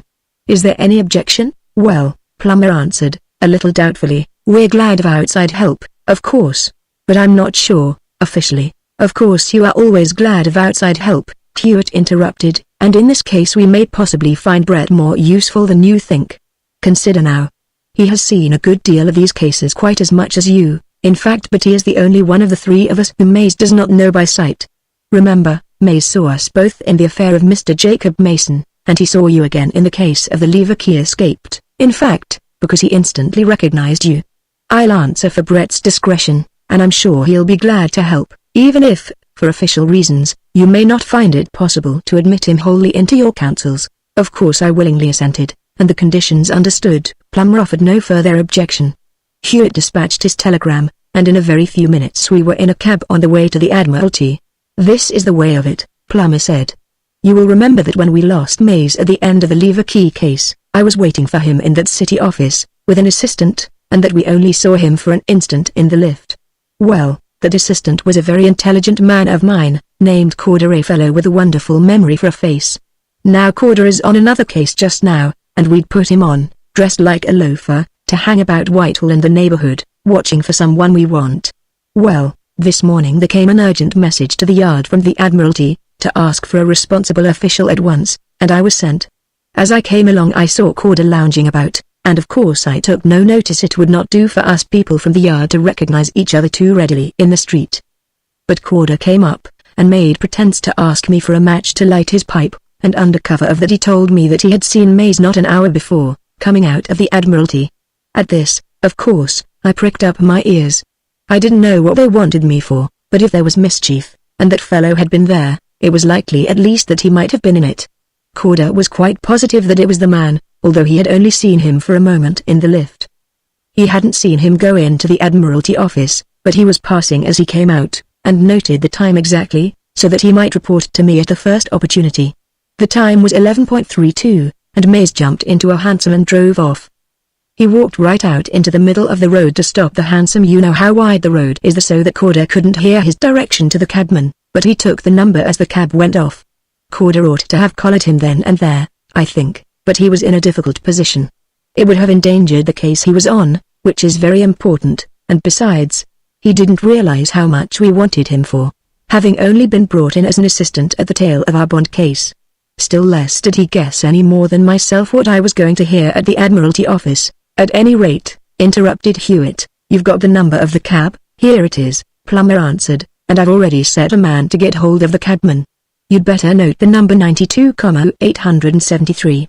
Hewitt duly noted the number, and advised me to do the same, in case I should chance to meet the cab during the afternoon, and as we neared our destination Plummers gave us the rest of the case in outline. "In the office," he said, "I found them in a great state. A copy of the code, or cipher, in which confidential orders and other messages are sent to the fleet all over the world, and in which reports and messages are sent back, had disappeared during the morning. It was in charge of a Mr. Robert Telfer, a clerk of responsibility and undoubted integrity. He kept it in a small iron safe, which is let into the wall of his private room. It was safe when he arrived in the morning, and he immediately used it in order to code a telegram, and locked it in the safe again at 10.20. 2 hours later, at 12.20, he went to the safe for it again, in order to decode a message just received, and it was gone. And the lock of the safe is one that would take hours to pick, I should judge. There isn't a shade of a clue, so far as I can see, except this circumstance of May's being seen leaving by corridor just between Telfer's 2 visits to the safe, you perceive. And of course there may be nothing in that, except for the character of the man. And that's all there is to go on, as far as I can see. I needn't tell you how important the thing is at a time like this, and how much would be paid for that secret code by a certain foreign government. We have made hurried arrangements to have certain places watched, and as soon as I have taken you to the office I must rush off and make a few more arrangements still. But here we are. Mr. Robert Telfer's room was at the side of a long and gloomy corridor on the upper floor, and the door was distinguished merely by a number and the word private painted thereon. We found Mr. Telfer sitting alone, and plainly in a state of great nervous tension. He was a man of 40 or thereabout, thin, alert, and using a single eyeglass. Plummer introduced us by name, and rapidly explained our business. I told you the name of the party I am after, Mr. Telfer, Plummer said, and I went straight to Mr. Martin Hewitt, as being most likely to have information of him. Mr. Hewitt, whose name you know already, of course, is kind enough, seeing we're in a bad pinch, and pushed for time, to come in and give us all the help he can. Both he and his friend, Mr. Brett, know a good deal of the doings of the person we're after, and their assistance is likely to be of the very greatest value. Do you mind giving Mr. Hewitt any information he may ask? I must rush over to the yard to put some other inquiries on foot, and to set an observation or two, but I'll be back presently. Certainly, Mr. Telfer answered. I'm only too anxious to give any information whatever so long as it is nothing departmentally forbidden which will help to put this horrible matter right. Please ask me anything, and be patient if my answers are not very clear. I have been much overworked lately, as you may imagine, and have had very little sleep, and now this terrible misfortune has upset me completely, for, of course, I am held responsible for that copy of the code, and if it isn't recovered, and quickly, I am ruined to say nothing, of course, of the far more serious consequences in other directions. That is the safe in which it was kept, I presume? Hewitt said, indicating a small one let into the wall. May I examine it? Certainly. Mr. Telfer turned and produced the keys from his pocket. The code was here, lying on this shelf when I needed it this morning at 10. I took it out, used it, returned it to the same place exactly, and locked the safe door. Then I took the draft of the telegram, together with a copy and cipher, into the controller's room, gave it into safe hands, and returned here. Hewitt narrowly examined the lock of the safe with his pocket lens. There are no signs of the lock having been picked, he said, even if that were possible. As a matter of fact, this is a lock that would take half a day to pick, even with a heavy bag of tools. No, I don't think that was the way of it. You have no doubt about locking the safe door at 10.20, I suppose, before you went to the controller's room? No possible doubt whatever. You see, I left a whole bunch of keys hanging in the lock while I coded the telegram. It was a short one, and was soon done. Then I returned the code to its place, locked the safe, and then used another key on the bunch to lock a drawer in this desk. I had no occasion to go to the safe again till about 12.20, when the controller's secretary came here with a telegram to be decoded. The safe was still locked then, but when it was opened the code was gone. You had had no occasion to go to the safe in the meantime? None at all. I locked it at 10.20, and I unlocked it 2 hours later, and that was all. You were not in the room the whole of the time, of course? Oh, no. I have told you that at 10.20 I went to the controller's room, and after that I went out 2 or 3 times on one occasion or another. But each time I locked the door of the room. Oh, you did? That is important. And you took all your keys with you, I presume? Yes, all. The keys on the bunch I took in my pocket, of course, and the room door key I also took. There are 1 or 2 rather important papers on my desk, you see, and anybody from the corridor might come in if the door were left unlocked. The lock of the door would be a good deal easier to pick than that of the safe, Hewitt observed, after examining it. But that would be of no great use with the safe locked. Shortly, then, the facts are these. You locked the code safely away at 10.20, you left the room 2 or 3 times, but each time the door, as well as the safe, was locked, and the keys in your pocket, and then, at 12.20, or 2 hours exactly after the code had been put safely away, You opened the safe again in presence of the controller's secretary, and the code had vanished. That is the whole matter in brief, I take it? Precisely. Mr. Telfer was pallid and bewildered. It seems a total impossibility, he said, a total, absolute, physical impossibility, but there it is. But as no such thing as a physical impossibility ever happens, Hewitt replied calmly, we must look further. Now, are there any other ways into this room than by that door into the corridor? I see another door here. What is that? That door has been locked for ages. The room on the other side is one like this, with a door in the corridor. It is used chiefly to store old documents of no great importance, and I believe that whole stacks of them, in bundles, are piled against the other side of that same door. We will send for the key and see, if you like. The key was sent for, and the door from the corridor opened. As Telfer had led us to expect, the place was full of old papers in bundles and parcels, thick with ancient dust, and these things were piled high against the door next his room, and plainly had not been disturbed for months, or even years. There remains the skylight, said Hewitt, for I perceive, Mr. Telfer, that your room is lighted from above, and has no window, while the grate is a register. There seems to be no opening in that skylight but the revolving ventilator. Am I right? Quite so. There is no getting in by the skylight without breaking it, and, as you see, it has not been broken. Certainly there are men on the roof repairing the leads, but it is plain enough that nobody has come that way. The thing is wholly inexplicable, at present. Yes, Hewitt said, musingly. He stood for a few moments in deep thought. Plummer is longer away than I expected, he said presently. By the way, what was the external appearance of the missing code? It was nothing but a sort of thin manuscript book, made of a few sheets of foolscap size, sewn in a cover of thickish grey paper. I left it in the safe doubled lengthwise, and tied with tape in the middle. Its loss is a very serious thing, of course. Oh, terribly, terribly serious, Mr. Hewitt, Telfer replied, despairingly. I am responsible, and it will put an end to my career, of course. But the consequences to the country are more important, and they may be disastrous, enormously so. A great sum would be paid for that code on the continent, I need hardly say. But now that you know it is taken, surely the code can be changed? It's not so easy as it seems, Mr. Hewitt, Telfer answered, shaking his head. It means time, and I needn't tell you that with affairs in their present state we can't afford one moment of time. Some expedients are being attempted, of course, but you will understand that any new code would have to be arranged with scattered items of the fleet in all parts of the world, and that probably with the present code in the hands of the enemy. Moreover, all our messages already sent will be accessible with very little trouble, and they contain all our strategical calling and storing dispositions for a great war, Mr. Hewitt, and they can't be altered at a moment's notice. Oh, it is terrible. But here is Inspector Plummer. No news, I suppose, Mr. Plummer? Well, no, Plummer answered deliberately. I can't say I've any news for you, Mr. Telfer, just yet. But I want to talk about a few things to Mr. Hewitt. Hadn't we better go and see if your telegram is answered, Mr. Hewitt? Unless you've heard. No, I haven't, Hewitt replied. We'll go on at once. Good day for the present, Mr. Telfer.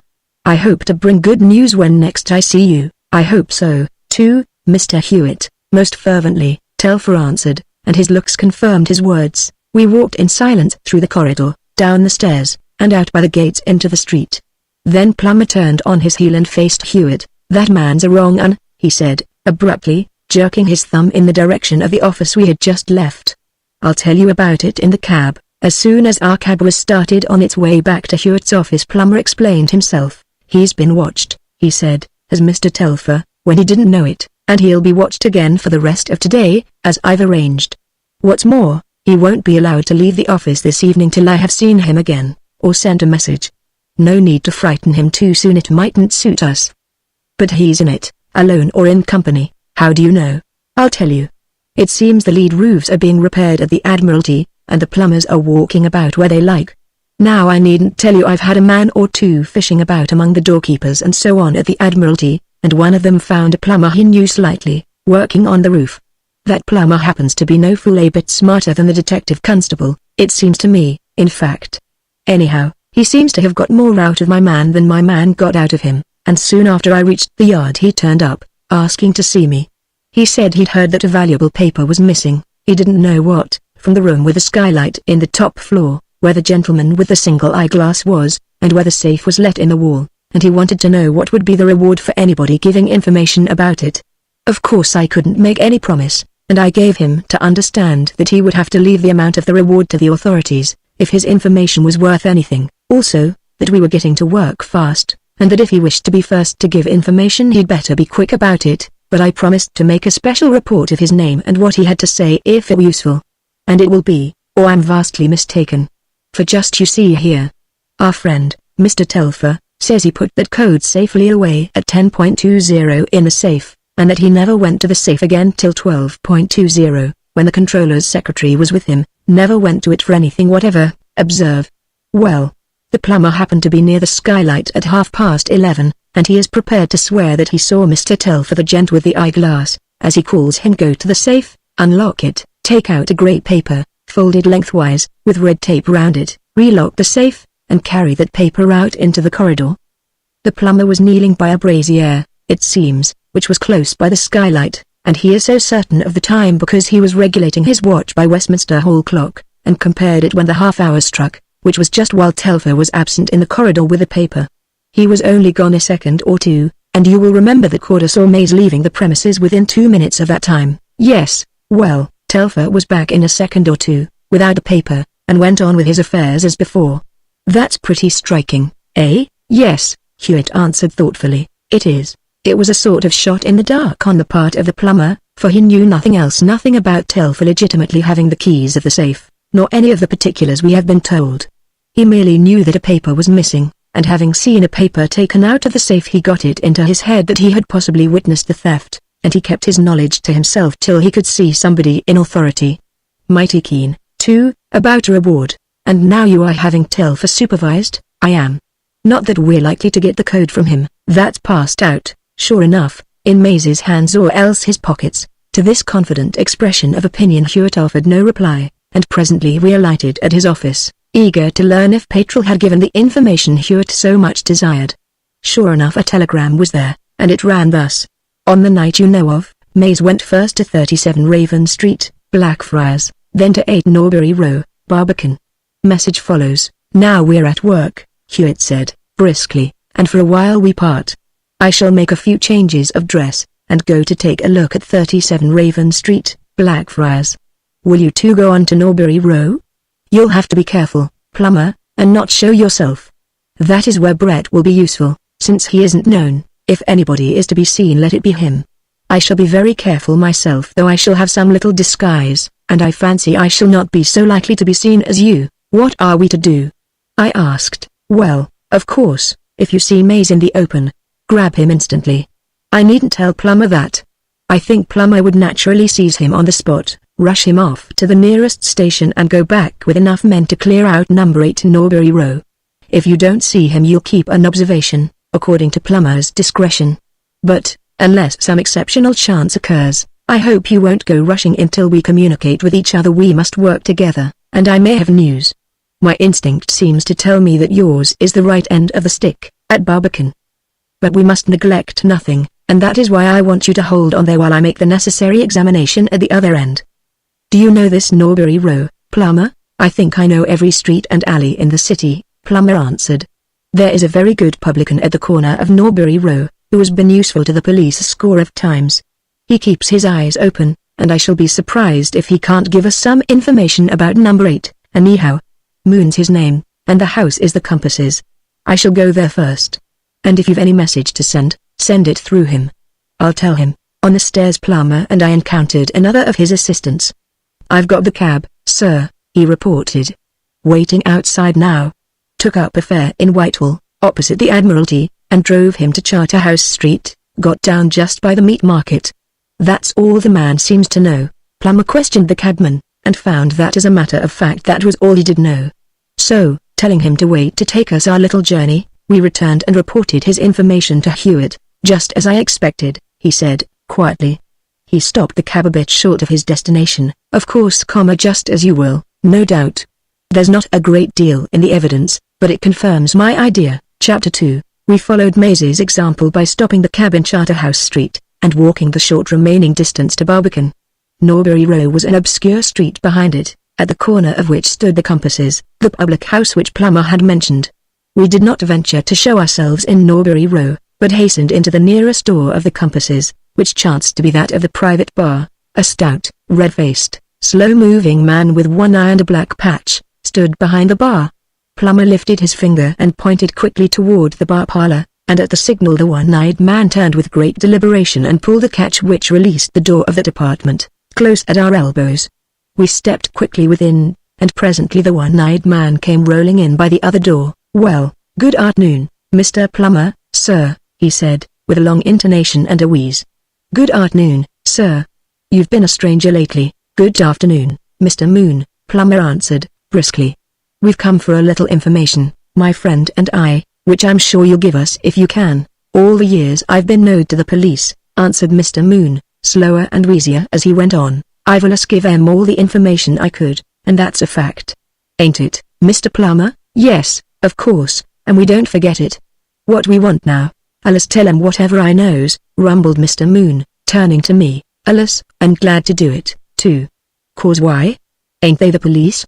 Very well then, I tells 'em. Allus tells 'em." Plummer waited patiently while Mr. Moon stared solemnly at me after this speech. Then, when the patch slowly turned in my direction and the eye in his, he resumed, "We want to know if you know anything about number 8 Norbury Row." "Number 8, Mr. Moon mused, gazing abstractedly out of the window. "Number 8. Ground floor, Stevens, packing case maker. First floor, Hut, agent in fancy goods. Second floor, Dunno. Name O. Richardson, bookbinder, on the door, but that's been there 5 or 6 year now, and it ain't the same tenant. Richardson's dead, and this one don't buy no books as I can see. I don't even remember seeing him very often. Tallish, darkish sort o' gent he is, and don't seem to have many visitors. Well, then there's the top floor, but I suppose it's the same tenant. Richardson used to have it for his workshop.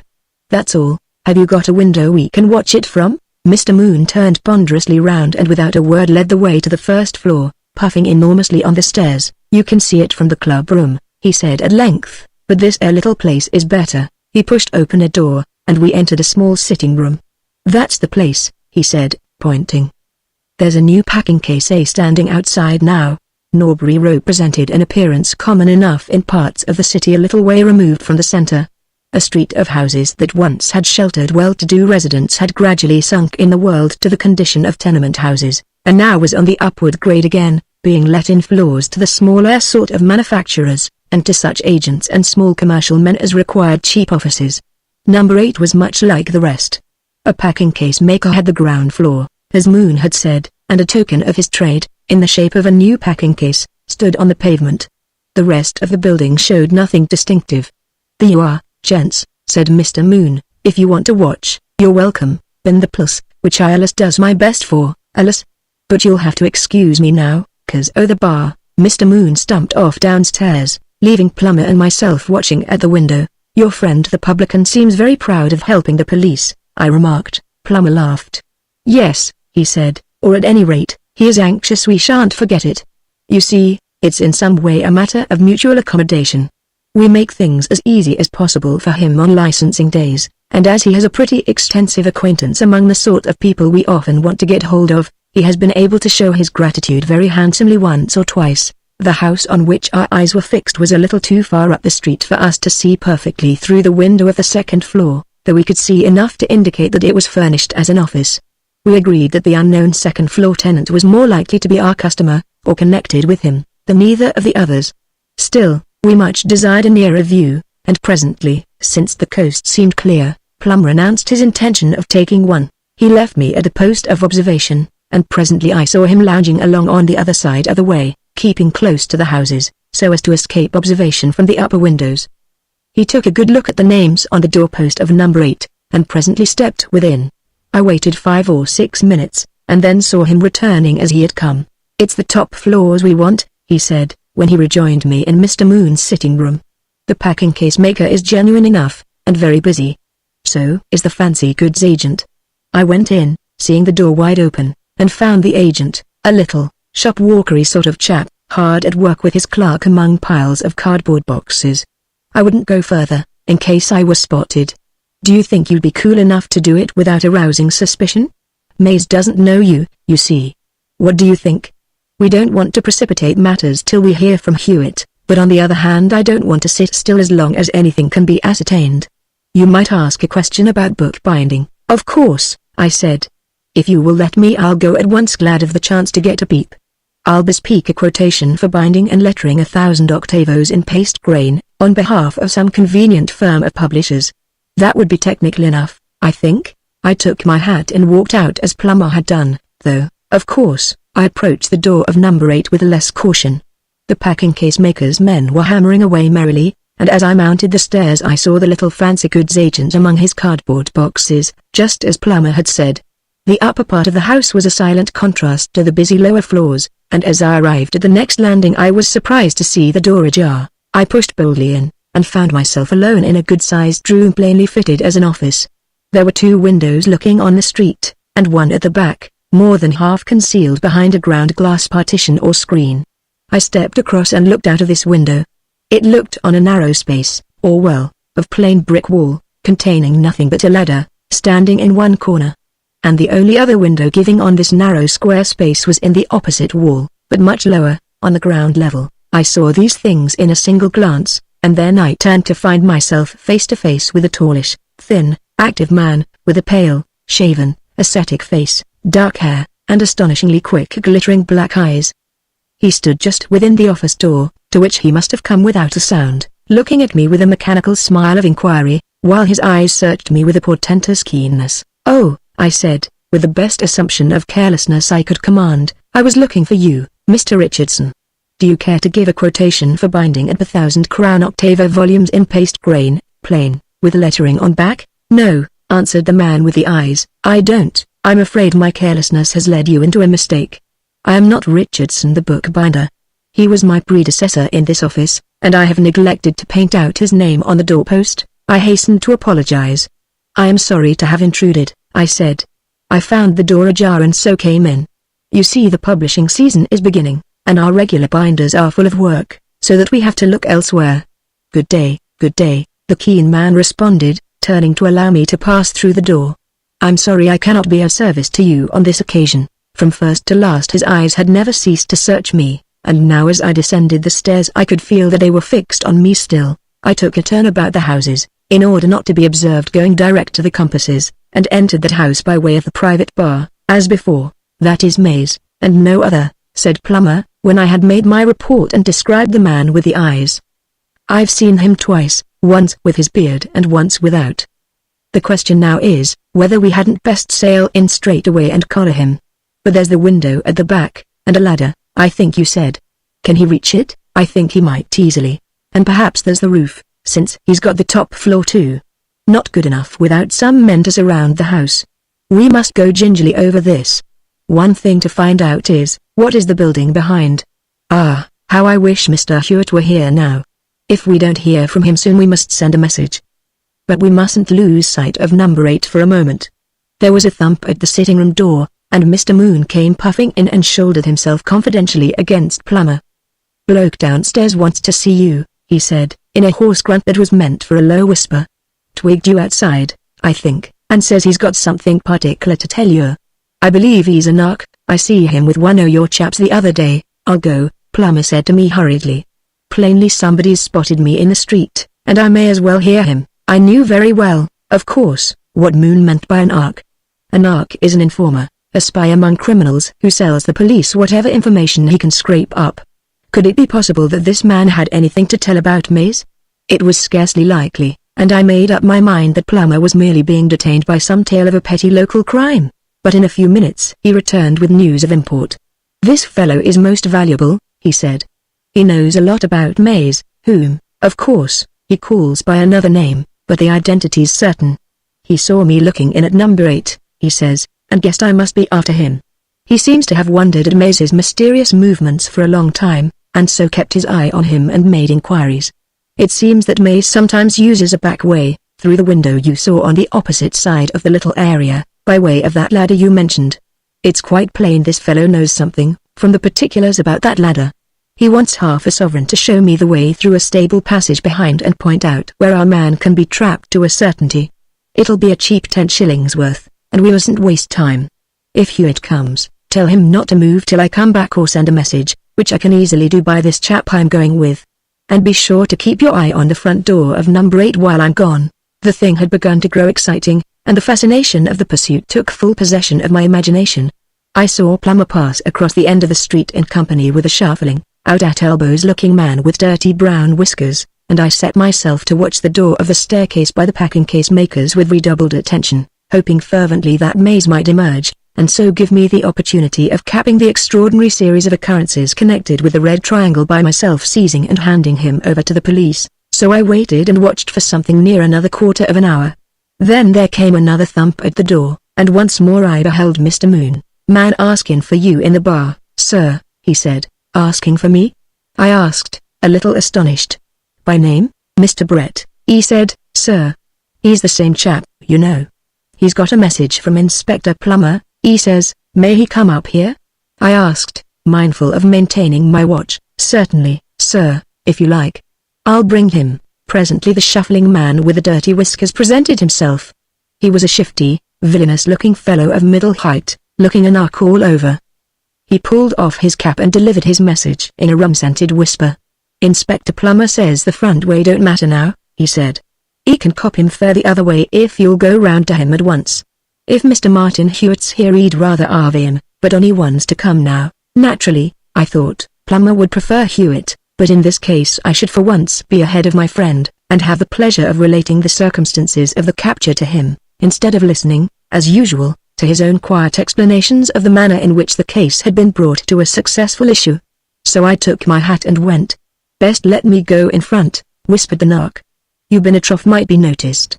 It was a reasonable precaution, and I followed him accordingly. We went a little way down Barbican, and presently, taking a very narrow turning, plunged into a cluster of alleys, through which, however, I could plainly perceive that our way lay in the direction of the back of the house in Norbury Row. At length my guide stopped at what seemed a stable-yard, pushed open a wicket gate, and went in, keeping the gate open for me to follow. It was, indeed, a stable-yard, littered with much straw, which the nark carefully picked to walk on as noiselessly as possible, motioning me to do the same. It was a small enough yard, and dark, and when my guide very carefully opened the door of a stable I saw that that was darker still. He pushed the door wide so as to let a little light fall on another door which I now perceived in the brick wall which formed the side of the stable. After listening intently for a moment at this door, the guide stepped back and favored me with another puff of rum and a whisper. "There's no light in that the passage," he said, "and we'd better not strike one. I'll catch hold of your hand." He pulled the stable door to, and took me by the hand. I heard the inner door open quietly, and we stepped cautiously forward. We had gone some 5 or 6 yards in the darkness when I felt something cold touch the wrist of the hand by which I was being led. There was a loud click, my hand was dropped, and I felt my wrist held fast, while I could hear my late guide shuffling away in the darkness. I could not guess whether to cry out or remain quiet.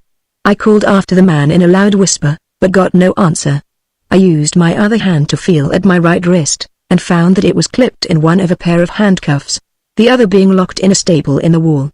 I tugged my hardest to loosen this staple, but it held firm. The thing had been so sudden and stealthy that I scarce had time to realize that I was in serious danger, and that, doubtless, Plummer had preceded me, when a light appeared at an angle ahead.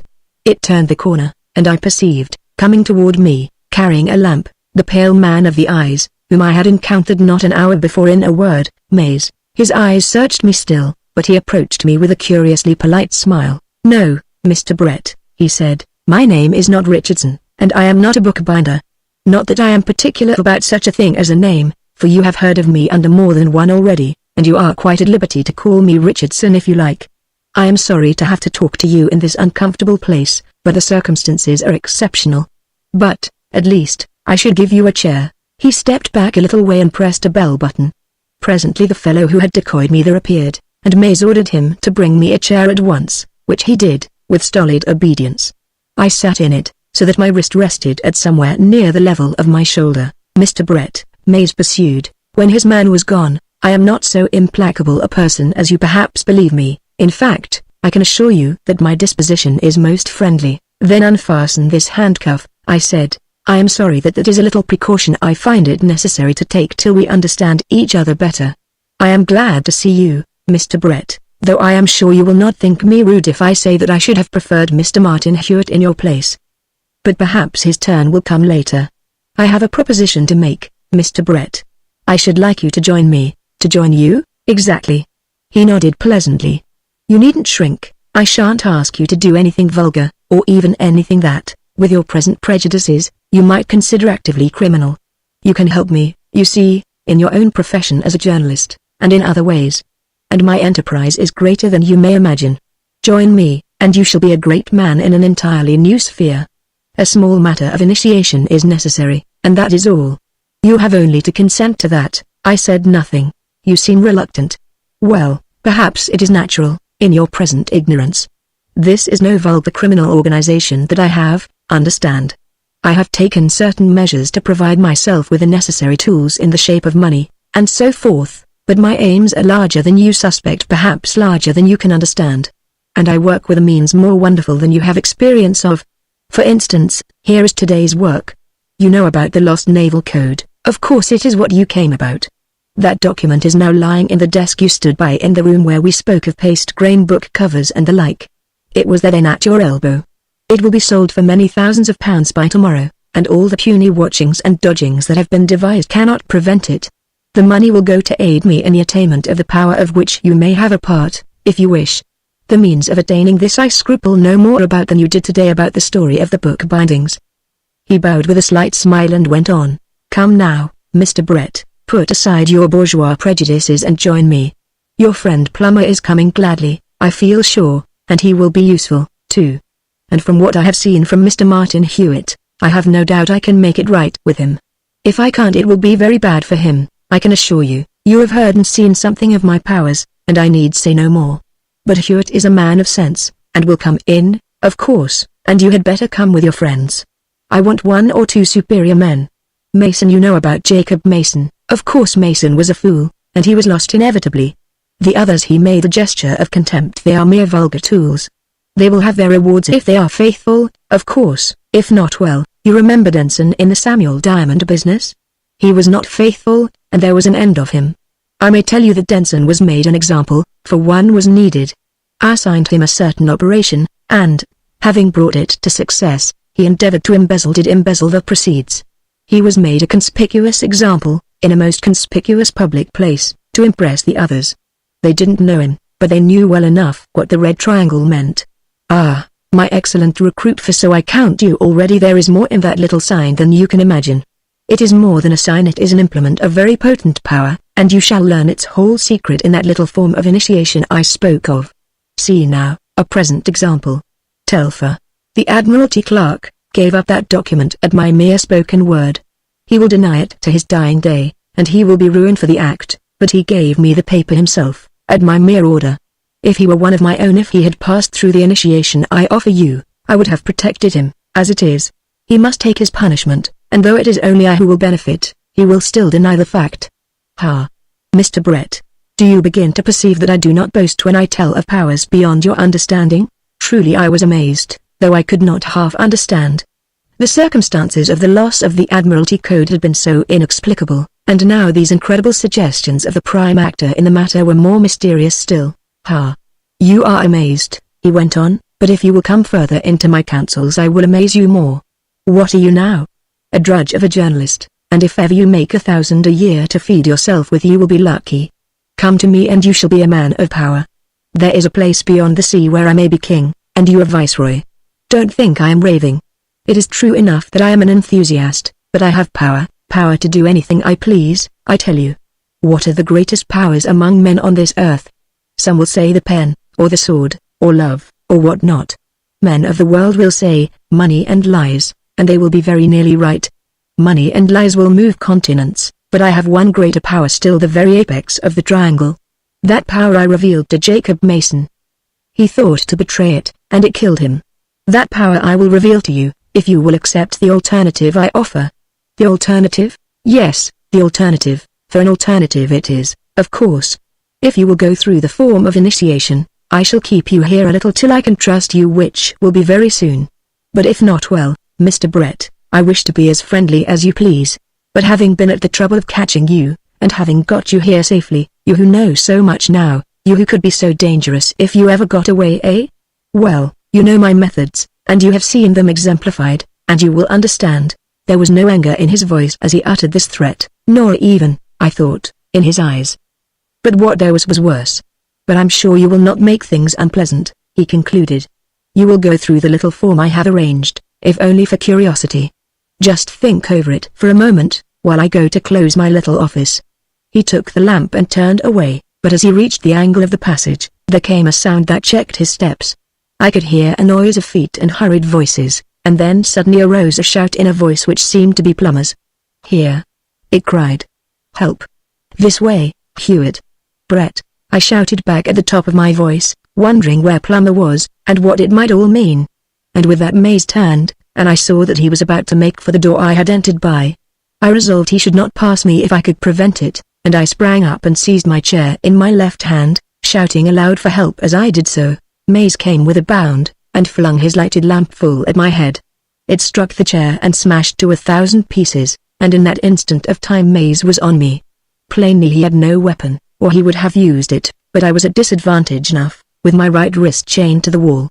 I clung with all my might, and endeavored to swing my enemy round against the wall in order that I might clasp my hands about him, and I shouted my loudest as I did it. But the chair and the broken glass hampered me, and Mays was desperate. The agony in my right wrist was unbearable, and just as I was conscious of a rush of approaching feet, a heavy blow took me full in the face, and I felt Mays rush over me while I fell and hung from the wrist. I had a stunned sense of lights and voices and general confusion, and then I remembered nothing. Chapter 3. I came to myself on the floor of a lighted room, with Hewitt's face over mine. My wrist seemed broken, though it was free. There was oil and blood on my clothes, and in my left hand I still gripped a piece of Mays's coat. "Stop him!" I cried. "He's gone by the stable." "Have they got him?" "No good, Brett," Hewitt answered soberly. "You did your best, but he's gone," and Petrel after him. "Petrel?" "Yes. He brought his own message to town." "But see if you can stand up." I was well enough able to do that, and, indeed, I had only fainted from the pain of the strain on my wrist. Several policemen were in the room, beside Hewitt and Plummer. Mays's stronghold was in the hands of his enemies. Then I suddenly remembered. "The Admiralty Code," I cried. "It was in the office desk. Have you got it?" "No," Hewitt answered. "Come, Plummer, up the ladder." Little time was lost in forcing Mays's desk, and there the document was found, grey cover, red tape and all intact. The police were left to make a vigorous search for any possible copy, and the original was handed to Plummer, as chief representative of the law present. He had been trapped precisely as I had been, except that he had been led further, and shut in a cellar as well as fastened by the wrist. Mays, it seemed, had wasted very little time in attempting to pervert him, and I have no doubt that, whatever fate might have been reserved for me, Plummer would never have left the place alive had it not been for the timely eruption of Hewitt, with Petrel and the police. In half an hour Petrel returned. He had dashed out in chase of the fugitive, but failed even to see him, lost him wholly in the courts. In fact, for some little while he persevered, but found it useless. The dirty whiskered man made no attempt to escape, though there was talk of another man having got away in the confusion by way of the stable roof. The police were left in charge of the place, and we deferred a complete exploration till the next day. Hewitt's tale was simple enough. He had endued himself in somewhat seedy clothes, and had visited 37 Raven Street, Blackfriars, which he found to be merely a tenement house. It took some time to make inquiries there, with the necessary caution, because of the number of lodgers, and then the inquiries led to nothing. It was an experience common enough in his practice, but nonetheless an annoying delay, and when he returned to his office he found Mr. Petrel already awaiting him. Petrel described his following of Mays at much greater length and detail than before, and he and Hewitt had come on to Norbury Row at once and asked news of Mr. Moon. Mr. Moon's description of the successive disappearances of Plummer and myself, and of our continued absence, so aroused Hewitt's suspicions that he instantly procured help from the nearest station, and approached the door of Mays's office. A knock being unanswered, the door was instantly broken in. The room was found to be unoccupied, but the ladder was still standing at the open window, by which Mays had descended to the back premises. Down this ladder Hewitt went, with the police after him. The rest I had seen myself. "But what," I said, "what is this mystery? Why did Telfer give up the code, and what is the power that Mays talks of?" "It is a power," replied Hewitt, "that I have suspected for some time, and now I am quite sure of it. A secret, dangerous and terrible power which I have encountered before, though never before have I known its possibilities carried so far. It is hypnotism, hypnotism!" I exclaimed. "But can a person be hypnotized against his will?" "In a sense, in most cases, he cannot. That is the explanation of Mays's proposals to you to go through a form of initiation. If you had consented, the form would have been a process of hypnotism. Once or twice repeated, and you would have been wholly under his control, so that if he willed it and forbade you, you could tell nothing of what he wished kept secret, and you would have committed any crime he might suggest. Consider poor Jacob Mason. Remember how he struggled to tell what he knew, oppressed by the horror of it, and how it all ended. And remember Henning the clerk, Mays's tool in that case of bond robbery. What has happened to him? He committed suicide, as you know, immediately after Mays had left him at the barn. Brett, this power of hypnotism, a power for healing in the hands of a good man, may become a terrible power for evil in the hands of a villain. But Delphin, today? He seems to have known nothing of Mays, and he was not one of his regular creatures. Mays himself told me so. About that I don't know. But I expect we shall find that he has been willingly hypnotized at some time or another, perhaps more than once, by this same scoundrel Mays. Possibly in one of Mays's appearances in respectable society, at an evening party, or the like. In the case of that sort the hypnotist may impress a certain formula, a word, a name, or a number on the subject's mind, by the repetition of which, at any future time, that same subject may be instantly hypnotized. So that, once having become hypnotized, on any innocent occasion, the subject is in the power of the hypnotist, more or less, ever after. The hypnotist says, when I repeat such and such a sentence or number to you in future, you will be hypnotized, and hypnotized the subject duly is, instantly. Supposing such a case in this matter of Mr. Telfer, it would only be necessary for Mays to meet him in the corridor, repeat his formula and command the victim to bring out the paper he specified. This done he could similarly order him to forget the whole transaction, and this the victim would do, infallibly. It is only necessary to say here, parenthetically, that later inquiry proved the truth of Hewitt's supposition. Twice or three times Mr. Telfer had been hypnotized in a friend's chambers, by a plausible tall man whose acquaintance his host had made at some public scientific gathering. And in the end it became possible to identify this man with Mays. Mr. Moon, of the Compasses, was of great comfort to me that evening. My cuts and bruises were washed in his house, and my inner man revived with his food and drink. "Alice, glad to oblige the plus," said Mr. Moon. "Alice? 'Cause why? Ain't they the plus?" "Very well then." Part 6, The Adventure of Channel Marsh, Chapter 1. Mays's stronghold was taken, but Mays had escaped us once again. The cage was in our hands, but the bird had flown. Martin Hewitt, however, had his plans, as he was soon to show. The recovery of the Admiralty Code was a good stroke, and was a satisfactory ending to an important case, but that, and even the capture of the curious premises behind the Barbican, made but a halting place in his pursuit of Mays, and as soon as I was in some degree recovered from my struggle, and the captured place had been hastily searched, the chase was resumed without a moment's delay, and that adventure was entered upon which saw the end of the Red Triangle and its unholy doings, which came terribly near to seeing the end of Hewitt himself. In fact, I have not described the den near the Barbican with any great particularity, but I have said that the office, accessible from the open street, was only connected with the hidden premises behind premises, as was afterwards discovered, held under a separate tenancy by an easily shifted ladder. It was in these hidden premises, approached by the maze of courts and the stableyard, that the main evidences of Mays's way of life were observable. The passage where my wrist had been locked to the wall, and the room or cellar in which Plummer had been confined, were the only parts of the lower premises fitted for the detention of prisoners, with the exception of one very low and wholly unlighted cellar, entered by a trapdoor and a very steep flight of brick steps. This place smelt horribly faint and stagnant, but it produced on my mind, both then and when I examined it later, an effect of horror and repulsion more than could be accounted for by the smell alone. Of its history nothing was discovered, and perhaps the feeling, though others experienced it as well as myself, was the effect of mere fancy, but I have never got rid of a conviction that that black cellar, or rather pit, for it was very narrow, had been the instrument of crimes never to be told.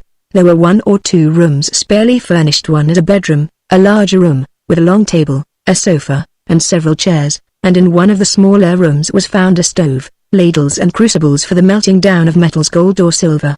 It was in this same room also that the table stood, in the drawers of which were found papers, letters and formula, things giving more than a hint of the use to which Mays had put his friendship with Mr. Jacob Mason. for of every possible manner and detail in which science, more particularly the science of chemistry, could aid in the commission of crime, there were notes in these same drawers, but most of these things were observed in detail later. The thing that set us once more on the trail of Mays, that very night and that very hour, was found in the isolated office facing the street. It was a checkbook, quite full of unused checks. This checkbook, said Hewitt to Inspector Plummer and myself, was in the drawer below that in which we discovered the Admiralty Code. The Eastern Consolidated is the bank, as you see, Upper Holloway branch. Now we must follow this at once, before waiting to search any further. There may be something more important as a clue, or there may not. But at any rate, while we are looking for it we are losing time. This may bring us to him at once. You mean that he may have some address in Holloway, suggested Plummer, and we may get it from the bank? There's that possibility, and another, Hewitt answered. He has had to bolt without warning or preparation, with nothing but the clothes he ran in, probably very little money. Money he will want at once, and he would rather not wait till the morning to get it. If he can get it at once it will mean 13 or 14 hours start at least. More, he will know very well that this place will be searched, that this checkbook will be discovered soon enough, and that consequently the bank will be watched. This is what he will do, what he is doing now, very likely. He will knock up the resident manager of that bank and try to get a check cashed tonight. I don't think that can be done, in which case he will probably try to make some arrangement to have money sent him. Either way, we must be at the Upper Holloway branch of the Eastern Consolidated Bank as soon as a hansom can get us there. Thus it was settled, and Hewitt and Plummer went off at once, leaving Plummer's men, with the city police, in charge of the raided premises, leaving some of them also to make inquiries in the neighborhood. Mr. Victor Patel had shown himself anxious to accompany Hewitt and Plummer, but had been dissuaded by Hewitt. I guessed that Hewitt feared that some hasty indiscretion on the part of this terribly wronged man might endanger his plans.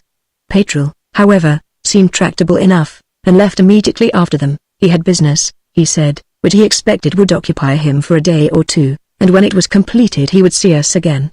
As for myself, I only remained long enough to ascertain that the police could find no trace of the direction of Mays's flight in the immediate neighborhood. They had little to aid them. He had gone without a hat, and his dress was in some degree disordered by his struggle with me, but the latter defect he might easily have remedied in the courts as he ran, and they could gather no tidings of a hatless man. So I took my way to my office, my wrist growing stiffer and more painful as I went, so that I was not sorry to arrange for another member of the staff to take my duty for the night, and to get to bed a few hours earlier than usual, after the day's fatigue and excitement. Chapter 2. Going to bed uncommonly soon, I woke correspondingly early in the morning, but I was no earlier than Hewitt, who was at my door. In fact, ere my breakfast was well begun. "Well," I asked eagerly, almost before my friend had entered, "have you got him at last?" "Not yet," Hewitt answered. But he did exactly as I had expected. Plummer and I knocked up the bank manager, who lives over the premises at the Upper Holloway branch.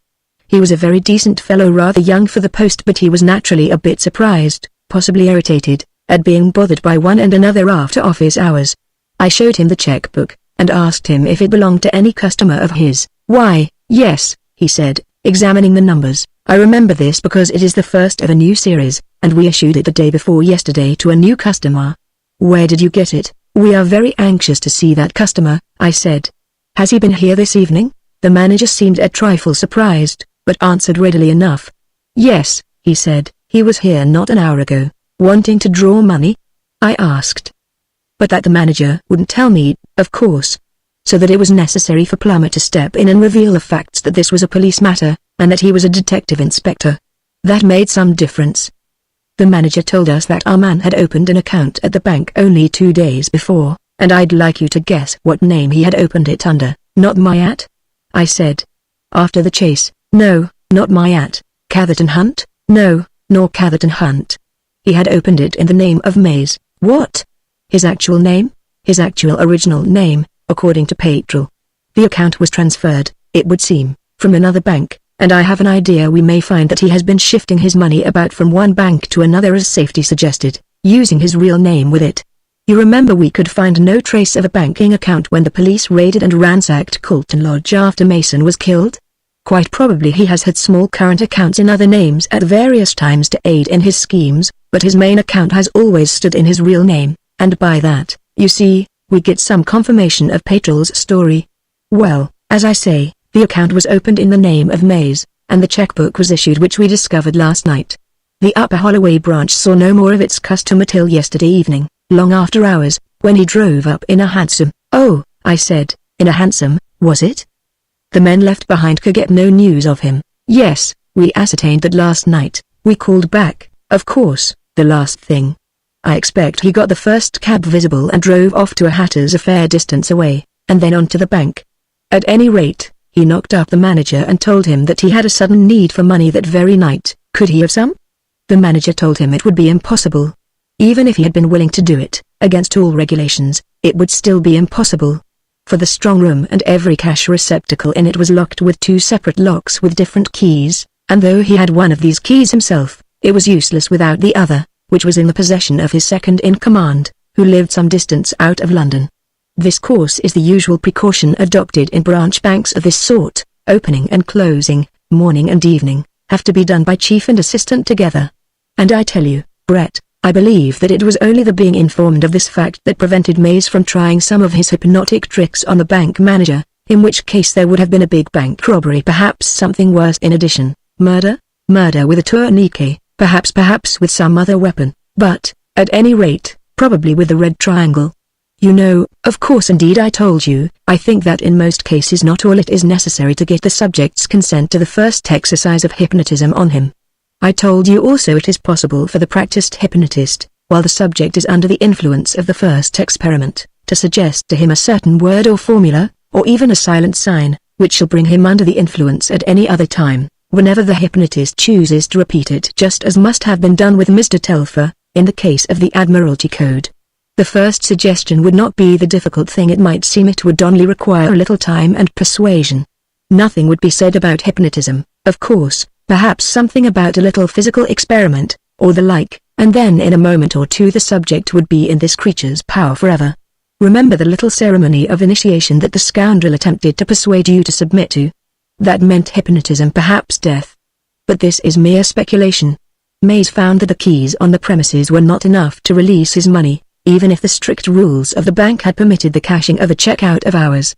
But the manager suggested that perhaps some neighboring tradesman would exchange cash for a check, and, with a view of obliging the new customer, went with him as far as the shop of Mr. Isaac Trinnaman, a grocer and cheesemonger with a rather large shop at the corner of the road.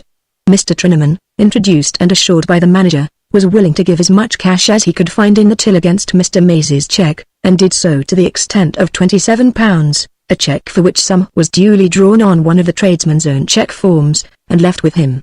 This done, the bank's new customer took himself off, with thanks and apologies, carrying with him, however, 2 blank check forms from Mr. Trinnaman's book, the pennies for which he punctiliously paid over the counter. Having no check forms with him, he explained, he might find them useful if he could come across some friend who could provide the cash he wished to use that night. And having completed this business so far, this charming new customer of the bank made off into the night. And is that all you know of his movements? Yes, as yet. He seems to have made no very definite excuse to the manager for wanting the money in such a hurry, just said something had occurred which made cash necessary, and was very polite and apologetic, generally. The manager formed a notion that it must be for some gambling purpose. He fancied that Mays said something distantly alluding to that, but wasn't sure. Did you ask about the address given to the bank? Of course, but there we gained nothing. The manager couldn't remember it exactly, and the books, of course, were locked up. But we know it already, for what the manager could remember was that it was an office address, and somewhere near Barbican. So that we are back at the Barbican den again, where I am going now, with Plummer, to give a day to a minute investigation of the whole place. Meanwhile a watch is being set at the bank in Holloway. Do you expect him back there, then? Hardly.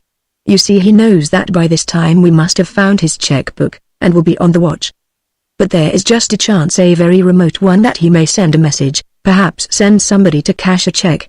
Though I don't expect it, for he is no fool. He is, indeed, a sort of genius, and that would be a mistake, I think. Still, he is bold, and that is where his money is, and he may make a dash at it. So a couple of Plummer's men are to be waiting there, this morning, in the manager's office, and if anybody comes from Mays he will be detained. Perhaps you would like to be with them? You can't be of much use with me, and the job will be dull. But you may have a chance of excitement, and you will be useful to come and report if anything does happen. Why, you may even bag Mays himself. Of course I'll go anywhere you please. They told you last night, I suppose, that Patel had business, and had gone off? Yes, and I'm not sorry. He is too dangerous a man to have about us, with his hot blood and the terrible injuries he keeps in memory. As likely as not, if we get Mays, we should next have to call a patrol for shooting him, or something. So I'm not sorry he is out of it for a bit. But can you start now? Plumber is in my office and the two men are in a cab outside. The bank opens at 9, and that is in Upper Holloway. I seized my hat and made ready. You should keep your eyes open, Hewitt hinted, before you get to the bank and when you leave, as well as while you're there. Do you remember how poor Mason was watched? Well, there is probably some watching going on now. Last night, on our way to the bank and back, I believe Plumber and I were watched pretty closely. Chapter 3. Plumber's two plainclothes men and I reached the neighborhood of the bank with a quarter of an hour to spare, or rather more. We dismissed the cab at some little distance from the spot, and approached singly, so that it was not difficult for us to slip in separately among the dozen or 15 clerks as they arrived. We passed directly into the manager's room, the door of which opened into the space left for the public before the counter. From this room the whole of the outer office was visible through the glass of the partition.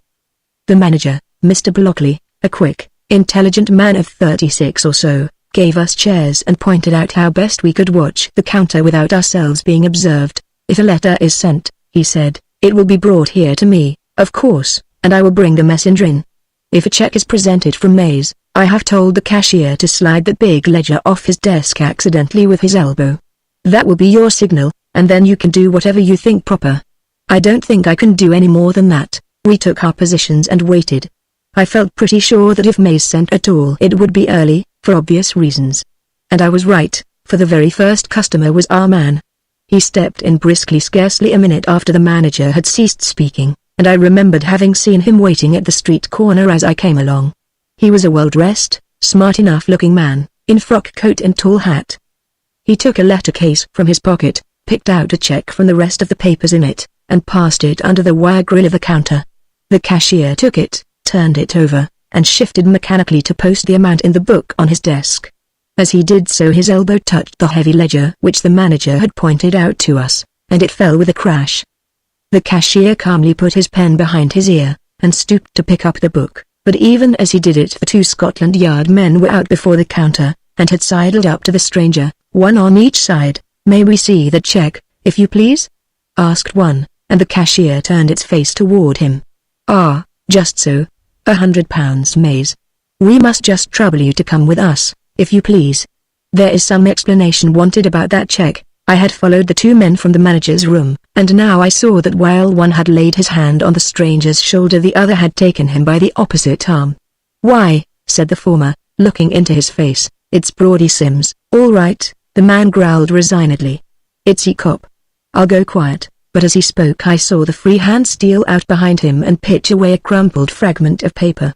One of the policemen saw it too, followed it with his eyes, and saw me snatch it up. "That's right, sir," he said, "take care of that, and we'll have a cab, in case anything else drops accidentally.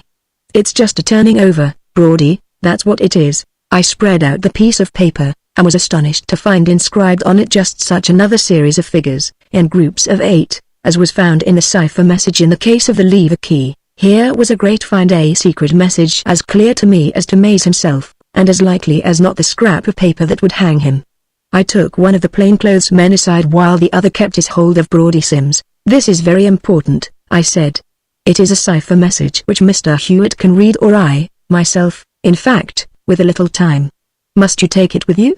If so, I'll make a copy now." "Well, sir, we're responsible, you see," the man said, "so I think we must take it, so perhaps you'd better make a copy, as you suggest." "Very well," I said, "that is done in a few seconds. You can take your man off, and I will go direct to Mr. Hewitt and Inspector Plummer with the copy." And with that I made the copy, which read thus: 23, 19, 15, 1, 9, 14, 9, 2, 20, 8, 1, 20, 14, 14, 20, 8, 14, 5, 12, 4, 9, 7, 5, 14, 3, 8, 18, 23, 0, 14, 1, 8, 22, 9, 6, 1, 18, 3, 5, 1, 19, 14, 15, 21, 9, 0, 20, 12, 18, 12, 21, 1, 6, 23, 20, 12, 9, 18, 15, 5, 18, 13, 12, 20. It struck me to ask the manager if the check just presented were one of those procured from Mr. Treneman the night before, and I found that it was. Then I left the policeman with their prisoner and made for the nearest cab rank. This cipher message, no doubt conveying Mays's instructions to the man just captured, was probably of the utmost importance, and Hewitt must see it at once, and as the cab ambled along towards Barbican I busied myself in deciphering the figures according to the plan of the night's move and chess, as Hewitt had explained to me. I could only see 2 noughts among the numbers, so plainly it was a longer message than the one then deciphered, one of 62 letters, in fact. I turned the figures into the letters corresponding in the alphabet, A for 1, B for 2, and so on, as Hewitt had done, and I arranged these letters in the squares of a roughly drawn chessboard, so that they stood thus: less than Bodie, W, S O, I, N I, B T, H A, D N, N T, H N, E L, D I, G E, N C, H R, W O, and A, H V, I F, R, C E, S, N O, U I, O T, L R, L U, F, W T, L I, R O, E R, M L, T. The letters thus set out. To read off the message was a simple task enough, in view of the key Hewitt had given me. I began, as in the case of the lever key message, at the right-hand top corner, and taking the knight's move from B to E in the last square but one of the 3rd line, thence to A at the end of the 5th line, and so to T in the 7th line, and from that to R, 5th square inches bottom line, U in 7th line, and so on, in the order shown by the lever key message, a copy of which I kept as a curiosity in my pocketbook. So I read the message through, and I set it down thus: be at Ruin Channel Marsh tonight 12, wait in hall for instruc. Word final. The general meaning of this seemed clear enough. The man whom the policeman had recognized as Brodie Sims was to be at some spot, a ruined building, it would seem in a place called Channel Marsh, at midnight, but to wait in the hall for instructions, no doubt for instructions where to take the £100 he was to have got from the bank. Word final was not so clear, though I judged, and I think rightly, that it meant that the word final was to be used as a password by which the 2 messengers should know each other. I was almost at my destination, and was cogitating the message and its meaning, when the cab checked at some traffic in Barbican, just by the Compasses public house, and Mr. Victor Patrol hailed me and climbed on a step of the cab. I was just going to see if Mr. Hewitt was at the place, he said, and if so to ask him for news. But I am rather in a hurry, and perhaps you can tell me. We are on the track, I think, I answered, and I have just come across this, which I am taking to Hewitt, and with that I showed him my translation of the cipher, and gave him its history in half a dozen sentences. That's good, Patrol answered. I don't know Channel Marsh, do you? But probably Mr. Hewitt does. I won't keep you any longer, I see you're hurrying. But I hope to see you again before long. He dropped off the step and disappeared, and the cab went on round the corner by the Compasses. I found Hewitt and Plummer in the office where, on pretence of bookbindery, I had first seen Mays face to face the day before. They were near the completion of their examination of this office and all its contents, and soon would begin as systematically on the premises behind. I gave Hewitt my copy of the cipher message, and my translation, with an exact account of how it had come into my possession. Martin Hewitt studied the message for a minute or two, and then relapsed into grave thought. So he sat for some little time, while Plummer left the room by the window and descended the ladder to speak with his men on guard below. Presently Hewitt looked up and said, "Brett, this message is most important, probably as important as you suppose it to be. But at the same time I believe you have made a great mistake about it." "But I haven't misread it. Have I? Is there any other way?" "No, you haven't misread it. You've read every word as it was intended to be read. But it is a very different thing from what you suppose it to be." "What is it, then?" Martin Hewitt put the paper on the table and looked keenly in my face. "It is a trap," he said. "It is a trap to catch me unless I flatter myself unduly." I could not understand. "A trap?" I repeated. "But how? Why should Mays need to send his Confederate instructions by written note? We know the nature of his hold over his subordinates, and we know that it means personal communication. Also, the check was in Mays's own hands last night. More, Mays knows very well that I have read that cipher, has known it for some time, otherwise how could we have discovered the bonds in the case of the lever key? Also, Mays knows that we have his checkbook and know his bank. Didn't I assure you we were watched last night? I believe he knows all we have done. In such circumstances he might risk his jackal's liberty by sending him on the desperate chance of cashing a check, but, knowing the risk, he would never have let him come with information on him. And least of all would he have let him come carrying a vital secret written in that very cipher which he knows I read many weeks ago. And then see how that message, instead of being concealed, was positively brought to your notice. That man Brodie Sims is a cunning rascal, and the police know him of old as a skillful swindler and bill forger. A man like that doesn't get rid of a compromising scrap of paper by trundling it out under your nose just at the moment he is arrested, when the attention of everybody is directed to him. No, he would wait his opportunity, and then he would probably slip it into his mouth and swallow it. As it is, he would seem to have succeeded in dropping this paper full in your sight, with an elaborate pretense of secrecy. Now this is what has been done, Brett. That man has been sent to cash a check, with very little hope of success, or none, because the first move that Mays would anticipate on our part would be the watching for him and his checks at the bank in Upper Holloway. If by any chance the checks had been cashed, well and good, no harm would have been done, and then Mays could have gone on to arrange for drawing the rest of his balance, could probably have quite safely come himself to draw it. But if on the other hand, as he fully anticipated, Sims was arrested, what then? Nothing was lost but a penny check form, and even Sims, though Mays would care nothing about that, could only be searched and then released, for the check was perfectly genuine, and there was no charge against him. But since he would certainly be searched, that cipher note was given him, with instructions to make a conspicuous show of attempting to get rid of it. Now that note was written in a cipher which Mays knew was as plain as print to whom? To me. I am on his trail, and this note is deliberately flung in my way, open as the day, but with every appearance of secrecy. I am his dangerous enemy, and he knows it, as he told you, in fact, yesterday. If he can clear me away, he can take breath and make himself safe. The purpose of this note is to induce me to go, alone, to this place on Channel Marsh tonight at 12, in the hope of learning where to find Mays. There I am to be got rid of, murdered in some way, for which preparation will be made. Mays judges my character pretty well. He knows that, in such circumstances as he represents, Sims being kept away from his appointment, I should certainly go and take his place, and use his password, to learn what I could. And, Brett, that is precisely what I shall do. What? You will go? I exclaimed. But you mustn't, the danger. We'd better both go together. Hewitt smiled. Why not 40 of us? He said. No. Here is a chance of bagging our man, for, however I am to be arranged for, whether by shot, steel, or the tourniquet, I make no doubt it is Mays himself who is to do it. You shall come, however, you and Plummer at least. But we will not go in a bunch. You shall follow me and watch, ready to help when needful. This Channel Marsh is an empty, dark space between two channels of the Lee. It is among the Hackney Marshes, lying between Stratford and Homerton, and I fancy there is a deserted house there, though I can't remember ever having seen it. Do you know it? No, not in the least. Well, I must reconnoitre today, and that with a lot of care. I think I told you I was convinced of being watched, and that is a thing you can't prevent in a place like London, if it is skillfully done. Now, Brett, you have done very well this morning. If you want to be on the scene of action tonight at 12, you must get leave from your editor, mustn't you?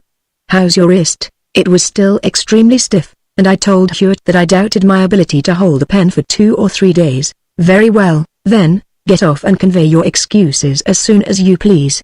I shall have a talk with Plummer, and then I shall take a few hours to myself, by myself, in somebody else's clothes. Be in your rooms all the evening, for you may expect a message. Chapter 4. It was at a little past 9 in the evening that I next saw Hewitt. He came into my rooms in an incongruous get-up.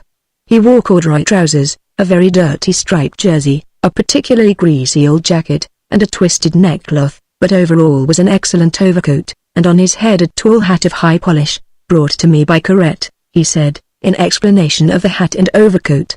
He's been waiting with them for a long time in a court by Milford Lane. A good hat and overcoat will cover anything, and I preferred to enter this building in my own character. I've been wearing that this afternoon, and he pulled out of his pocket an old peaked cap with earpieces tied over the top. You mustn't bring your best clothes, he went on, or you'll spoil them scrambling about boats and groping in ditches. I have done my ditch groping for the day, and I'm going to change. You had best be putting on older things while I get into newer. What sort of place is this Channel Marsh? I asked. Well, I should think there must be a great many better places to spend a night in. It must be the dreariest, wettest flat within many miles of London, and I should like to see the portrait of the man who had the idea of building a house there. For a house there is, or rather the ruins of it deserted for years, and half carried away by rats and people who wanted slates and firewood and water pipes. Is that the place where you intend waiting tonight? It is. I haven't examined it nearly so closely as I should like, for fear of raising a scare. Channel Marsh is almost an island, with a narrow neck of an entrance at each end. A foot track runs the whole length, and a person in the ruined house can easily see anybody entering the marsh from either end. For that reason I reconnoitered from a boat, the boat you will go in tonight. I think it is the very dirtiest old tub I ever saw, so that it suited my rig out. I discovered it at a wharf some little way down the river, and I paid a shilling for the hire of it. Channel Marsh is banked a bit on one side, and I crept up under cover of the bank. I learned very little, beyond the general lie of the land, because I was so mighty cautious. I judged it better to be content with half an examination, rather than drive away the game. And even as it is I've an idea I have been seen. I lay up among some reeds till dark, but after that I am sure there was somebody on the marsh and skulking, too, like me. So after waiting and scouting for a little I gave it up and paddled quietly back. But look here, Hewitt, I said, this seems a bit mad. Why go and risk yourself as you talk of doing? You believe Mays will be at the ruin, or will come there at 12. Very well, then, why can't the police send enough men to surround the place and capture him for certain? Hewitt smiled and shook his head. My dear Brett, he said, you haven't seen the place, and I have. It will be hard enough job for you and Plummer to get near the spot unobserved, guided by a man who knows every inch. A trampling crowd of policemen would have as much chance as a herd of elephants, and on such light nights as we are having now they would be seen a mile off. And who knows what scouts he may have out. No, as I say, it will be a great piece of luck if you get through unobserved as it is, and even now I'm not perfectly certain that I couldn't do best alone. However, arrangements are made now, and you are coming, 3 of you. Then what are the arrangements? I asked. Just these. You are to leave here first. Make the best of your way to Mile End Gate, where an old inn stands in the middle of the road. Go to the corner of the turning opposite this, at the south side of the road. At 11 o'clock a four-wheeler will drive up, with Plummer and one of his men in it. The man is one who knows all the geography of Channel Marsh, and he also knows exactly where to find the boat I used today. You will drive to a little way beyond Bow Bridge, and then Plummer's man will lead you to the boat. You had better scull and leave the others to look out. They will know what to do. You will pull along to a place where you can watch till you see me coming onto the marsh by the path. As soon as you see me you will slip quietly along to a place the policeman will show you, close to the ruin, and watch again. That's all.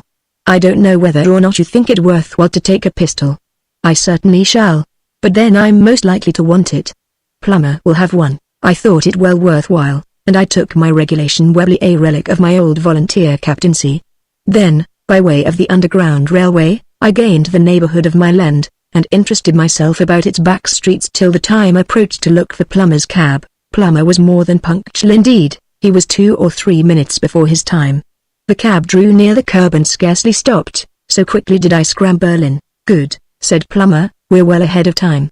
Mr. Hewitt quite right? Yes, I said. I left him so an hour and a half ago at his office. And we sat silent while the cab rattled and rumbled over the stony road to Bow Bridge, and the shopkeepers on the way put up their shutters and extinguished their lights. Bow Bridge was reached and passed, and presently we stopped the cab and alighted. Here Styles, Plummer's man, took the lead, and a little way further along the road we turned into a dark and muddy lane on the left. We floundered through this for some 150 yards or so, and then suddenly drew in at an opening on the right. Here we stood for a few moments while our guide groped his way down toward the muddy water we could smell, rather than see, a little way before us. There were a few broken steps and a broad black thing which was the boat. We got into it as silently as we could manage, and cast off. It was a clumsy, broad-beamed, leaky old conveyance, and that it was as dirty as Hewitt had described it I could feel as I groped for the sculls and got them out. The night was light and dark by turns changing with the clouds. We shipped the rudder, and Styles steered, or I should probably have run ashore more than once, for the banks were not always distinct, and the channel was narrow and dark. We passed the black forms of several factories with tall chimneys, and then drew out among them marshes, flat and grey, with wisps of mist lying here and there. So we went in silence for a while, till at last we drew in against the bank on the left and laid hold by a post at a landing place. This is the Channel Marsh, whispered Styles, as we climbed cautiously ashore. "We can't see the house very well from here, but there's where Mr. Hewitt will come through." Looking over the top of the low bank, we could discern a path which traversed the length of the marsh, entering it by a broken gate at a neck of land which we must have passed on our way. Here we crouched and waited. We had heard the half-hour struck on some distant clock soon after entering the boat, and now we waited anxiously for the 3/4. So long did the time seem to my excited perceptions that I had quite decided that the clock must have stopped, or, at any rate, did not chime quarters, when at last the strokes came, distant and plaintive, over the misty flats. "A quarter of an hour," Plummer remarked. "He won't be a minute late, nor a minute too early, from what I know of him." "How long will it take him from that gate to the ruin?" 8 or 9 minutes, "Good," Styles answered. "Then we shall see him in 7 minutes or 6 minutes, as the case may be," Plummer rejoined in the same low tones. Slowly the minutes dragged, with not a sound about us save the sucking and lapping of the muddy river and the occasional flop of a water rat. The dark clouds were now fewer, and the moon was high and only partially obscured by the thinner clouds that traversed its face. More than once I fancied a sound from the direction of the ruin, and then I doubted my fancy, when at last there was a sound indeed, but from the opposite direction, and in a moment we saw Hewitt, muffled close about the neck, walking briskly up the path. We regained the boat with all possible speed and silence, and I pulled my best, regardless of my stiff wrist. During our watch I had had time to perceive the wisdom of the arrangements which had been made. We had been watching from a place fairly out of sight from the ruin, yet sufficiently near it to be able to reach its neighborhood before Hewitt, and certainly it was better to approach the actual spot at the same time as Hewitt himself, for then, if he were being watched for, the attention of the watcher would be diverted from us. Presently we reached the reed bed that Hewitt had spoken of, and I could see a sort of little creek or inlet. Here I ceased to pull, and Styles cautiously punted us into the creek with one of the sculls. The boat grounded noiselessly in the mud, and we crept ashore one at a time through mud and sedge. The creek was edged with a bank of rough, broken ground, grown with coarse grass and bramble, and as we peeped over this bank the ruined house stood before us so near as to startle me by its proximity. It must have been a large house originally if, indeed, it was ever completed. Now it stood roofless, dismantled, and windowless, and in many places whole rods of brickwork had fallen and now littered the ground about.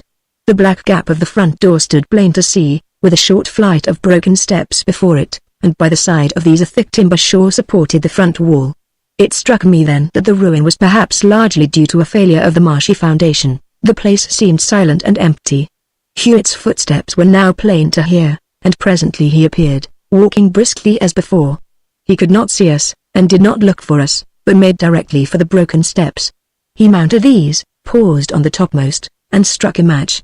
It seemed a rather large hall, and I caught a momentary glimpse of bare rafters and plasterless wall.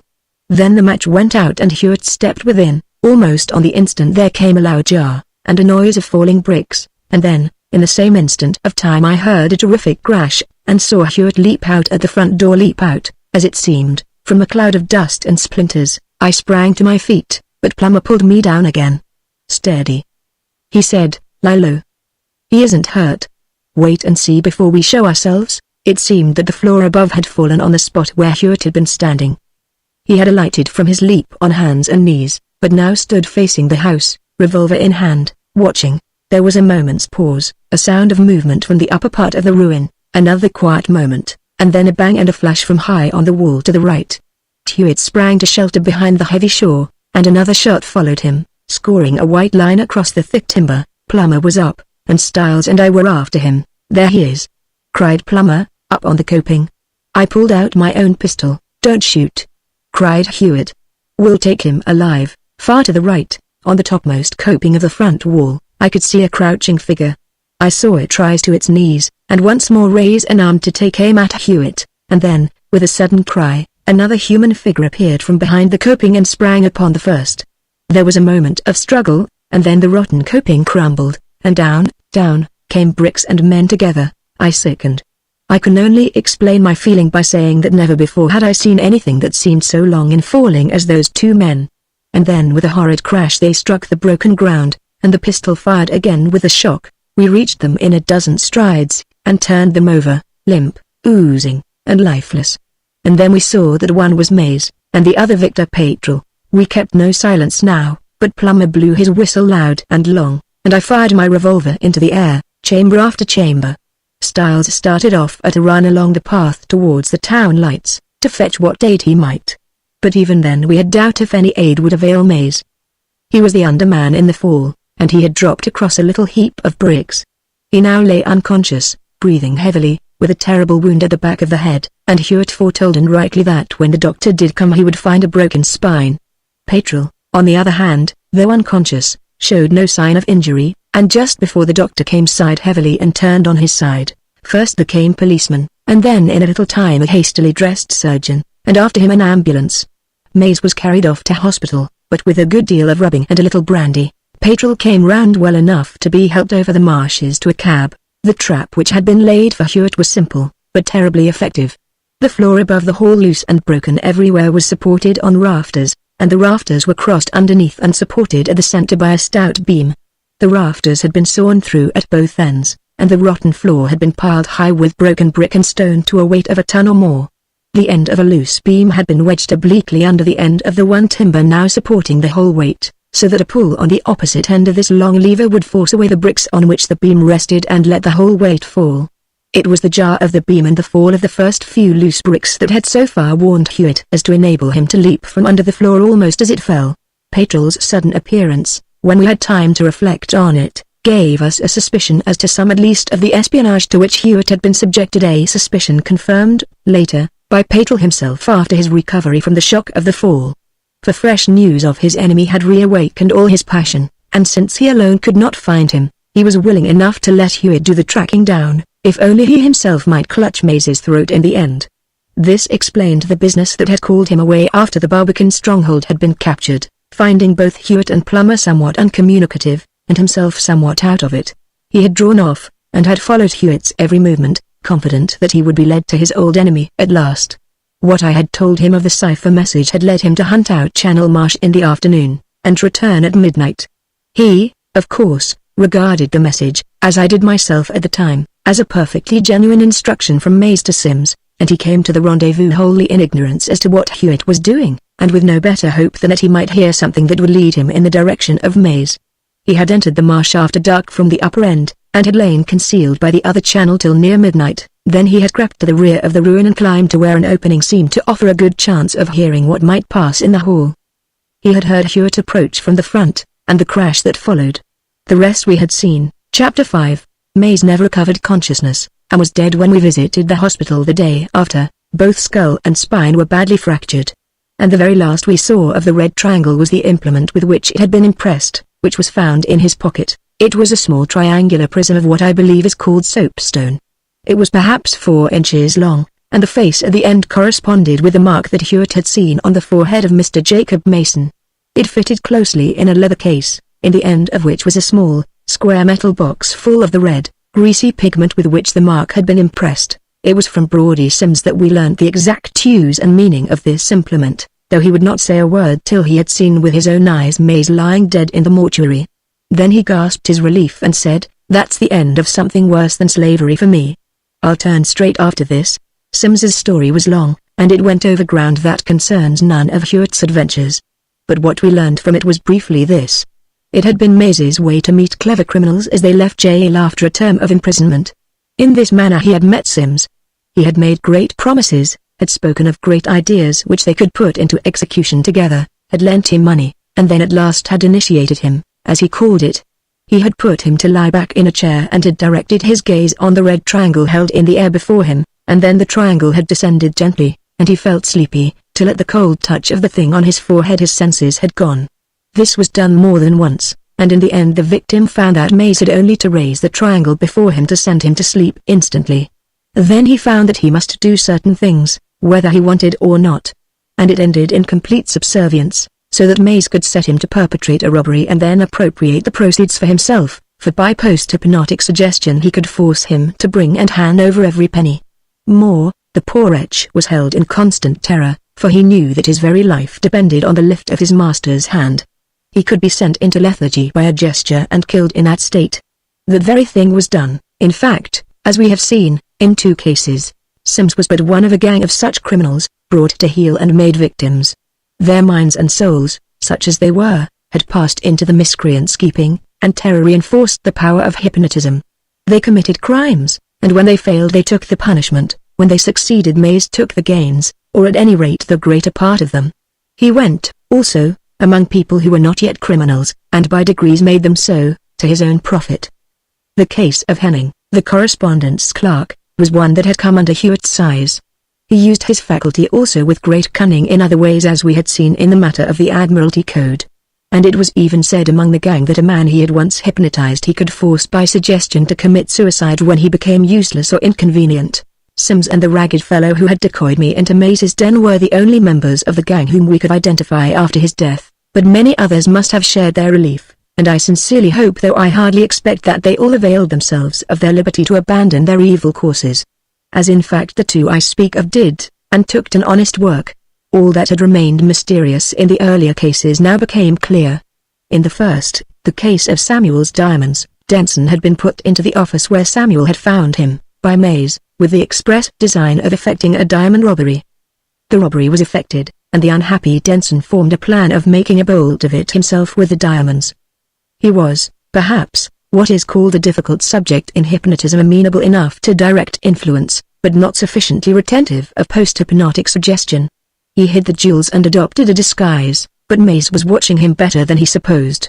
The diamonds were lost, but Denson was found and done to death, probably not in that retreat near Barbican, but at night in some empty street. The diamonds were not found on him, and the body, with the mark of the triangle still on it, was taken by night to a central spot in London and left. Mays probably thought that a notable example like this, so boldly displayed and so conspicuously reported in the press, would impress his auxiliaries throughout London with the terror that was one of his weapons, for they would well understand the meaning of the red triangle, and they would receive a striking illustration of the consequences of rebellion or bad faith. The money and the watch were left in the pockets because they were trifles after the loss of £15,000 worth of diamonds, and their presence in the pockets made the murder the less easy to understand, which was a point gained. And as to the keys, Mays knew nothing of where the diamonds were hidden, and so had no use for them. For where could he use them?